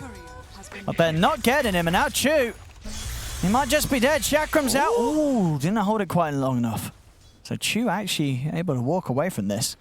Oh, but hey, he's leaving him for no one. No one's like, don't kill that Sky. Let me swing across. He's like, he's de-warding for free. They're giving him sentries unknown. That's 2 or 3 times now I've seen him just walk around and take out the wards. The beauty of Slark. Yeah, 2 taken out. Oh, finds himself a nice item too. Nice. Yeah, they're out this top lane. They don't want to hang around here anymore with no one making the rounds. Bottom. Stampede to apply the slow. And Mellow. His TP still on cooldown for 20 seconds. He's in a lot of trouble here. As they're in, they've got the stun control. And the Agi. Another one. Glory here for no one. Oh boy, 5 Agi at 10 minutes. Double Blade of Alacrity already done toward Diffusal. Yeah, this is looking like a pretty solid Slark pick here. No one having a great time with the mid Slark. Luna so far behind as well. Dire's top tower is under attack. This Diffusal Blade is going to be super fast. Yep, and the Deso too. I mean, it's going to be... They're going to be these... 1 dagger and I die is going to happen in this game very early on, I believe. Poor old... who was it? Chu. Yep. Yeah. Scarf's going to have a lot of pain coming his way. They commit everything onto Afterlife, and he will go down.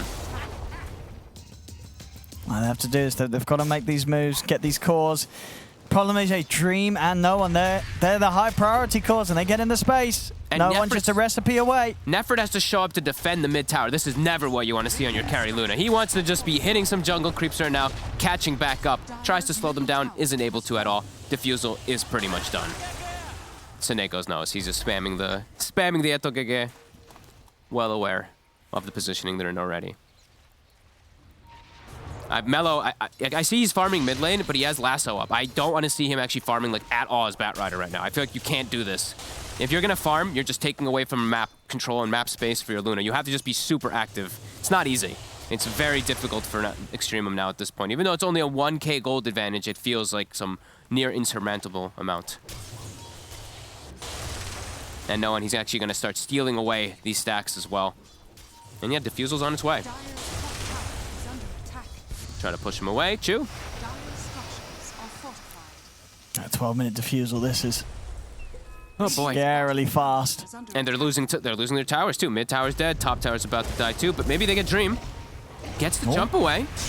They do get the grab on Seneko. I'll take him out. They might be able to get Dream as well. The missile comes in. They do. They manage to shut down the 2 of them. Very nice. Well, no one. He's tempted to get him back in with a finger. They've got the damage. No one. Get no one? Oh, they can't. 6 Agi. But did you get the PA? You know, they're able to shut that down a little bit. It's an important point as well, where he's so close to the Deso. Still, with that, even with that death, this timing, it's going to be hard for Extrema to deal with. Yeah, so early on. Seneko not getting a whole lot of gold, though. That's the very fortunate thing, I guess we can say, for Extrema. Medallion will take some more time, so it won't be this ridiculous Medallion like Solar Crest plus Deso all time that does come out. It's going to be quite slowed down from those deaths.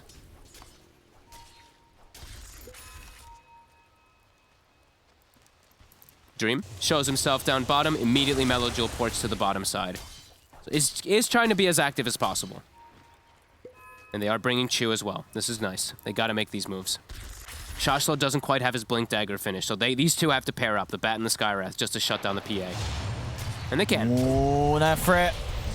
It's going to pop the ult. It's not going to do much at all, as no one could just commit him with the Shadow Dance. Can they find the PA at least, though? Let's watch them. Oop. They see it for a second. What? They should be able to here. Nice knockback again. And they've got the damage. They're doing a huge burst of magical from these two. I mean, Chu and Mello can keep doing this. Yep. And they have to. Every single time. They Anytime you see PA, down. yeah, CP on the map, immediately TP to his lane and run at him. We'll have Lasso again, 2 and 15. Yeah, good stuff from these two. But the Slark is getting out of control. There's not just the one carry this time around. And how do they control the Slark? Gotta catch him post Dark Pact. Yeah. They have to wait for Shashlo's blink. That's one thing they can play around. They can bait him to use it the first time, then Shashlo can follow up. But it's not going to be an easy one. Well, let's see him. 9-6 right now. It's just a 1K lead, but the fact is that lead is for the team that's running this PA and Slark. They went for the full greed. They're yet to be truly punished for this. And PA's got Deso. Pre-14-minute Deso PA, Diffusal Slark. You're having to deal with 2 carries that got away with a very fast first item timing.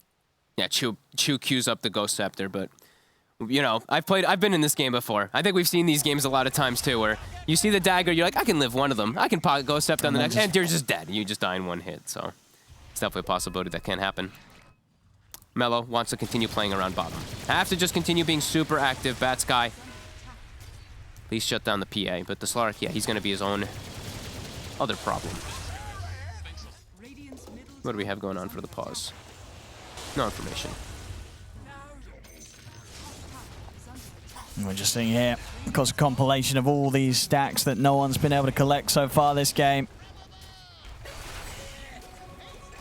It's not going to be easy. No. They've got to get the jump on him. There's no one feeling pretty good here in Game 2 and Game 3, especially after what was a rough Game 1. Absolutely. They stepped it up and absolutely sort of leading the charge here for SM Gambit. It's always so hard to jump these Slarks too, because I've been watching, they're just giving him sentries every time. It's like, no one, you know, you're under vision, just take it out right away. He's always got that sentry at the ready.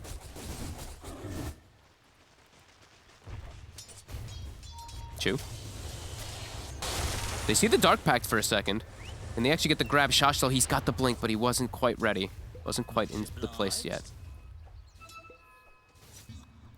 So they still can set up those ganks if they do it from the fog when they see the Dark Pact, but it's not easy.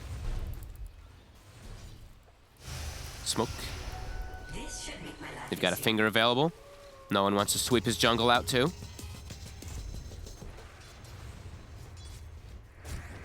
Oh, and G might just walk right into them here.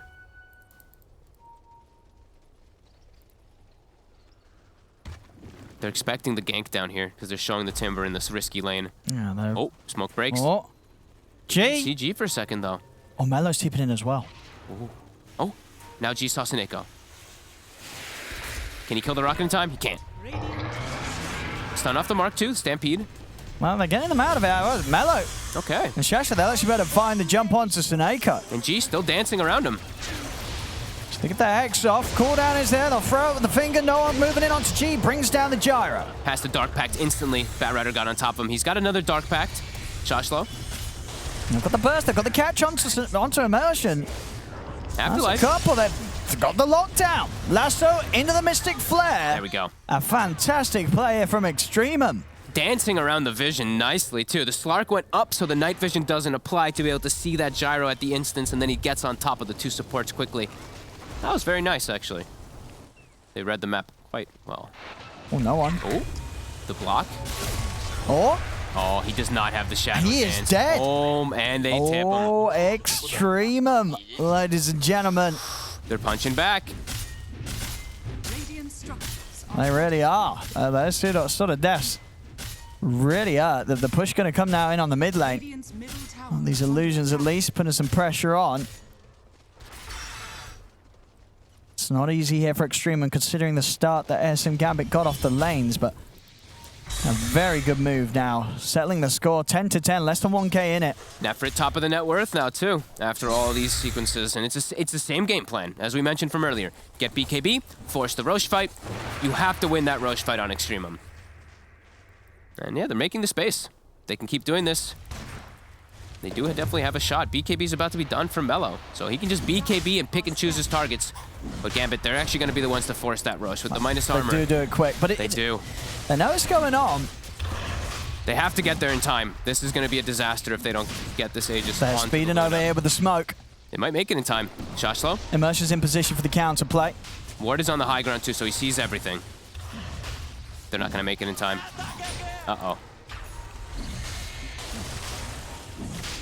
Oh, they actually catch they catch G on the side as well. Kiss is coming out. G's in trouble. Shashlo's going to try and jump in. Won't manage to kill off Immersion. Buyback from G. They want to try and keep the fight going. There's an Aegis on Dream.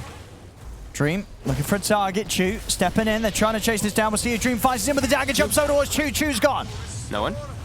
Has to be a bit careful. Still spamming the daggers out. Mellow. It's getting a little low here. Still has BKB. Jumping for Shashlo. Two-man who stomp out the call down to follow up. They've got the Lasser down onto the Slug. Slug goes down. And they still have BKB on Mellow. He hasn't even had to use it in the fight.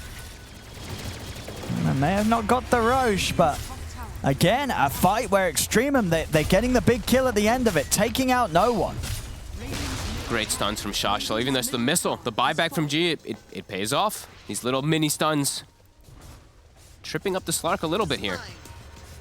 And immediately, look at this, Extremum. Shashlo, they see the Timber for 1 second on the top lane. They TP 3 heroes top to go set up for him. Very active coming out from Extremum. I like it.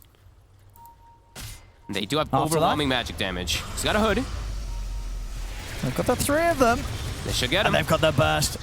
Hoof stomp into Mystic Flare. Doesn't matter how much magic resistance he has, it'll hurt. The skill build from Chu is crucial here. 144. The max Ancient Seal. Amping up all that magic damage. It literally counteracts the hood entirely.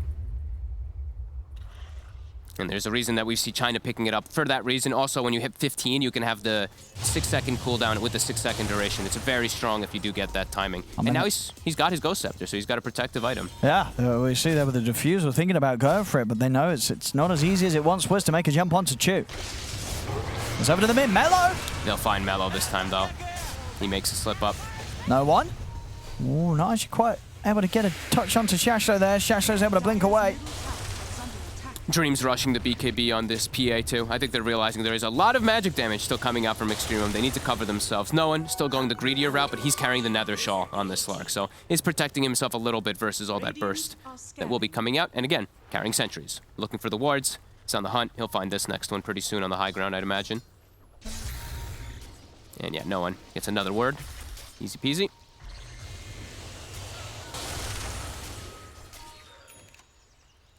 There we go. BKB on Luna as well for Extremum. At the same time as the PA, BKB is coming out. As if I wasn't slippery enough already. I mean, with the damage coming out from the PA, can Dream pop the BKB and commit onto Nefrit and have a high chance of taking him down? Yep, do think like so. Like he'll have enough physical? Yeah. It's going to be a little harder for them to actually stick on him. They don't have anything that pierces that BKB to slow him down. So it might be difficult to actually stay on him, because they also have Stampede. They have a lot of slow that's coming in from their lineup too, so it might be a little hard. But if they get any instance of stun on the Luna pre-BKB, she's just going to get evaporated. Oh, Dream is on the high ground. Nefrit's going to step up, pots the BKB, looks to turn. They're in with the jump, but Dream also able to get his BKB off. Nefrit. He's going to try and continue to stay on top of Nefrit. Now turn towards Shashlo instead. They have the Diffusal slow. Hex coming out as well. Shashlo to full Dream. He's jumping into the room with a Dream. He jumped into the death. That's the first life gone. Kiss is coming in from the side. Chu taking heavy damage from the Mortimers. Afterlife stepping in with the Chakram. Closing the gap on a GG. He's up on the cliff. He's looking for the TP out. G is actually going to be able to get out of this. But over to the side. They're in with the jump. Immersion finds the stun control onto Mellow. ASM Gambit back to winning team fights. Extreme in full retreat. As soon as the BKBs are starting to go down on Bat and Luna, they're like, we cannot fight this. We're going to get overrun. Nice BKB usage this time, actually, out of Dream. I like how he used that one. Just to be able to stick on them and force them into a bad position. And there was one, I think it was 1 or 2 seconds left on Stampede for the Centaur when they did make the jump onto him. It was very close to him being able to pop it and perhaps get away, but Gambit come out with a nice timing. Claiming the high ground here. It is scanned, though. Radiant structures are fortified. G gets a ward down. He knows the PA is there. No bat for 12. Instantly dewarded again. Oh. 2. Oh. Look what's going on G. No one diving in deep as well here. As he makes the move over towards Choo Choo. Taken out. A little too risky of a position there outside the base. There's no one in Dream, have no struggle closing the gap on him. And then how many dewards again? Sorry, could we bring that up? I feel like Gambit's just gotten so many, just out of control this game. Yeah, look at this. Just the vision, it happens so quickly, especially when you're playing versus Slark, and when they get this type of advantage fights, they can just take out all of your vision. DD on Dream as well. Oh boy. Nefrit. He's going to step forward, put the mask of madness there with the DD, he's gone! Nefrit Shoshlo taken apart here. Dream, he's looking for more. He's got to be a little careful now with the BKB wearing off. I mean, he's happy with what he's found. All the timings are hit, though. We're saying extreme. They need Aegis. If you don't get Roche as a Luna lineup, your game is so hard to play. And we see it there. The BKB gets popped, but he popped Mask of Madness. He did, and he just melts. Yeah, and it was DD plus Solar Crest on a PA as well. Bit of an unfortunate timing for Extremum. That's now onto the bottom tower, easily brought down. Making progress on his SMY himself, Dreaming with that and the BKB. Now he's going to be tanky. High chance that he's able to commit even when the BKB is already used. Level 18 round the corner as well. These crits are going to hurt. Yes, they are. And he's, like you said, the Solar Crest buffed up behind him. They've got the blink on the line noise to back him up. And he is tanky. Like, right, Essence Ring as well on top. He's very tanky.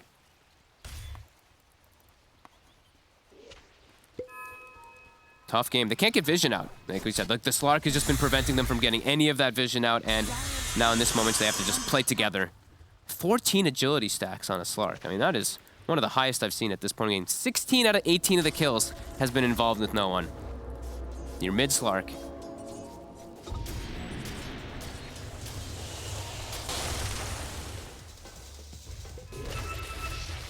They're going to come out with the smoke Extreme. What did they pick? Did they pick up anything? Did they pick up like a blink on anyone else? They didn't pick up any new item. Not really. No, still sort of halfway through some of them. Okay. It's a bit of a risky one. When you have no vision, no information on the map at all, and you're running blindly into a high ground. Oh my God. They will have the high ground though. They will. No one.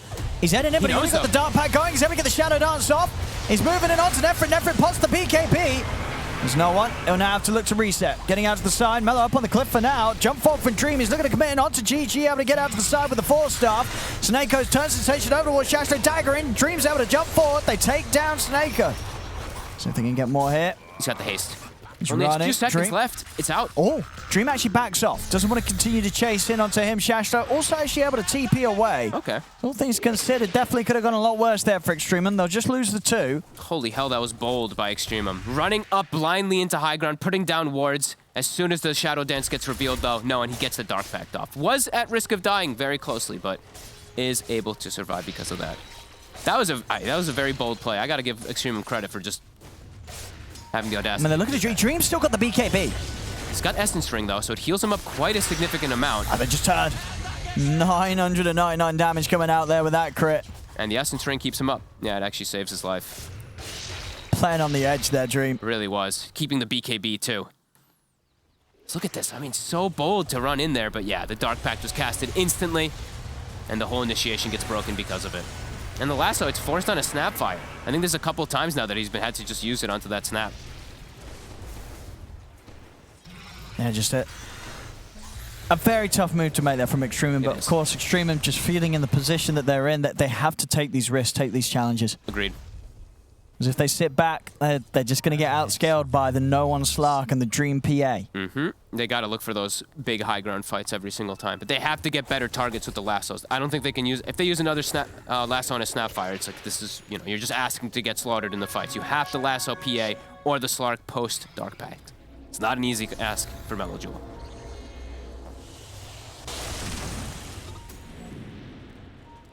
Ward coverage still is up in that area, Extremum. Those 2 wards they placed from earlier were not taken out from Gambit. So perhaps they could look to make plays around there, because I do believe they saw the PA for a second.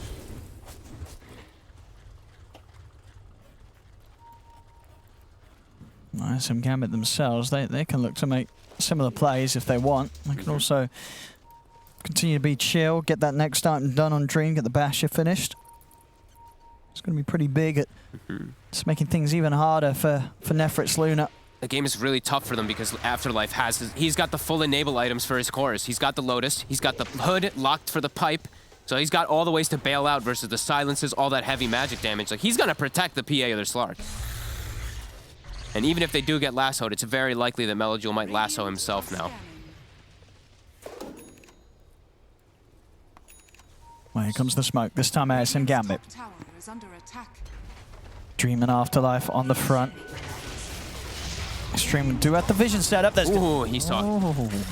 Afterlife still wants to try and get things going here. BKB coming out from Melo, but the Lotus is going to end up lassoing himself. Dreams in with the BKB. Not enough damage to take down Melo, though. Melo will manage to step away. Nefrit, they're sticking on him. They're just having a run with these BKBs Extreme, and they can't stand and take the fight.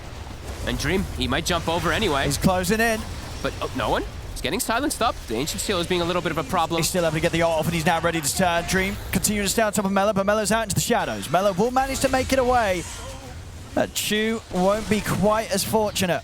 Quick fingers there by Immersion, though. Puts the ward up, instantly blinks away to reset. And then, as we mentioned, brand new Lotus Orb. It counteracts that lasso completely. And now another Roche going their favor. A free shard, a free cheese. Second Roche is just so potent if you're able to get in these positions. And a DD for the next fight, waiting outside of the pit. The difficulty just continues to rise here for Extrema. And who takes this? So the Slark will take it, yeah. So he can now protect people even more so versus the combos. Super nice against these sort of AoEs like the Eclipse. Yeah. Pop the Shroud down and they're going to be fine. Two different ways to bail himself out. Yeah, it's going to be even harder now. The Bat, it's got Blink Dagger to get on top of people so he can prevent the Lotus to grab him. But even then, feels like they just don't have the damage in the fights anymore at all versus the BKBs. Dire's top tower has fallen. Immersion's already on the hunt. Look at this. He's actually checking out down bottom, looking out for that Luna. I think he has a feeling that he is down here. But Nefrit will TP out.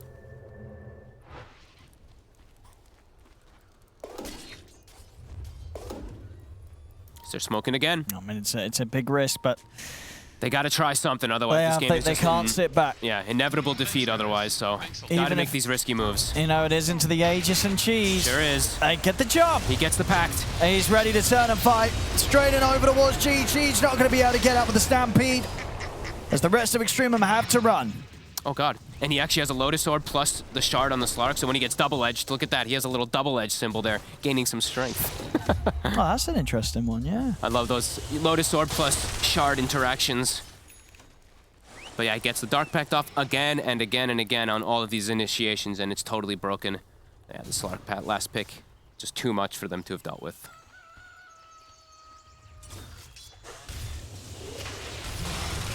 Let's see what they can do from the high ground. They've got an Eclipse, but everything else was really used. How do they get in on this? The Hex? How do they start the fight? Immersion. He's diving in it. The three-man mana drain coming out as well. Starting to force some early action there as Melo has to put the BKB. BKB now down for 70 on the bat. It's going to be harder for Melo to get in with the jump. Oh, half HP and one dagger. And Dream's in. Two-man stun. The stun. Immersion's able to line it up. Nefrit, he's out to the side, only just, but it doesn't matter. Dream chases him down with a blink. As Nefrit buys back immediately. They're looking towards Dream. Another buyback as well from Shashlo. Who can they catch? Immersion slides out with a force. They're all making it away. Extremum, they can't catch anyone. Not even a single punch back for them. The quick resets. Brutal execution. And there's the Bashers coming out on both cores. No one and Dream. Basher done. It's a rough one, Owen. ASM Gambit, they saw a perfect opportunity to go for the greed, and it just has not been punished. As they're stepping up in Immersion. And look at the jump on him, Ancient Steel as well. And he's still able to get the force off. Immersion still alive, finally falls. But now the turnaround comes to play. They have the lasso onto Dream. Dream goes down the once. And no one's in with the pounce. Onto Luna, cooking forward as well.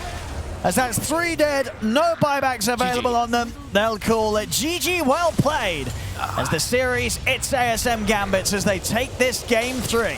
This one, they took a big risk. They went for a lot of just early game heroes. They got smashed in the early game, and yeah, that was it from there. No one, that man, full confidence on the Slark this game. 12, 2 and 10, 22 of the 29 kills. Yeah, insane. Super early movements. He crushed the mid matchup, makes what, 3 ganks bottom to enable the Dream PA. Even though the PA did die a couple times, it didn't matter. They got him enabled enough, and they did get both of these Roshans, where Extreme could not contest. And a Luna draft has to get these Roshan controls, otherwise you see what can happen. That was a tough one indeed for Extreme, but I like that they took sort of the risk of trying something a little bit different, seeing if it worked out. But for sure, overall, we're just seeing, no one. He is one of those mid players that, if he loses game 1, he's going to be coming back, but playing at a level that maybe he wasn't bringing out the first game. He will step it up. He's going to be angry, and he's going to be ready to pull out some of the best performances that he can, and he absolutely does, especially in this third game. 12, 2 and 10 on the mid lane, Slark. As there we have it, ladies and gentlemen. AS Monaco Gambit, the game is theirs, the series is theirs. 2-1 against Extrema.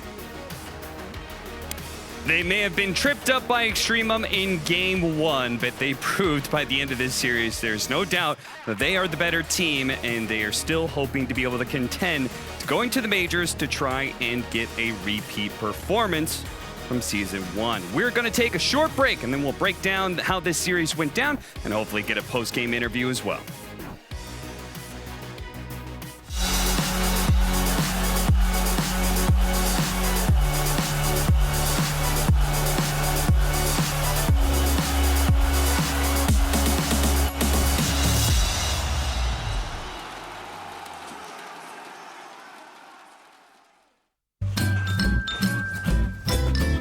You ready? Huh? Hey, he's a good boy, huh? You ready? Huh?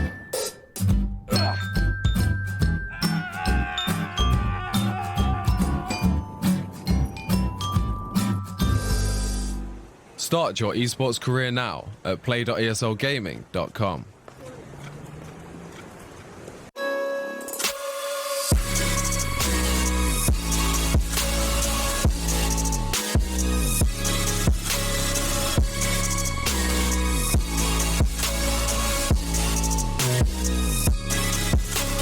You love it, you wear it.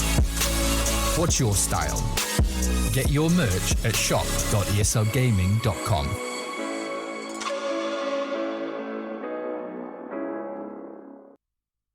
As I see the colors of your soul, and I recognize every single line, every single roadblock. We got 2 hearts that beat in time, and the towers looking down all night, blocking out the sun that we need.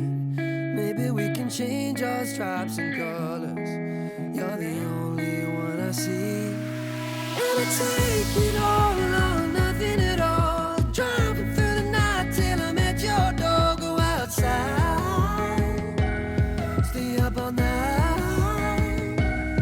And I take it all or nothing at all. Driving through the night till I'm at your door. Go outside, stay up all night. Sleep through the sunrise.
outside, stay up all night. It'll take it all or nothing at all. Driving through the night till I'm at your door. Go outside, stay up all night, sleep through the sunrise.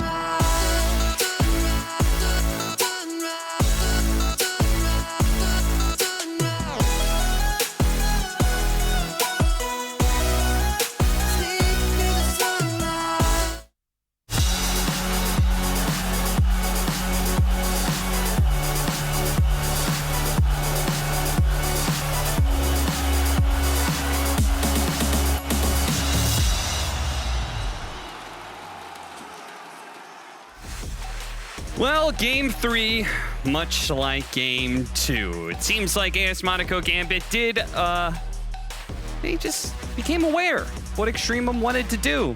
And also, twice they were picking a Luna.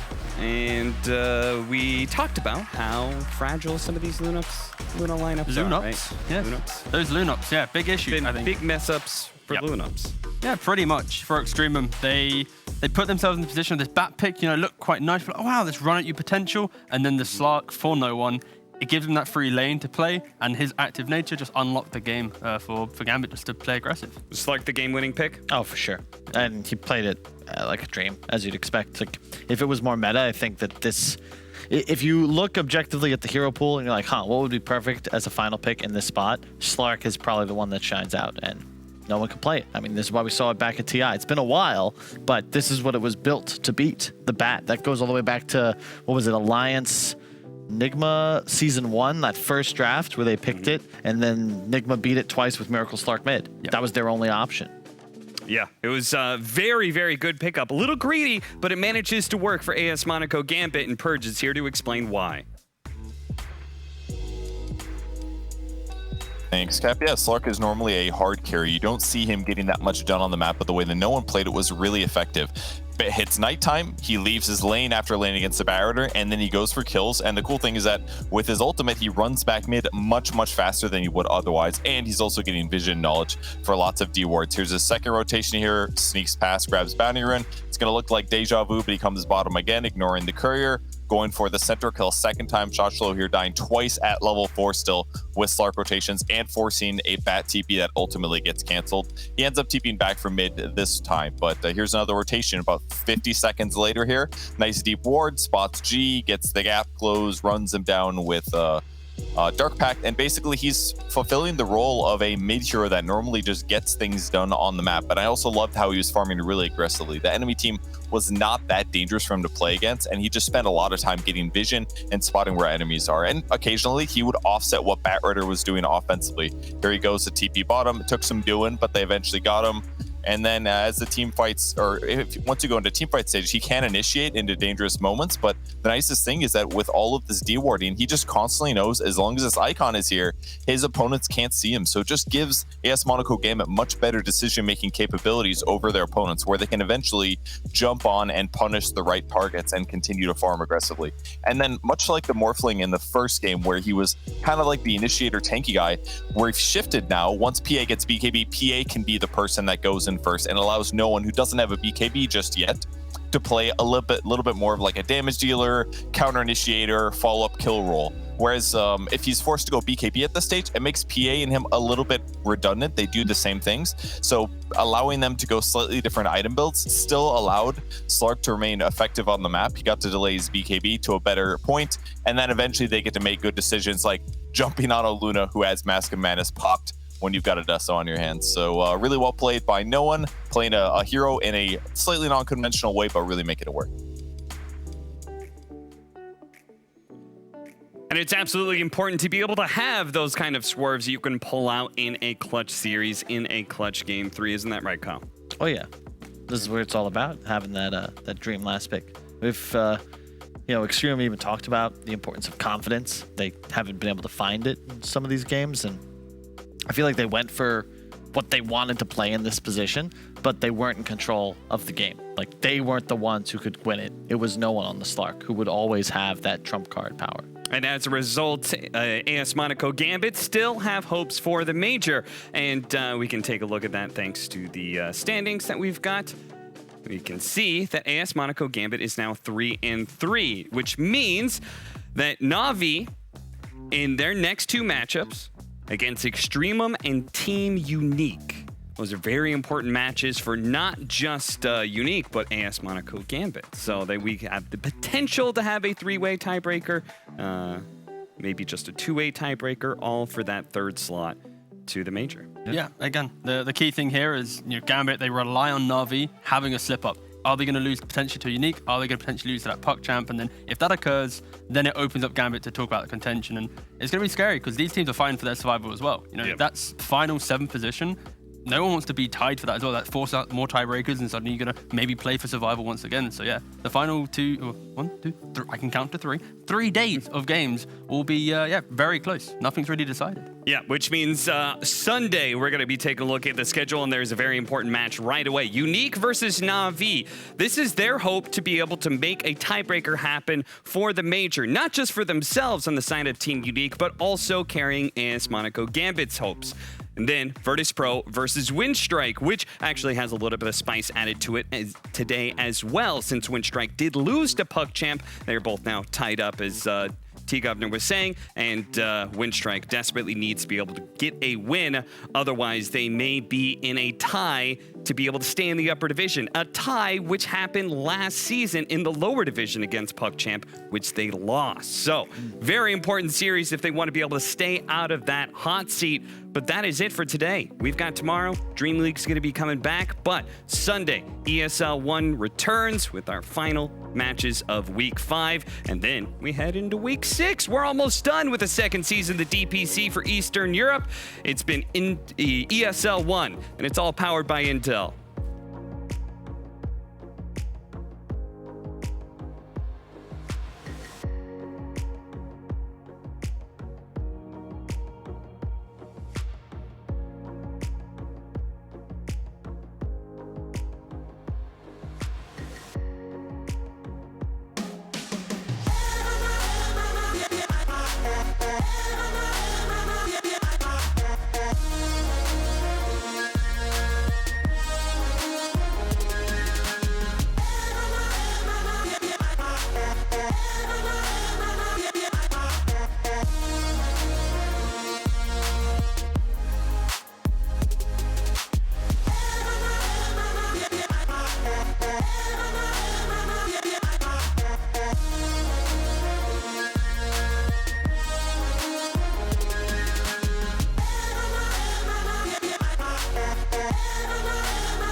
My name is Jordan Gilbert, aka Nothing. Hi, my name is Sue Lee. My handle is Smix. I think it's important for these initiatives to happen. Empathy really, really goes a long way, and it always means so much to us, and I think that's where initiatives like this really help.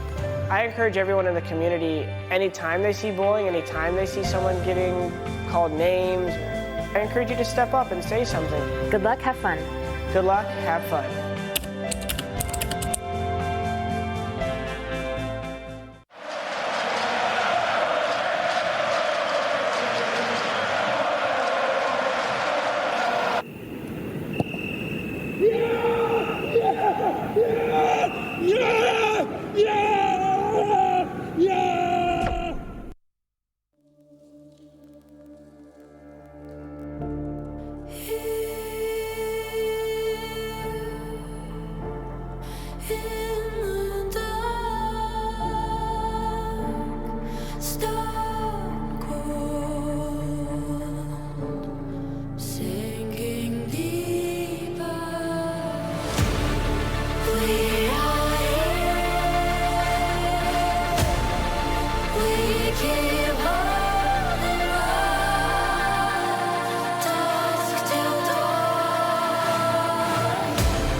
They ain't count on that. They ain't count on that. They ain't count on that. Show what you gon' do. They don't want all that. They don't want all that. That sounds like a pop song. Take a dive before you dry, y'all. It's the only way to live. You can't be without it, baby. Yeah, I know. Yeah, I know. Yeah. Try before you sign off. Shit can kill the sick. Real stories. It's the only way to live. Oh. Fancy cars and the smiles of the ocean. Purple sky, let that night come with peace. Anywhere you wanna be. Anywhere you wanna be. Yeah, yeah. Hold up your sign, though. They ain't count on that. They ain't count on that.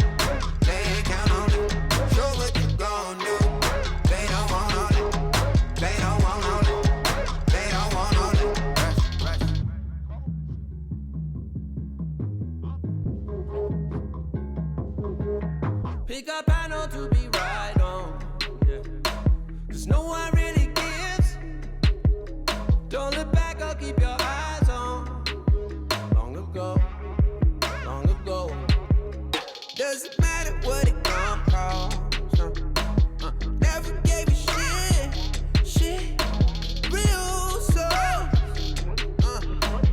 Let it take a hit. Hey. Who's getting high on emotion?